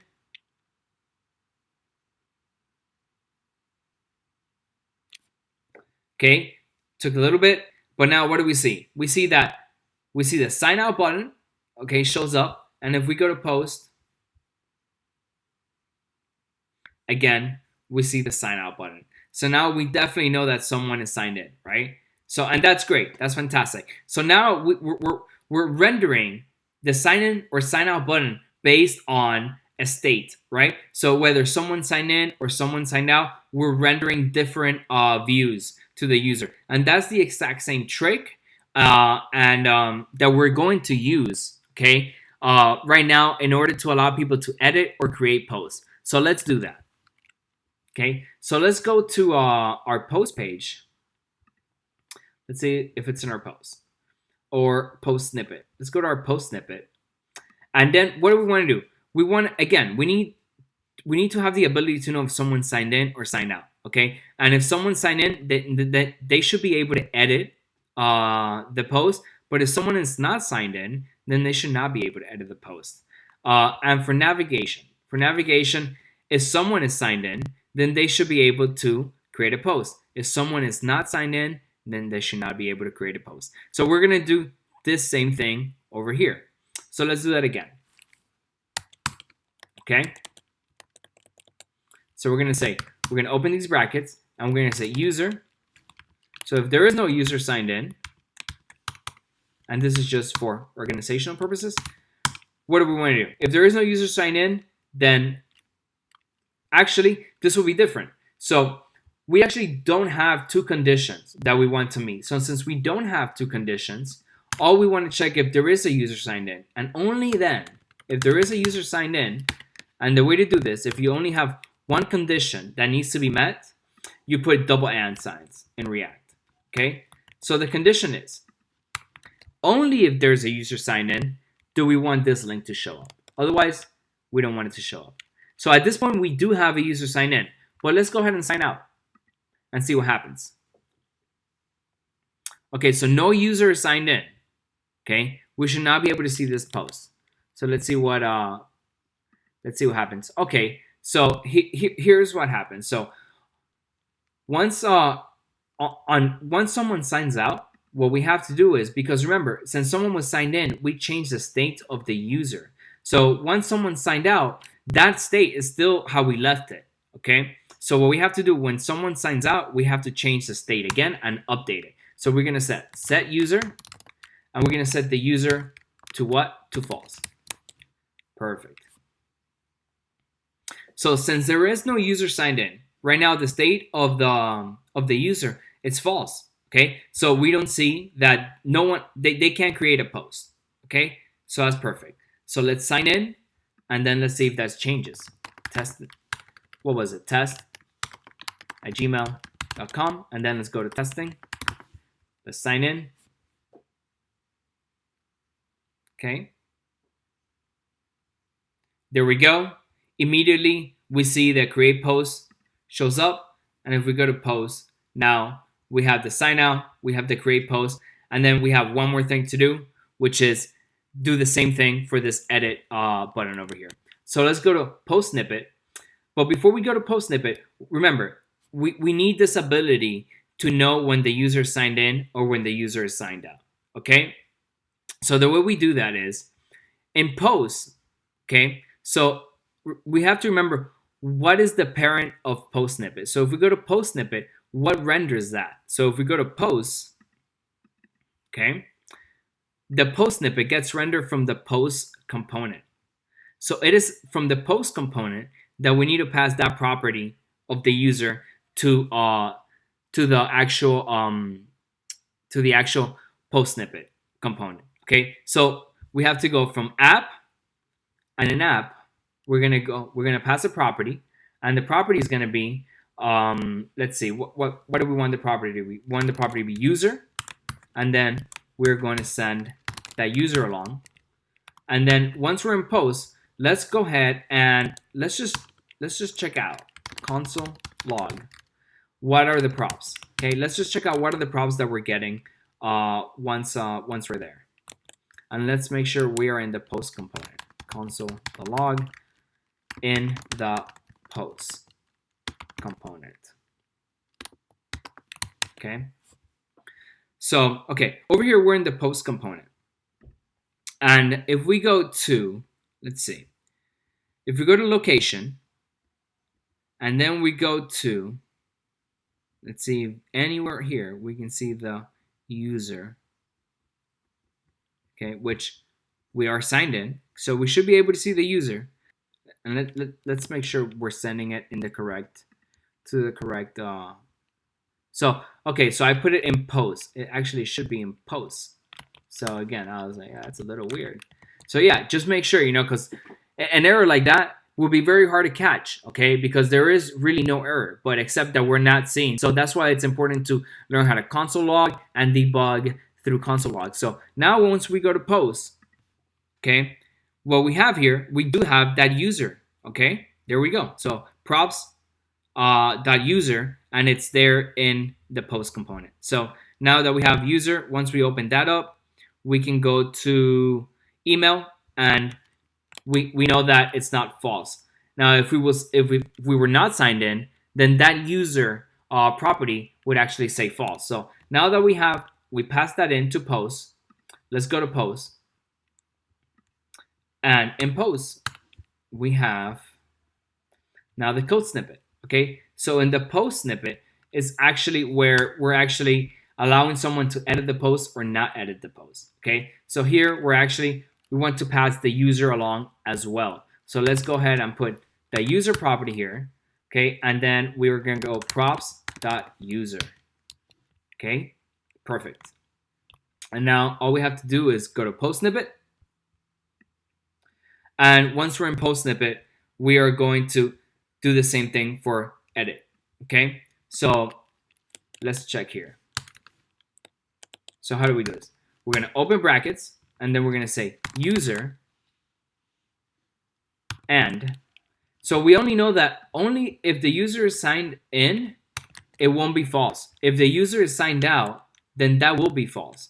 So then that edit button should not show up. And let's check that that is true. What's the error? Okay, so there is no user, so we have to access users through props, remember, okay? So now we're signed in, we can see the create post, we can see the edit post, okay? We can go and edit, okay, and everything is working fine. We can go and create, and everything is working fine. But let's go ahead and sign out. Now, when we sign out, we don't see the create post, okay? We can still read the full article, okay? but we cannot edit or create articles, okay, unless we are signed in. So let's sign in, okay, and then once we're signed in, then we can go over here. We can go back to post. We can edit the post, okay, and we can create the post. Okay, so perfect. Now we have authentication. We have the ability, okay, to not just authenticate, but authorize who's able to create posts and edit posts based on whether they're signed in or signed out.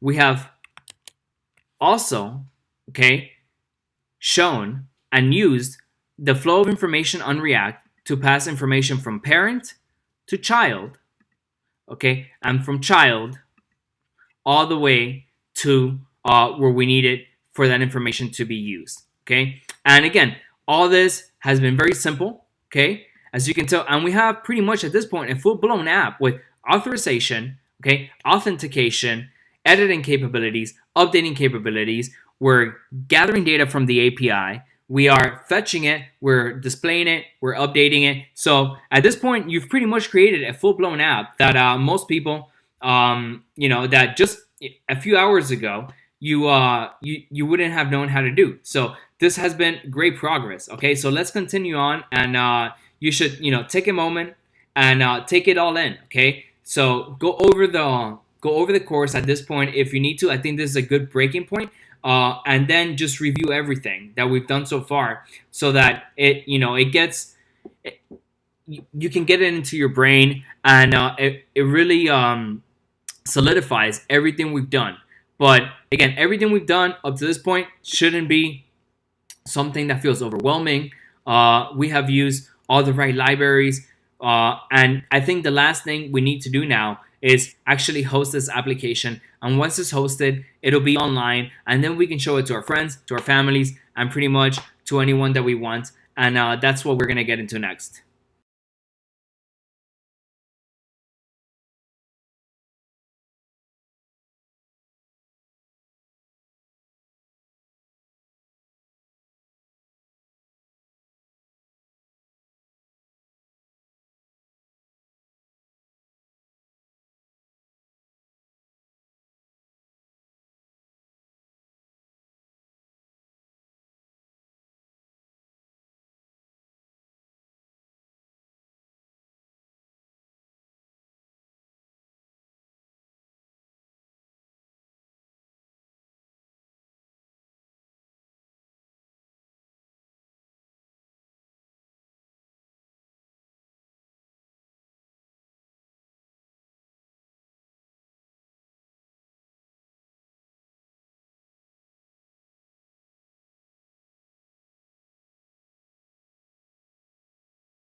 Okay, so before we actually go and host our application to the web, let's do a few other things that I think are important as well. So although we can create a post and we can edit a post, sometimes we're gonna want to delete a post. Okay, but besides that, now that we have authentication, you might have, let's say you are someone who's creating a blog platform, something like WordPress, or you're trying to create something like Shopify or any other platform, right? So the idea is that you're going to have many people with many accounts and with many blogs. So what, although right now we have a very nice looking blog, and we can definitely do things to improve it. The thing is that, you know, it only has one user, and at the same time we really can also delete a post. And let's learn how to do that first, and then once we have that set up, then we can actually go ahead and I think it'll be a good time to post it online. Okay, so let's go ahead and do the first thing, which is delete a post. Let's see how to do that, which again, you know, just leaning on Firebase and everything that this great service provides for us will make it very easy and painless. So let's go to post snippet, okay, and then post snippet again. We kind of want to do the same thing over here, right? So we don't want, so let's because we already know we want to create, only a person should only be able to delete a post if, what do you think, if they're signed in, correct? Okay, so same thing as before. Only if we have a user, okay, do we want that to that person to be able to delete a post. So we have edit, and then let's put delete after edit. And again, this is just a personal preference. You can do it however you want. Okay, and let's format this a little bit. Now, what do you think we're getting this error? Okay, we got this before. What do you think is happening? Okay, remember, we have two adjacent, okay, components, but we don't have a wrapper. So what do we need to do? Okay, we need to create a wrapper. So let's go ahead and do that. We're gonna create a div. We're gonna create those two components inside that div. Okay, and then let's call this. Let's give it a class name. So it's good to give it a class name. We're gonna call this post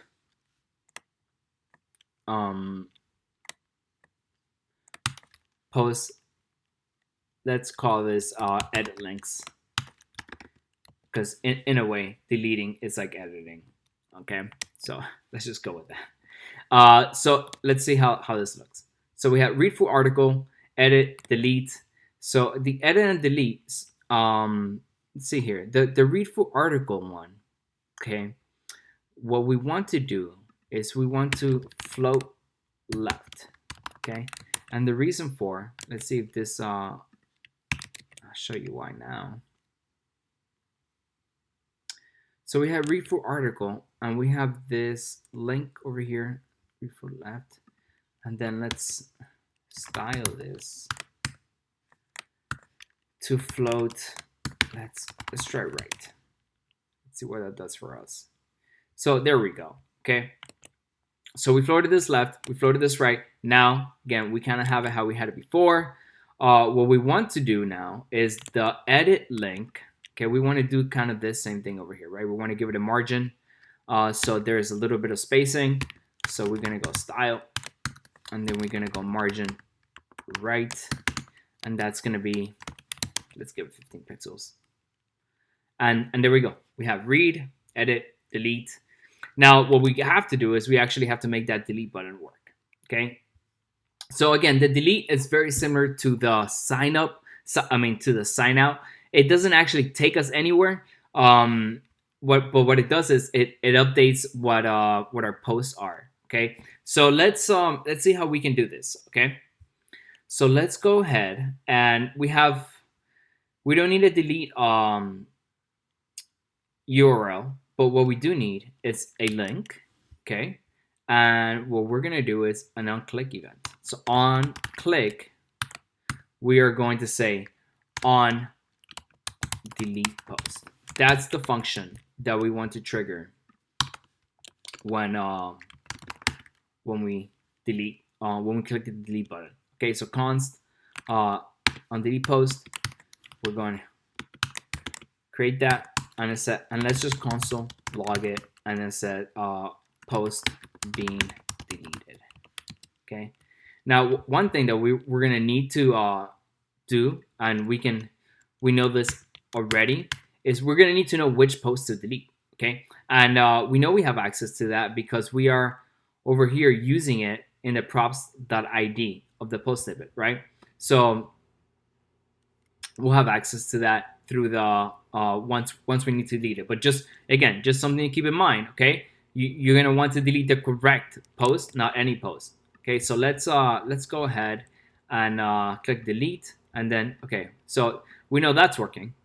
So now let's go ahead and do that. So the first thing we need to do, and if we go again to the Firebase documentation, what do we need to do? We need to, we have our Firebase reference over here, okay, and then all we need to do is just call delete on it, and then it's that simple. So let's first and foremost, let's import our database, okay, from Firebase. No, well, not from Firebase, from that document we created, our own document, Firebase, and then we're gonna say, let's create the document reference, okay.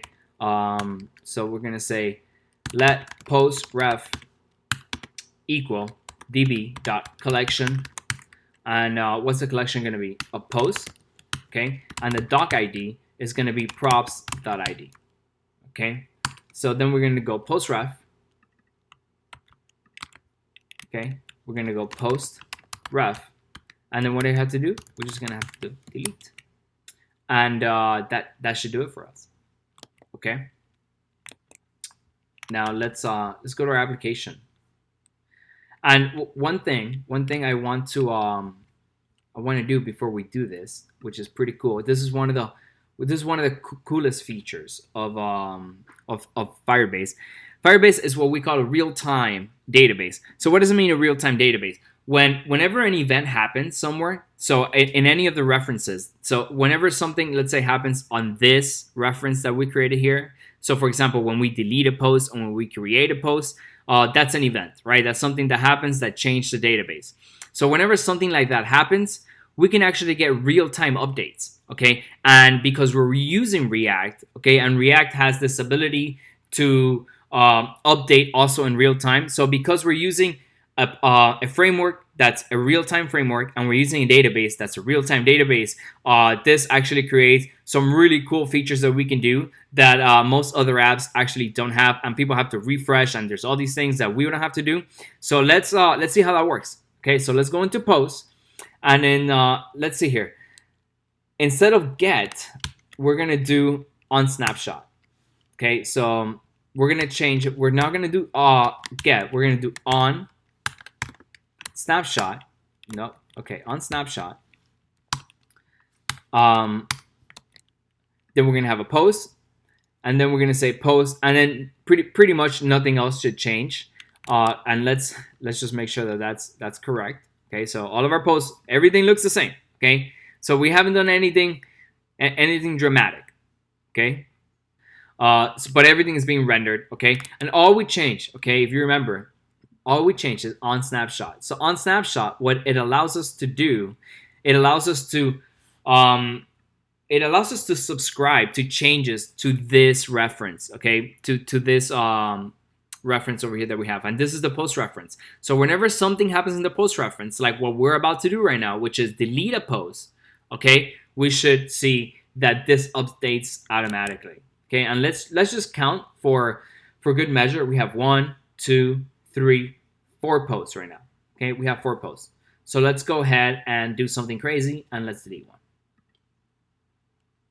Okay. So here's what happened. If we refresh, we should see that it actually got deleted, but we need to actually do something else beforehand. So instead of 4, 1, 2, 3. So we do have 3. So it got deleted. Okay, so that's working. Okay, so that's working. But we need to do something over here. So because we are just concatenating, and if you remember what I said concatenating was, is that we're going to add to whatever the post is that we have for our kind of for our array, right? So to our post, we're just gonna keep adding. So even though we deleted once the snapshot happened and we got the new data, what happened then? Okay, so we got an extra. It looked to React like we got an extra 3 posts, and then it just added it to the other 4 posts that we had. Even though the new 3 are the ones that we actually want to keep, and we don't want to actually keep the other ones. Okay, so let's see how we can solve that. And there are a few ways to solve this. One of the ways is, let's see here. All right, so here we go. After a little bit of research, I've figured out a way that we can do this with async await, and not just do it, but do it the right way. So I was researching a few other things. So again, of what we want to do is we want to do db collections post dot on snapshot. Now on the snapshot, okay, what we want to do before we just have posts, right? So now we want to add a keyword beforehand called async, okay? And this will allow us to do something, okay? So now, because we have async, we can treat the code, okay, as if it was there. So again, if you remember, what we're telling the computer is, hey, this might take a second, this might take a few milliseconds. We actually don't know how long this might take, but what we want is to treat our data as if it was available right now, okay?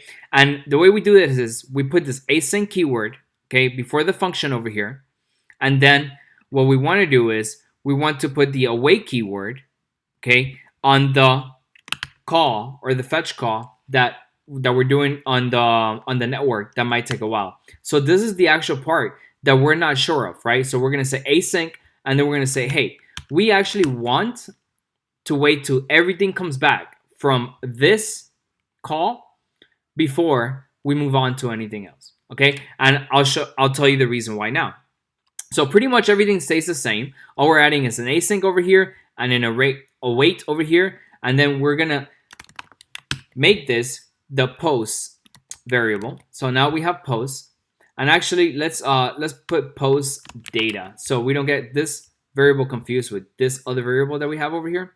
Okay, so with that being said, let's go ahead and now we pretty much have the same code that we had before.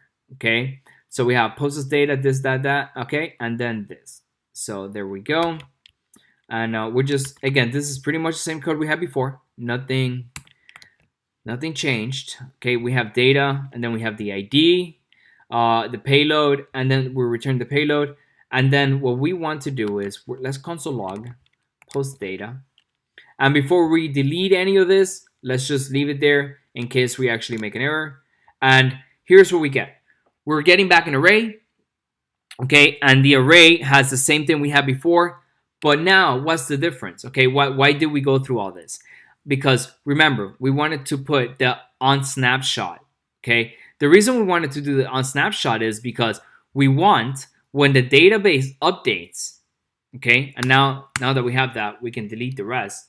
When the database updates, okay, we want not to concatenate the array, but we want to set the array completely brand new. Okay, but we wanted to set it brand new with the new information without adding more information that was necessary, which was what was happening before when we deleted a post. So now what we can do is we can do set post, okay? And now what are we going to do? We're just going to set the post with the post data, because the post data is actually the same data as before, but now it's just the updated version of the database. So the database is going to update in real time, okay, for us. When it updates in real time, it's going to return to us just the data that we have. So if we deleted a post and let's say we had 4, it'll return back to us 3, okay? And then we'll get that data back. And once we get that data, then we're going to update the post variable over here, and then that should update our view in React. So let's see if all that works, okay? So we have over here 3 posts, okay? Let's try to delete the one that says 4th post. Delete, and as you can see, our database updated in real time. In real time, we didn't have to do any refresh. Nothing got added. So now again, this is how we can get real-time updates from the Firebase database. And once we do it with the async await functionality of JavaScript, and this allows us to also update our view in real time. So our database, now you know that one of the benefits of using the Firebase database, and really one of the things that drew me to it at the beginning, and why I started using it, is because I wanted to create applications that would update in real time. And this would create a much better user experience, and it really would create you know applications that no one or very few people were creating before. And with Firebase, it makes it very, very simple. Okay, just to subscribe to exactly the reference. You can subscribe to a specific collection. You can subscribe to a specific document, and then update your view as changes happen. So as we delete or we update, you can see that we don't need to do any refresh. We don't need to do any navigation rerouting. None of that. We can just update the view in place with the new data, and it all works. Okay, so that's that one section. Now again, what were we talking about before? We have the capability to sign in to our application. We have the capability to delete. We have the capability to create and update. Okay, that's perfect. But the thing is, okay, we still have one issue. The issue is we can't just let anyone update our blog. And let's say there are many blogs in our platform, okay, and there are many users that are admins, okay. So how do we deal with that issue, and how do we make sure that we only display blog posts that belong to one user, and that they can update their own blog posts, and it doesn't mess with anyone else's? Okay, so let's do that, and let's get into it. All right. So let's go back to app.js. Okay. So in app, this is where we're getting our user. And if we go to, let's open up our console. If we go to our user, let's see where this is coming from. Let's make sure we don't have any extra console logs. Let me refresh this.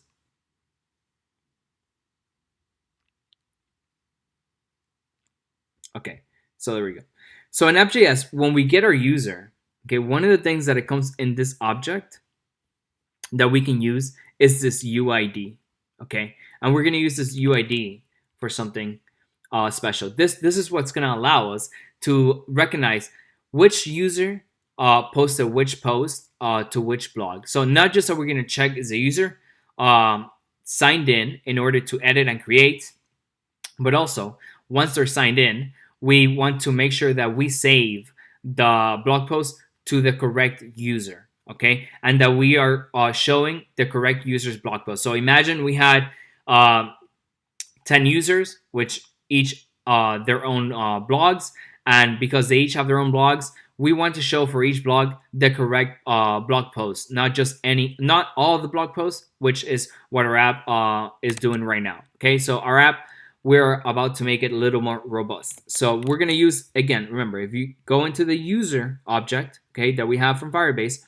we have this UID, and that's what we're gonna do. So the UID is each individual users, once they sign in, Firebase will create a UID for them, and that's what we'll use. Okay, so remember, we're passing the props.user over to the post snippet, and let's go into the app, and also right here where we say create post, okay, one of the things that we want to pass over here as well is the user, okay, and we're gonna pass, yeah, the whole user object. Okay, so let's go into create post. Okay, and now we have to do one thing. So pretty much we want to create a post like we were before. Okay, but let's go ahead and console log the props here.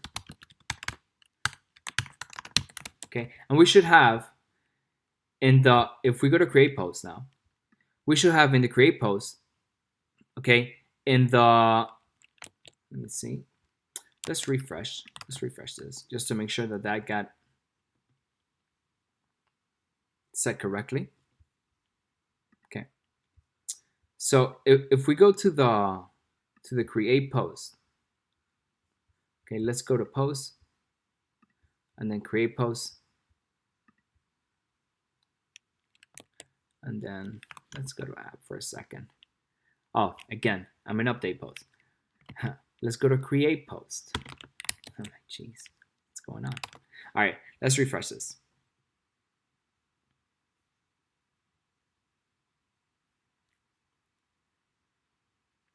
So over here in create post, okay, one of the things we have is the user. Okay, at this moment it says false. So let's go back to post.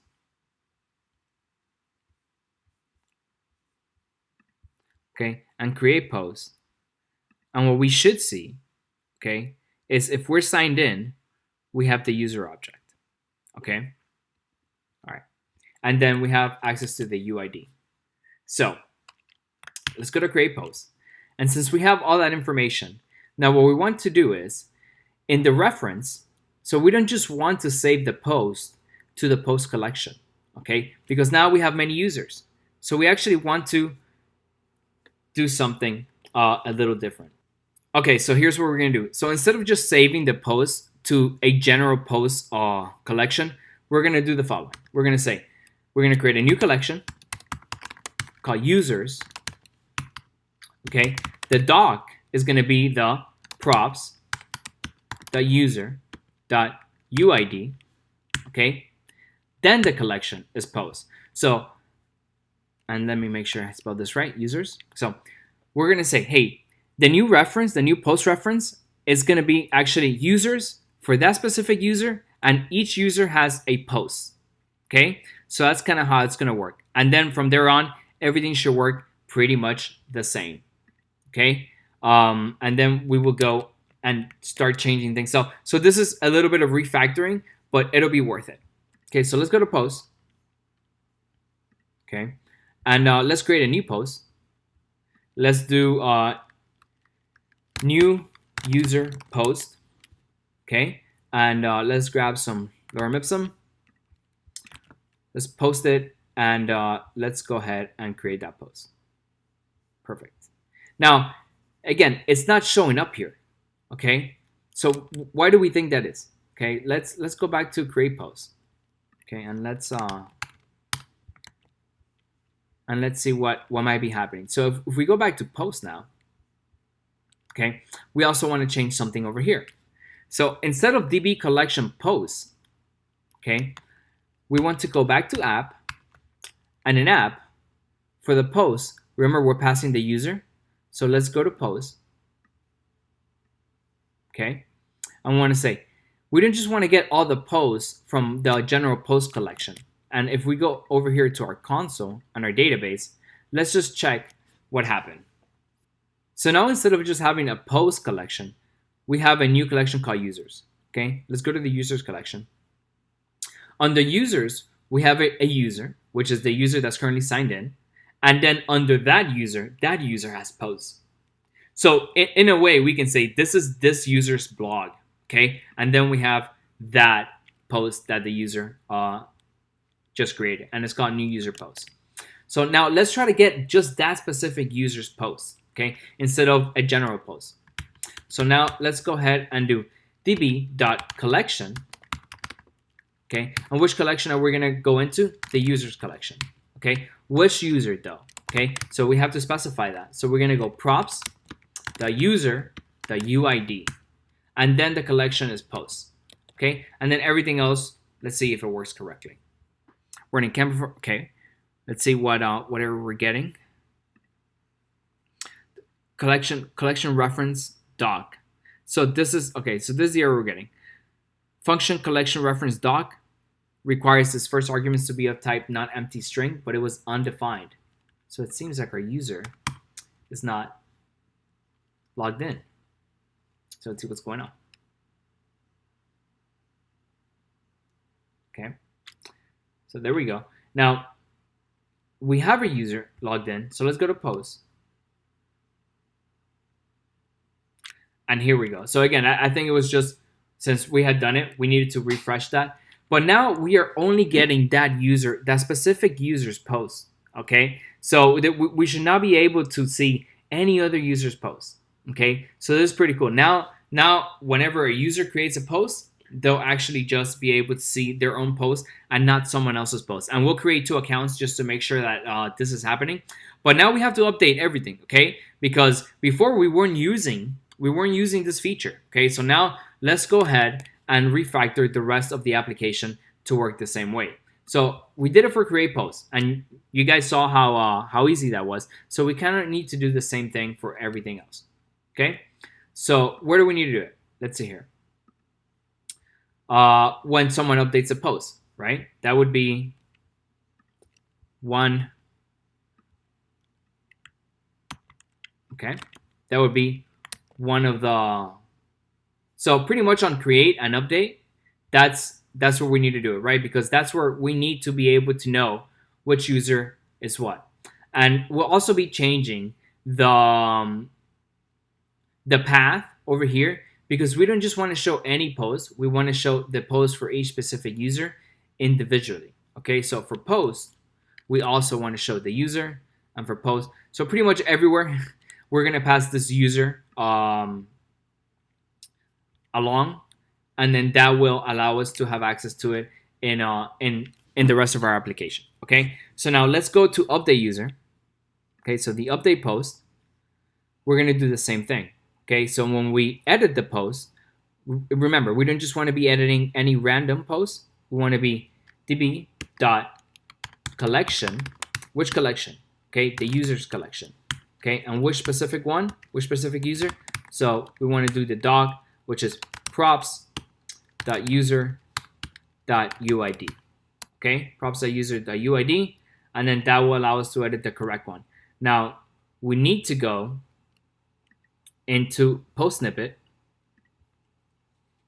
Okay, and then when we edit, okay, a post, okay, so that should be fine actually, because we're gonna be getting the property for the user from somewhere else. So all we really need is the ID, okay? Because remember, we're getting the ID from the URL, okay?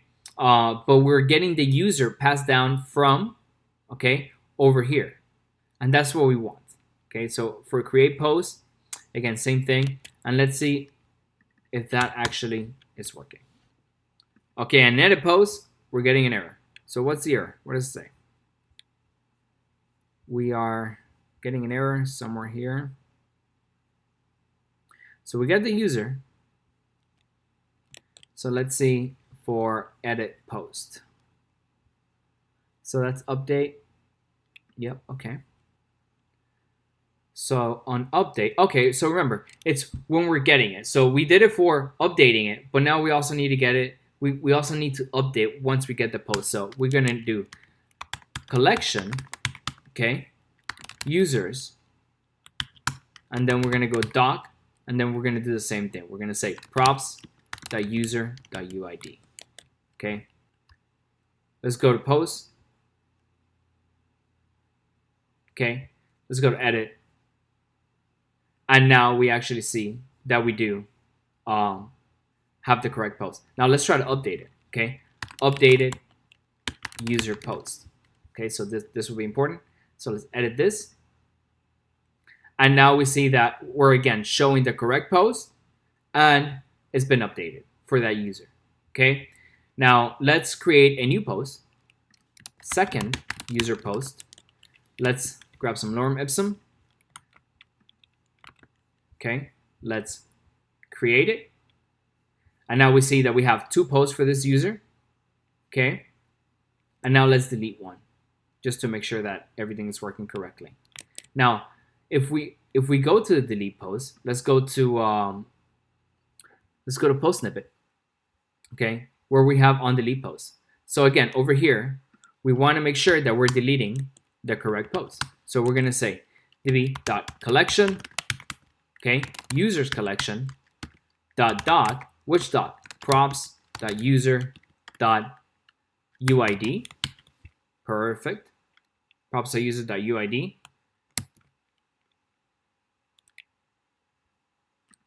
Okay, and the rest should be fine. Now let's go back to our home page. Let's wait for it to recognize that we're signed in. Let's go to post. And now we're going to delete one of them. Let's delete the one that says second user post. And we deleted that one. And now if we go to post, again, we should just see one post. And it's the correct post for that user. So now our application, let's go ahead and sign out. Let's go ahead and sign out. And then let's see what's going on. So no user at this point is signed in. So what do you think will happen? Let's see if we get any errors. Okay, so yes. So let's go back to our app. And what are we saying is our default. So our default page is the sign-in page. So that should be fine. So let's see where we're getting our error now. So okay, actually we're not in default path. So let's just go to localhost. And again, we're not signed in, so everything is fine. And this will be the page that everyone will come to the first time they go to our app. So now let's try to create. Okay, let's try to sign up a new user. Okay, let's do test2@gmail.com, and let's do the same password, and we're gonna sign up. All right, perfect. So now that we have a new user signed up, we can see that they can sign out. Let's go to post. This user doesn't have any posts, but again, we're not getting any errors. So let's create a post for this user, and let's call it second user post, and let's grab some lorem ipsum. Let's paste it, and let's create the post. So now we have the second user post. Okay, and if we go to post, we can see that we don't have we're not showing the other user's post. Okay, we're only showing the user that's actually signed in their post. But what's the issue now? Okay, so let's say that this person created their blog and they want to share their blog with someone. Well, the fact of the matter is that they won't be able to, simply because they're at this point we don't have an actual ID. So if they sign out,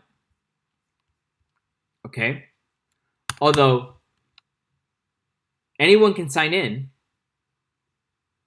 we need a way for someone, okay, to be able to see a certain blog. Okay, so every single blog should be able to be the post for that blog. We should be able to see it, but to edit the blog or to delete the blog or to create posts of the blog, you need to be signed in. But in order to view the blog, you shouldn't have to be signed in, and that's what we're going to go into next.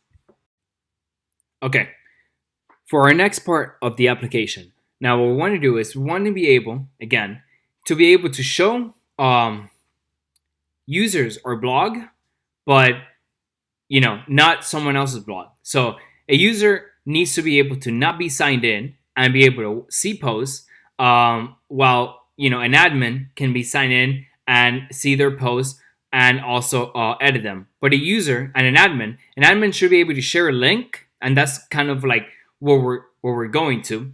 We want them to be able to share links to their blogs. Okay, their blogs show any unsigned user, so someone doesn't need to be signed in, all the posts, but then they shouldn't have the ability to edit or update or create posts. Okay, so that's kind of what we want to create now. Now, how can we do this? Let's think about it. So we want to do. Let's start here. Let's go in posts. Okay, what we want to do is we want to do users, something very similar to what we did with the database. Okay, so we want to be users.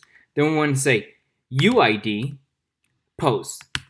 Okay, so if you remember this colon, when we're doing our routes, okay, whenever we include a colon, that means it's going to be something we can access through the URL. Okay, so we have to pass it somehow. Okay, and as well, this is what's going to allow us to be able to share that that post. And even if someone is not signed in, they should be able to check that post out. So let's see how we're going to do that. So let's save that and let's work again. Let's just work one step at a time in the post section. So if we go to our navigation, okay, this right here takes us to post. So now we have to change this route because we can't just go to post. Okay, we have to change it a little bit. We have to say users Is that what was said? Yeah, users. And then and again, you can call it users, you can call it blogs, whatever you want. Let's just go with users for now. And then over here, okay.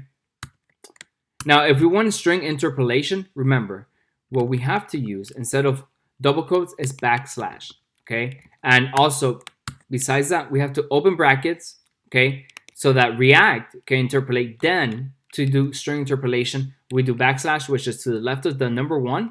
And then what we're going to do here is we're going to use user .uid, okay? So user.uid, okay, should allow us to be able to go to the post, okay, without being signed in, okay, and with that information, it should be enough for us to pull, okay, all the posts for that user. Because remember, when we're creating posts now, okay, part of what we're including in the creation of the post, okay, if we look over here on create post, okay, let's go to that function. We put title, the content, but we're also doing it right there in the UID. Okay, so that's how we're going to be able to access that. Okay, so since we don't actually, let's go to our console, and then let's go to authentication. Now we have these two users, and these are their UIDs. So if we go over here to Firebase, we can copy their UIDs. And now let's go back to our app, and let's go to, now again, we're not signed in. Okay, so let's go to users, the UID, and then let's go to post, and let's see what happens. Now, if I'm not mistaken, we should get an error. Okay, so let's see what the error is. So the error is function collection reference doc requires its first argument to be type num empty string. It was undefined. Okay, so now let's go to post. Now in post, remember, when we are grabbing, okay, we're grabbing either the props.userid, okay, the user.uid, but the thing is, right now we're not signed in. Okay, so we can't get the props.user.uid because there is no user, right? So what happens in this situation? So in this situation, we have to account for both of those situations. And this is the way we're going to do that, okay? So let's go and create a new variable over here. And then we're going to say, let user equals, okay? If we have a user, okay? And the way we check for this is we're going to add a question mark, okay, after the props. So what it's saying is, hey, access user only if, access the UID only if user is available, okay? If it is, then we're gonna use a ternary, then make the user ID, let's call it that. Let's call it user ID. Make the user ID that exact thing, okay? Because we know we have a user. If we do not have a user, okay, what we're going to do is we're going to go props, and what do we say in our app that we call that? UID, right? If we go to our app and we go to post, we go to UID. So we know we can at least grab what the user UID is from the URL, but we know at this point we don't have someone signed in. So that should be fine. Okay, so the doc, we're going to go ahead and say users. And remember, we saved the user for their UID and then other posts. So let's see if that solves our issue. So again, remember, if we look over here, it says no user is signed in. Okay, and we don't see the ability to actually create, okay, or update or delete, but we are getting that user's post now. So now this user can essentially, and once we host the app, you'll see how, you know, we'll have an actual link they can share. But let's do something, because I actually do not like the fact that we're calling a user. Let's instead of user, let's use blogs. Okay, blogs, I think it's more accurate to what we're doing. So blogs.uid, okay, and then over here let's also do blogs. Okay, so now instead of users, we're gonna go to blogs. Okay, so it's essentially what we're saying is our site has many blogs. This is one of the blogs, and these are the posts for this blog. Now, if we read the full article, okay, so now we have to do the same thing for posts. Okay, so in post, okay, we don't want to just go to post ID. We need to go to blogs. Then we got to go to UID, then post, then ID. Okay, so that's what we want to do. So now we got a post snippet. Okay, and in post snippet, okay, which is where we're doing the post ID, then we need to check whether we have a user signed in, and if we don't, then over here we got to actually change this. So we're gonna go blogs, and then we're gonna say, so where are we gonna get the UID from? So we should be able to get the UID from props.uid. Okay, so let's see if that's working. Let's go to post, and if we refresh, we can see down here that it actually shows. Let's check here. Let's do blogs, not okay, and we can see that the UID is actually undefined. So let's find out why it's undefined. Okay, so props UID, and we're in post snippet. Okay, and that's fine. So if we go to app, because post path blogs UID post ID. Okay, so in post, okay, which is where we're rendering the post snippet, we actually have to also pass the UID. And the UID, and remember, this is just because of the way data flows from React to in React from parent to child. So here we have access to UID, so we're gonna go props.uid. Okay, so now in post snippet, once we go read full article, we should see blogs, then the UID, then the post, and the post ID. And then let's go ahead and click on it. Now again, no user is signed in, right? So let's go to post now, okay? And we're gonna have to do something very similar to what we did for the post. So let's go to post so we can use it as a reference, and then we're gonna do it's not just the post collection. Now we gotta go users. Okay, so collection. Which collection? The users collection. Perfect. Now which user? Okay, so let's go to doc, and then we should have props.uid available to us, and that's the one that we want to access. Okay, so let's try that out, and there we go. Okay, so now we have blogs, and as long as we have a UID and a post ID, then we should be fine. And if we go back to post, okay, now over here it's undefined, so we have to make sure that post has the UID, okay, and at all times, then that UID is defined. So if we have over here post, so for some reason, when we are over here, the post nav link is not being defined correctly. So let's see what's going on here. Blogs, undefined, post. So let's go to over here, and let's go to not just that, but let's go to post.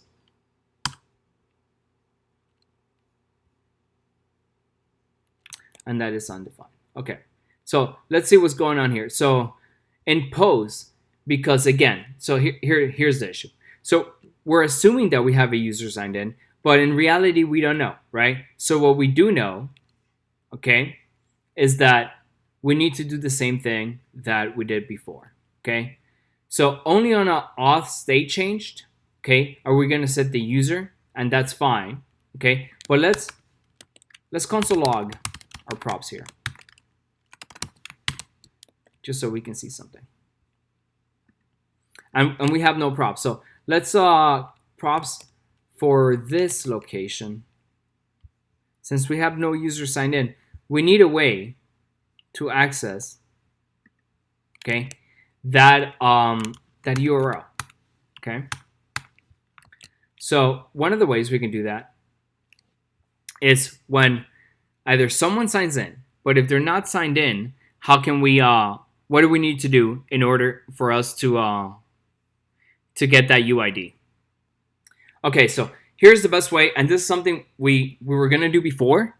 So how about we just do it now, and then this is the actual correct way that I think we spoke about before. So let's break this navigation into its own component, and this is again part of the benefits of using React. So that way we can see how we can solve this. So we're gonna create a new file, and we're gonna say app nav.jsx. Okay, and then we're gonna import React from React. We're gonna say const app nav props. Okay, then we're gonna go ahead and export default app nav. Perfect. Now we have to, just like everything else, import it app nav from app nav. Okay. Now we're gonna get the navigation, which is over here. Okay. And let's move it over here. Perfect. And then we're gonna console log over here the props.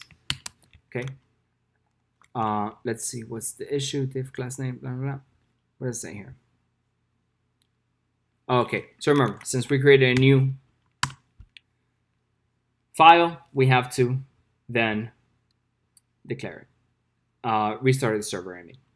So we are going to replace where the app nav is with just our new component. Okay. App nav. And that's it. Perfect. So let's see if anything has changed in our app. And nothing should have at this point. Okay, there's a syntax error in our navigation. Let's see where that is. Menu.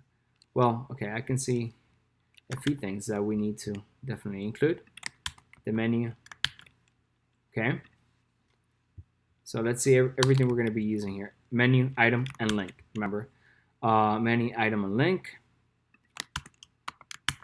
So we're going to be using the link over here. We won't be using the router. And now in our app, we won't be using the link. Okay, because we're just using that in our navigation.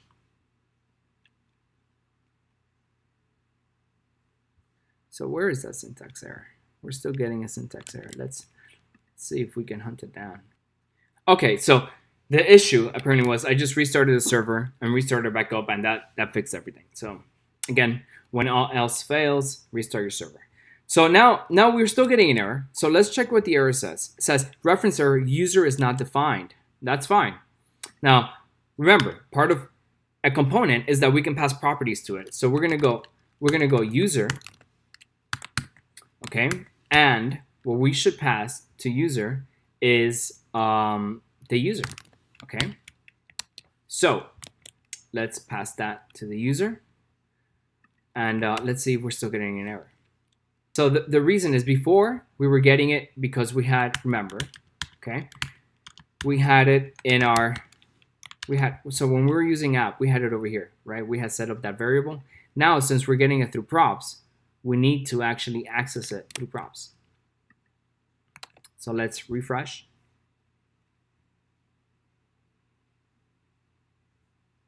And that's number 26. So over here again, props dot. Let's see if there's anything else we missed. Okay, perfect. So now, let's see here. Yep, that seems like it did the trick. So now, if a user, okay, but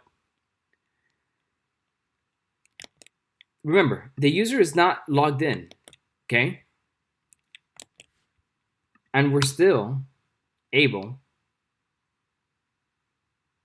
to access their post, to read their post, essentially. So now our user has a URL they can share with anyone. And let's go to our console and let's copy. So which user are we on? We're on the 0A. So let's go to our console and copy the other user. Okay, and let's switch the user and let's go to post. Let's see if it's still working. Okay, so that's updated user post. Let's go back and let's see if that changes. And then we're getting here second user post. So these are actually the posts for each individual blog. Okay, so now the blogs, and then let's go and read the post. Okay, so second user post, which is what we clicked on. Let's again change the user, or essentially change the blog, and then update a user post. Let's read the full article, and we can see that we have we're reading the right article. So now we have a way to share, okay, our blogs, create multiple users for our blogs, have the ability to sign in, to sign out, go to post. So now when we go to post, okay, it seems like we still need to solve this, okay? So because now, again, this is not as big as an issue as some might think. The thing is that there really isn't, okay? Once we're signing in, anybody can be signed in, okay? So this post shouldn't be, this link shouldn't be here. That's the issue. If no one signed in, then there is no reason to show the post link because there's no one signed in, okay? And again, and unless you have a link to the post, okay, which the owner should be able to give you, okay, the owner of the post, the owner of the blog, they will have the correct URL. But the thing is, once we're signed in, okay, if no one signed in, okay, then they shouldn't be able to see this post link over here. So let's so that's something else we can fix, okay? And maybe I'll leave that for homework, but for now, that's really the issue, okay? And yeah, I think I'll leave that for homework, and we can maybe solve it at a later episode. But now let's do one more thing, which is the last thing. Now that we have our blog, we can sign in, we can sign up, we can see the posts, okay? We can have multiple users, and everything is working the way we want it to. Now the last thing is hosting our project online and actually having a real URL instead of our local server that we can share with others. So yeah, let's do that. Okay, so one of the last parts we have for our application, and again, for me, usually this is the most exciting part because this is when we actually get to share our app. We get a real URL. We're not just developing on our development server, and it's actually online, so anyone can come in and check out our work. We can, this is really when the rubber meets the road, so to speak. So let's get into it. And once again, Firebase really shines here with hosting, because they will even host our app. Now we're gonna need to do a few things. So we're gonna need to install Firebase tools. Now again, I already have this installed, so this is all you gotta do: npm install Firebase tools. Then we're gonna go next. We're gonna go, so let's go over here. I'm gonna turn off my server, and then I'm gonna go Firebase login, Firebase init. Okay, so we're gonna go Firebase login. I should already be logged in. Perfect. Now we're gonna go Firebase init. Okay, and then what we're gonna do is we're gonna choose hosting. We're going to use an existing project.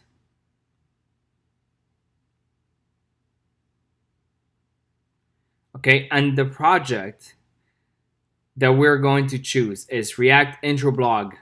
Okay, perfect. Okay, now it says, do you want to use what do you want to use as your public directory? Okay. So let me just go over here, just so that, again, this is what is great about having other projects, that you can reference them whatever you want. So we're gonna go dist. So dist is distribution. So that's okay. If you look at our React app in distribution, that's where everything gets bundled. Remember, if we're using Parcel, Parcel creates a distribution folder. Okay, so that's already created. So that's where all of our app lives. Okay, so let's use this as our public one, and then configure a single page app. Rewrite all URLs to index.html. Let's go. Usually, this is the scary part. So, because you don't want to undo everything, so I'm gonna go ahead and copy this index.html. Okay, and what I'm gonna do here is I'm gonna say sure. Let's go with yes. Okay, configure a single page app. Let's go with yes. File this index.html already exists. Override it. Yes. Okay. And if we go back, okay, and now we go into our index.html. So if we go into the distribution, and in here, index.html, we see all these things that Firebase kind of puts in there for us, okay? And we really don't care about most of it. What we do care about is this stuff over here, okay? The Firebase app, the Firebase JS, the messaging, the storage, the Firebase init. Let's see, anything else that might be interesting to us? Probably not, okay? So again, let's just leave it as that for now. Anything else? Let's see here. No, that looks fine. That looks fine. That looks fine. Okay. So if we look over here now, let's go to our package JSON. And one thing that we do need is, so we're going to need this right here. Okay. So what we want to do now is we want to copy our CSS, our build main, okay, which is index.js, and our production for our production build. And our production build is what we are actually going to end up using in as our host. Okay, so we're going to copy this and we're going to go into our package JSON. Okay, so over here. Okay, we're going to go. And instead of just having start, we're going to have a few more things. So we're going to have to install a few things. So npm. So if we go to CPI, CLI, so these are mainly utilities that we use for production. So although Parcel helps us for our development server, getting our app ready for production, it's a little bit more work, but not that much. So we're going to get this copy, CLI, and then we're also going to get npm run all, which is another great npm package that you can find. So npm run all. Okay, let's just wait for this to install. Okay, now that that's installed, let's install the npm run all. And pretty much what we're doing here, just so I explain it while this is installing, what we're saying is, hey, copy. Okay, while we're building the production application, what we want to do is we want to copy the CSS, index.css that we have over here, okay? And we want to put that in the distribution file. The main file, which is an index.js, okay, index.js. Let's see what that is. Also, in the source file. So yeah, if we go into source index.js, we want to also put that in our distribution file, okay? And then we want to run all those, the build commands, okay, and the copy commands. That's what we want to do. And that should be all. So, and then let's also, just because we changed it and this index, I don't think it's the one we want to use at all. Let's copy our own index. Okay, so the one we created, that's the one that we're going to end up using. So let's go into distribution, and this index file over here, we're going to replace it with ours.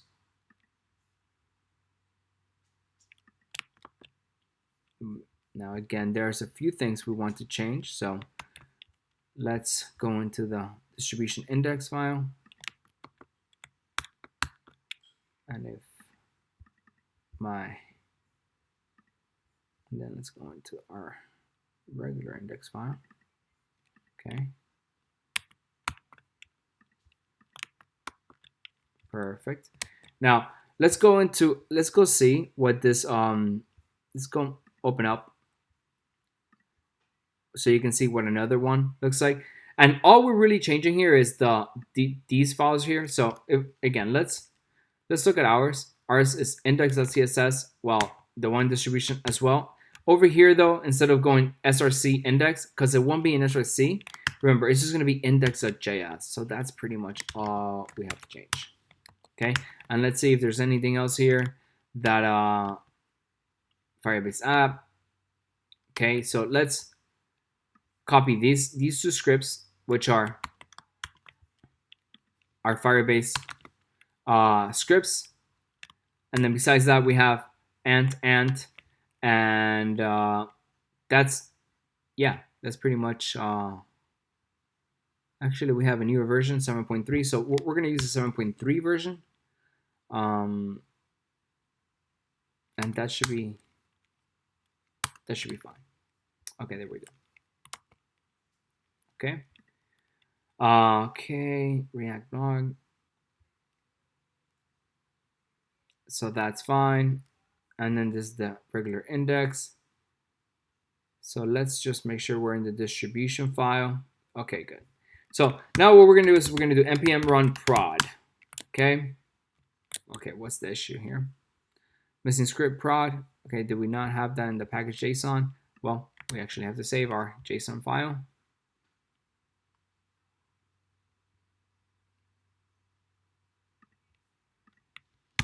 npmi.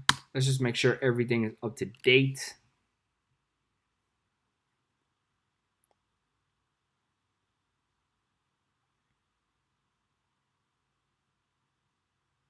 Okay, and then let's save it, which is compare. What's new here? Start parcel index.html. Copy CLI. Where is this? Did we not save that? Yeah, we know.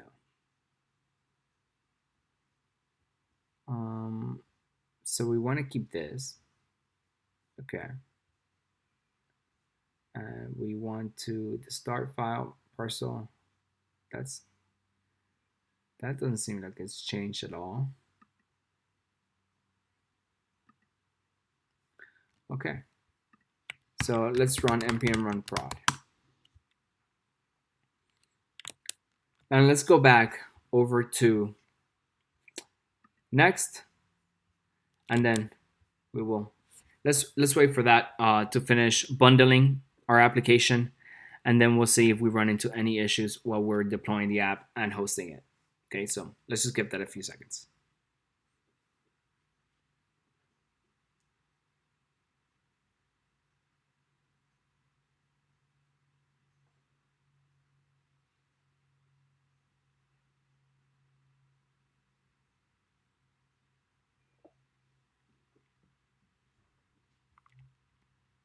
Over here, we can see the progress, everything that is copied.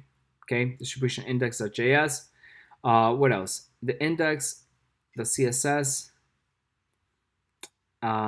Okay, right here. And now let's go Firebase deploy. And let's see if we actually.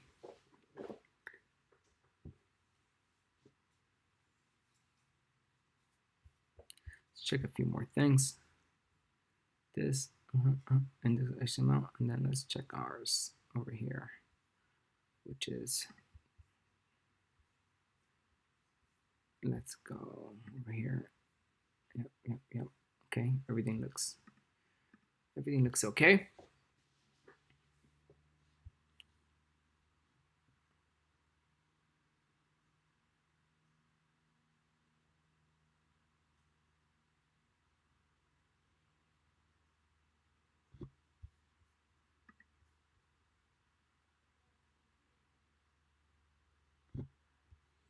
Okay, so after waiting for a few seconds, moment of truth, let's copy this URL that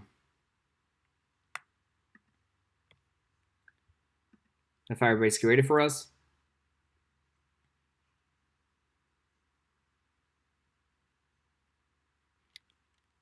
And here we go. So we have react-intro-blog, the Firebase app, Everything looks to be working fine. Let's try logging in, test at gmail.com, testing as one of the users. Okay, so it's telling us that in our index, so let's go to our distribution index. Let's saying, hey, you need to do the app first, okay, not last, okay. So let's run npm run prod again. And again, these are things that once you're hosting, you're gonna have to, for deploying purposes and things like that. There's all these things that we check, okay. And little by little, whenever you have an issue, read the console, read the output, okay, in the terminal. Go online, check whatever probably someone has dealt with it, and then you'll save yourself a lot of headache. So now we're gonna go and deploy again, okay.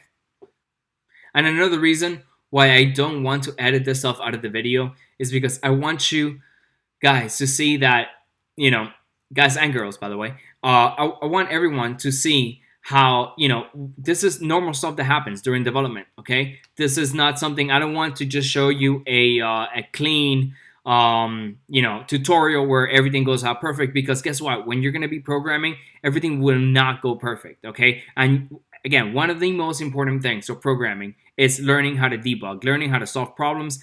Honestly, that is a huge part of programming, and getting good at that and getting comfortable with that, and knowing that you can get through, any of the issues that come up. Again, get used to reading your consoles, get used to reading through the lines one by one, get used to searching online. And again, this stuff really, it's sometimes it's a little frustrating, but so worth it when you see your app up online and it's actually working. And then we'll deploy again. So let's see what it says here. Firebase store beforehand, and that's, let's see, React running in production mode. Okay, read how correctly configure in production mode. That's fine. On sign out is not defined. Index. So on sign out, there's a reference error there on sign out. In where? In index. So we got to check what that is. And we'll check that in a moment. So it seems like we have two errors. Okay. And just while we're here, let's fix something really quick. Let's run npm run start before we continue debugging our deployment. And let's go to app. Okay, so let's go to app nav actually. And in app nav, you see that we have this on sign out function, but actually we never moved it from over here. So the on sign out function, okay, actually needs to move to the app nav, because that's what's going to be using it. So auth the sign out, then set user to false. Okay, so let's learn something new. So another way that we can pass information down, we don't just have to just pass props, okay, or simple data. We can actually pass a whole function. So this unsign out function, let's leave it where it's at, and let's not put it in the app nav, okay? But what we do need to do is that on the app nav, we're gonna say on sign out. So we're gonna pass it as a property, okay? So on sign out, we are going to pass this function,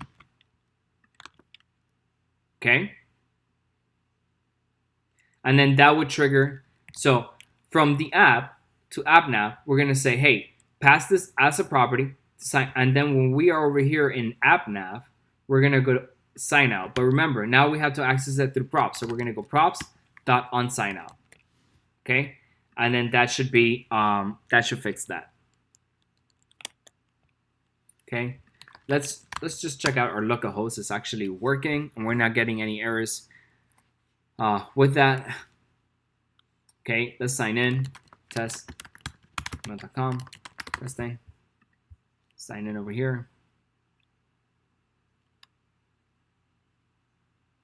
Okay, everything looks good. If we go to post, great, and let's try to sign out. And again, everything stays the same, except now we can't edit or create new posts. So that looks good, okay? That looks good. So let's go ahead and try to deploy again. Let's go ahead and do npm run prod. And again, remember, npm run prod gets it ready for distribution. And the main thing is that it's going to bundle everything into one large, or again, there's different forms of this. It actually, separates it so that it's the most optimal for rendering and for loading your JavaScript bundle. But essentially, it's going to put it in this distribution file, okay? And from this distribution file, it's going to load it. But again, the reason we don't work with the distribution file, because as you can tell, it's not very it's not very like reader friendly, and we want to be working with components and things like that. And then only when we're ready to deploy do we want to actually go through all that. Okay, so now that we have done that, we're gonna go Firebase deploy, and let's see if we can get this going. Okay, perfect. Let's go back to over here, our live version.